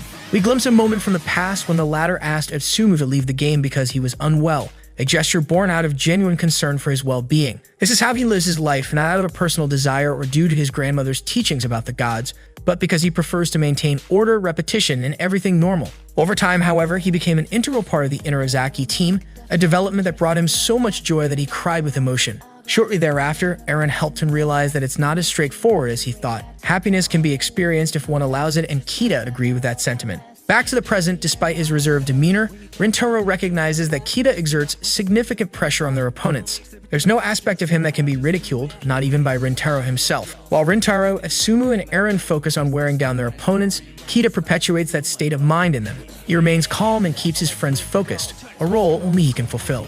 Karasuno finds itself in a challenging position, down by 8 points, yet they persistently strive to advance and score. Despite their determination and momentum, Rintaro and the others manage to score the final spike, winning the second set. However, Rintaro remains somewhat annoyed as Ki isn't paying as much attention to him as he would like. During the break, a sense of unease fills the air as everyone notices Noe's uncharacteristic silence. This departure from his usual lively demeanor raises concern among his teammates.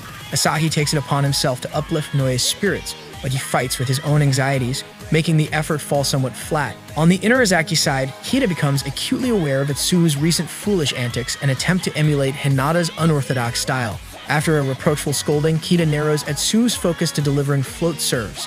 In a brilliant maneuver, Atsumu curves the ball at the last possible moment, securing a point for his team. Kida's strategic decision hinges on the belief that Itsumu's success could tip the scales in their favor, or at the very least, ignite a renewed fire in his competitive spirit. Meanwhile, an undercurrent of fear goes through Noe. Still not discouraged, Asahi steps up to compensate for Noe's uncharacteristic hesitations. Simultaneously, Subi delves into the intricacies of rotation dynamics for both Karasuno and Inarizaki. While the latter adapts seamlessly to any rotation, Karasuno tailors their strategies to each player, resulting in a symphony of localized battles. Yet their paramount concern remains thwarting Eren's resurgence. The most effective approach involves putting an end to his spikes. Kageyama and Ki rise to the occasion, forming a formidable block against Eren's spike, stopping him in his tracks and earning a pivotal point. In a heartbeat, Rintaro grasps the significance of the moment, realizing that Kageyama's blocks carry an aura of intimidation that surpasses Ki's by far. The game continues, and the boys do their best to block Rintaro and Eren's attacks. It's here that we see how Yukai taught them before the match that despite a player's spike, it's not a 2-1 situation, but rather a 6-1 effort. To execute this move effectively, they rely on Ki and his ability to redirect the balls. Ki skillfully directs Rintaro's attack towards his teammates, and when Rintaro attempts to provoke him, Kai responds with grace and elegance, returning the banner. At this moment, Kinoshita steps onto the court, more determined than ever to deliver his serve. Now, with unwavering focus, he launches a float serve. Unfortunately, Inarizaki manages to receive and spike it, forcing Kinoshita out of the game. He recalls how, despite the circumstances, all of his teammates consistently gave their all, hitting their shots or fulfilling their roles. In contrast, he momentarily believed he could become a hero and bask in his moment of glory. Seeing him so disheartened, Shuga encourages him, reassuring him that there may be more opportunities for his shining moment, even though this might be the last match for the third years. Inarizaki calls for another timeout, aiming to break Karasuno's momentum. Here, Noya confesses that as a child he was afraid of many things, but he overcame much of his fear thanks to his grandfather. This is why he feels nostalgic when facing Atsuu's serves. They scare him. However, he recalls his grandfather's advice about seeking help. Thus, all of his friends gather around to assist him, successfully halting Atsuu's serve. Kinoshita's encouragement empowers Noya to do so, providing opportunity for the rest of the team to execute a synchronized attack, resulting in another score. As they achieve this, emotions run high, particularly for Noya and Kinoshita, as it was their combined effort that managed to ruin Atsuu's serves. We then transition to Aran's childhood, where he first encountered Atsumu and Osamu. Back then, he recognized their remarkable talents, both as spikers and setters. Atsumu, despite initially not caring, proved to be exceptionally skilled in the setting position. The brothers continually improved and competed against each other, yet a problem arose with Atsuu's demeanor. He became excessively arrogant and abrasive with his teammates, eventually earning their disdain, although he seemed unbothered by this. There were instances when the brothers appeared to clash and fight to the point of each other, which instilled a sense of fear in Aran. Nonetheless, they remained remarkably close, always exerting their utmost effort in every training session, driven by their internal competition. The moment of the junior training camp arrived, and only Atsumu received an invitation. Osamu wasn't concerned, knowing that his brother had a slightly greater passion for volleyball than he did. Returning to the present, we witness Tadashi executing one of his serves, while Inarizaki attempts a block. Despite Ki's attempt to predict the ball's trajectory, Atsumu crouches down and redirects it for a spike. It becomes evident here that both brothers excel due to their intense competition with each other. Observing this, Kema is left impressed, understanding that he could never execute something as skillful. When Hinata steps onto the court, Kageyama expresses his joy at having arrived at the tournament as well. After that, we see Haisuke unsure if he'll get back into the game after his last try didn't go well. The coach suggests taking things step by step to cheer him up, and Haisuke gets another chance on the court. Once he calms down a bit, Haisuke serves and this time hits the right spot. With his teammates' help, they quickly catch up to Karasuno. Even so, Haisuke feels more motivated now. Without Haisuke, Osamu and the others keep playing and give Karasuno a hard time. When they block Tanaka's hit, they turn the score around. Inarizaki, the other team, isn't always consistent, meaning they have some weaknesses. But that doesn't mean they're weak overall. Karasuno has to come up with clever ways to beat them. Inarizaki is the second best team in the country, so if Karasuno wants to win, they need to give it their all. Inarizaki starts their attack, not letting the pass affect them. The Meyer brothers switch positions, and this surprises Karasuno. They try hard to score a point, but Inarizaki's defense stops them. Everyone looks at Hinata, who gets ready for defense when he hears Kageyama is serving. Inarizaki knows this is a problem and tries to stop Karasuno from scoring. Karasuno manages to break through the block, but Inarizaki gets the point. Atsumu tricks them into thinking it was their mistake, thus earning the point. As the game goes on, Karasuno is struggling to keep up, and it looks like they might be lost. It's Osamu's turn to serve. He quickly sets it up for his brother to try for a powerful hit. Ki tries to stop them, but Osamu cleverly passes the ball in mid-air to Aran for the hit. Surprisingly, Hinata manages to block Aran's hit and catches the ball. This shocks everyone because it's an amazing play. It gives Karasuno a boost of confidence in seeing their hard work pay off. Hinata gets emotional for stopping a strong hit. With this great move, Karasuno gets ready for a coordinated attack. Inarizaki knows they can't let Karasuno score to keep their spirits up. They defend with all their might. Both teams refuse to give up, pushing themselves to the edge of the court to save the ball. In the end, Karasuno loses the point, so Yukai calls for a timeout. The players feel frustrated, but Hinata cheers them up by reminding them of their awesome save, and he encourages them to keep going. Seeing this, Osamu jokingly tells his brother he's hungry, comparing it to how Hinata's always hungry for victory. Just like taking a bite makes you want more, Hinata's desire for victory motivates him, and it's rubbing off on the rest of the team. We can see how the whole Karasuno team is now even more ready and eager to play than before. Kida returns to the court as his coach knows this is the best option. While Kida can't make incredible plays like his friends, he can keep running and chasing after the ball, changing things for his team, something Daichi also believes. Inarizaki starts their offensive, but they give Karasuno a chance for a coordinated attack. Ki tries to spike, but without sensing with Kageyama, he misses the shot. To everyone's surprise, he remains calm. Then comes the moment for Asahi to serve, and here he gives it his all, showcasing why he's the star with a fierce serve. This fires up the Miya brothers even more. When it's their turn, they attempt their reverse spike again, but fail. Kida has to save them at the last moment. With the ball in the air, the team remembers Hinata's excitement when receiving, and they all launch into another synchronized attack. Daichi spikes from the back and Kida receives, but they still lose the point, and he reacts with the same intensity as them. Although Karasuno quickly catches up to Inarizaki and even surpasses them momentarily, Inarizaki quickly regains their points by attempting the same Miya brothers spike. Not only that, but they also execute serves and various plays until they reach 24 points, just 1 point away from victory. At this point, we see how all the other teams are supporting Karasuno, while Tanaka and the others begin to feel the strain of exhaustion. Tanaka feels strange, he sees the blockers better, but his instinct tells him to stop. This is where we see the moment he asked Kageyama to stop giving him sets because he felt he was playing poorly. However, Kageyama didn't listen since they needed his attacks. So after Kageyama sets up a play and gives Tanaka more options, he spikes the ball along the line, disrupting Inarizaki's momentum and really annoying Atsumu. By the end, Karasuno is just 1 point behind their opponents. It's Kageyama's turn to serve, and with his serves, he ties up the score. On the third attempt, Atsumu and the others rush to block him. Kida starts explaining to some of his friends what a genius means to him. It's someone really good at something better than others, and while they might be envied, it also means they have to fulfill their role. That's what they're meant to do. In the game, Inarizaki catches up to Karasuno, but Karasuno stands strong. Then Hinata and Kageyama attempt to spike, but fatigue gets to Kageyama, causing him to mess up the set. Hinata quickly saves the play, putting Karasuno back in the lead. Although Hinata is happy about this, Tanaka notices that Kageyama is starting to get frustrated because he can't perform well as a setter. He realizes that not only the opponents can corner Kageyama, at the same time, Atsumu is touched by Hinata's play. Meanwhile, Kida realizes that there are true monsters in this game and feels fortunate to play among them. Rintaro also notices that although Atsumu is usually unpredictable and sometimes clumsy, he now seems much more precise with every move he makes. He's on fire. With this newfound intensity, Inarizaki scores a point against Karasuno, taking the lead and putting Karasuno on a defensive position. To calm them down, Yukai reminds them that they don't need a miracle, just to stick to what they've always done. But despite knowing that Daichi and the others can't get used to the pressure, as a single mistake could mean defeat. However, they receive Osamu's serve and Kageyama tries to set the ball for Hinata, but misses again. Nevertheless, Hinata manages to score with his quick spike, tying the score once more. Still, Kageyama is extremely frustrated by his mistake, while Atsumu, seeing this, becomes even more excited, knowing he has an impressive teammate to support him. Kei then does his best to block Rintaro's spike, directing it towards Hinata for defense, but fatigue starts to wear him down and make blocking more difficult. Despite this, Kageyama manages to set the ball for Asahi, who, as he prepares to spike, envies and empathizes with the younger players who can hit these balls. He spikes the ball and once again gives the advantage to his team. Meanwhile, Funakuchi, who is watching the match with his friends, gets irritated. He knows Asahi waited for the blockers to start falling before spiking, and he's frustrated that Asahi is becoming so good.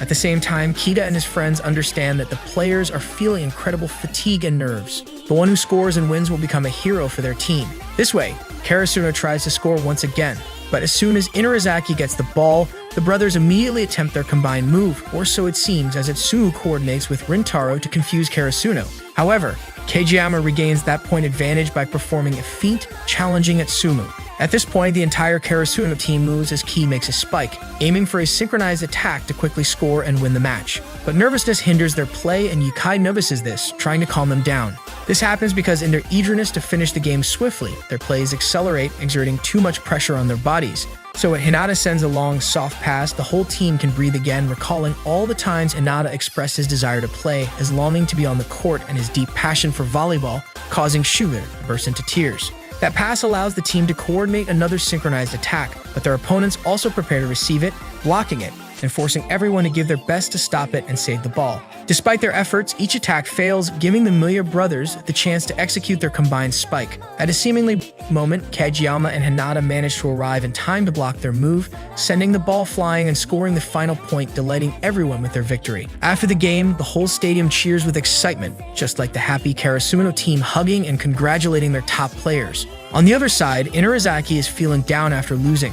In the midst of the celebrations, we spot Coach Washijo watching the game, looking as surprised as everyone else that Inarizaki, a team people thought would win, lost on only the second day.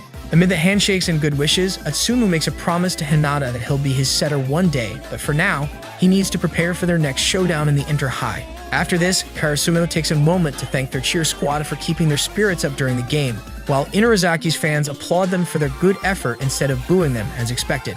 On another note, the team's coach mentions they've learned a lot from this match. We see Kita scolding the twins for trying a move they're not used to, but he's not mad at them for their final move since he thought they'd score. He even smiled a few times during the game, and he's bummed they couldn't win as he wanted to keep bragging about how great his friends are.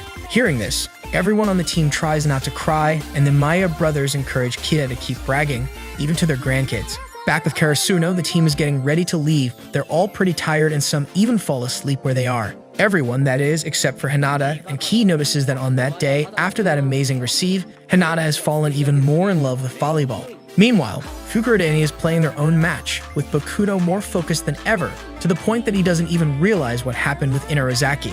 At the same time, Sugu and his girlfriend chat about the upcoming match between Karasuno and Ikoma, knowing they can't underestimate Karasuno's energy. Later at night, the team watches the news, seeing themselves in the spotlight, happy and playful, enjoying the attention they're finally getting. On the other hand, Okuno is outside his room with Akashi, expressing that even though he'll keep playing after graduating, he wants to stay with his team longer and win all the upcoming matches. This surprises Akashi a bit, seeing his friend's determination. Back with Karasuno, the third years gather, remembering about all the great plays by the younger players, especially impressed by Hinata's pass that made Shuga cry.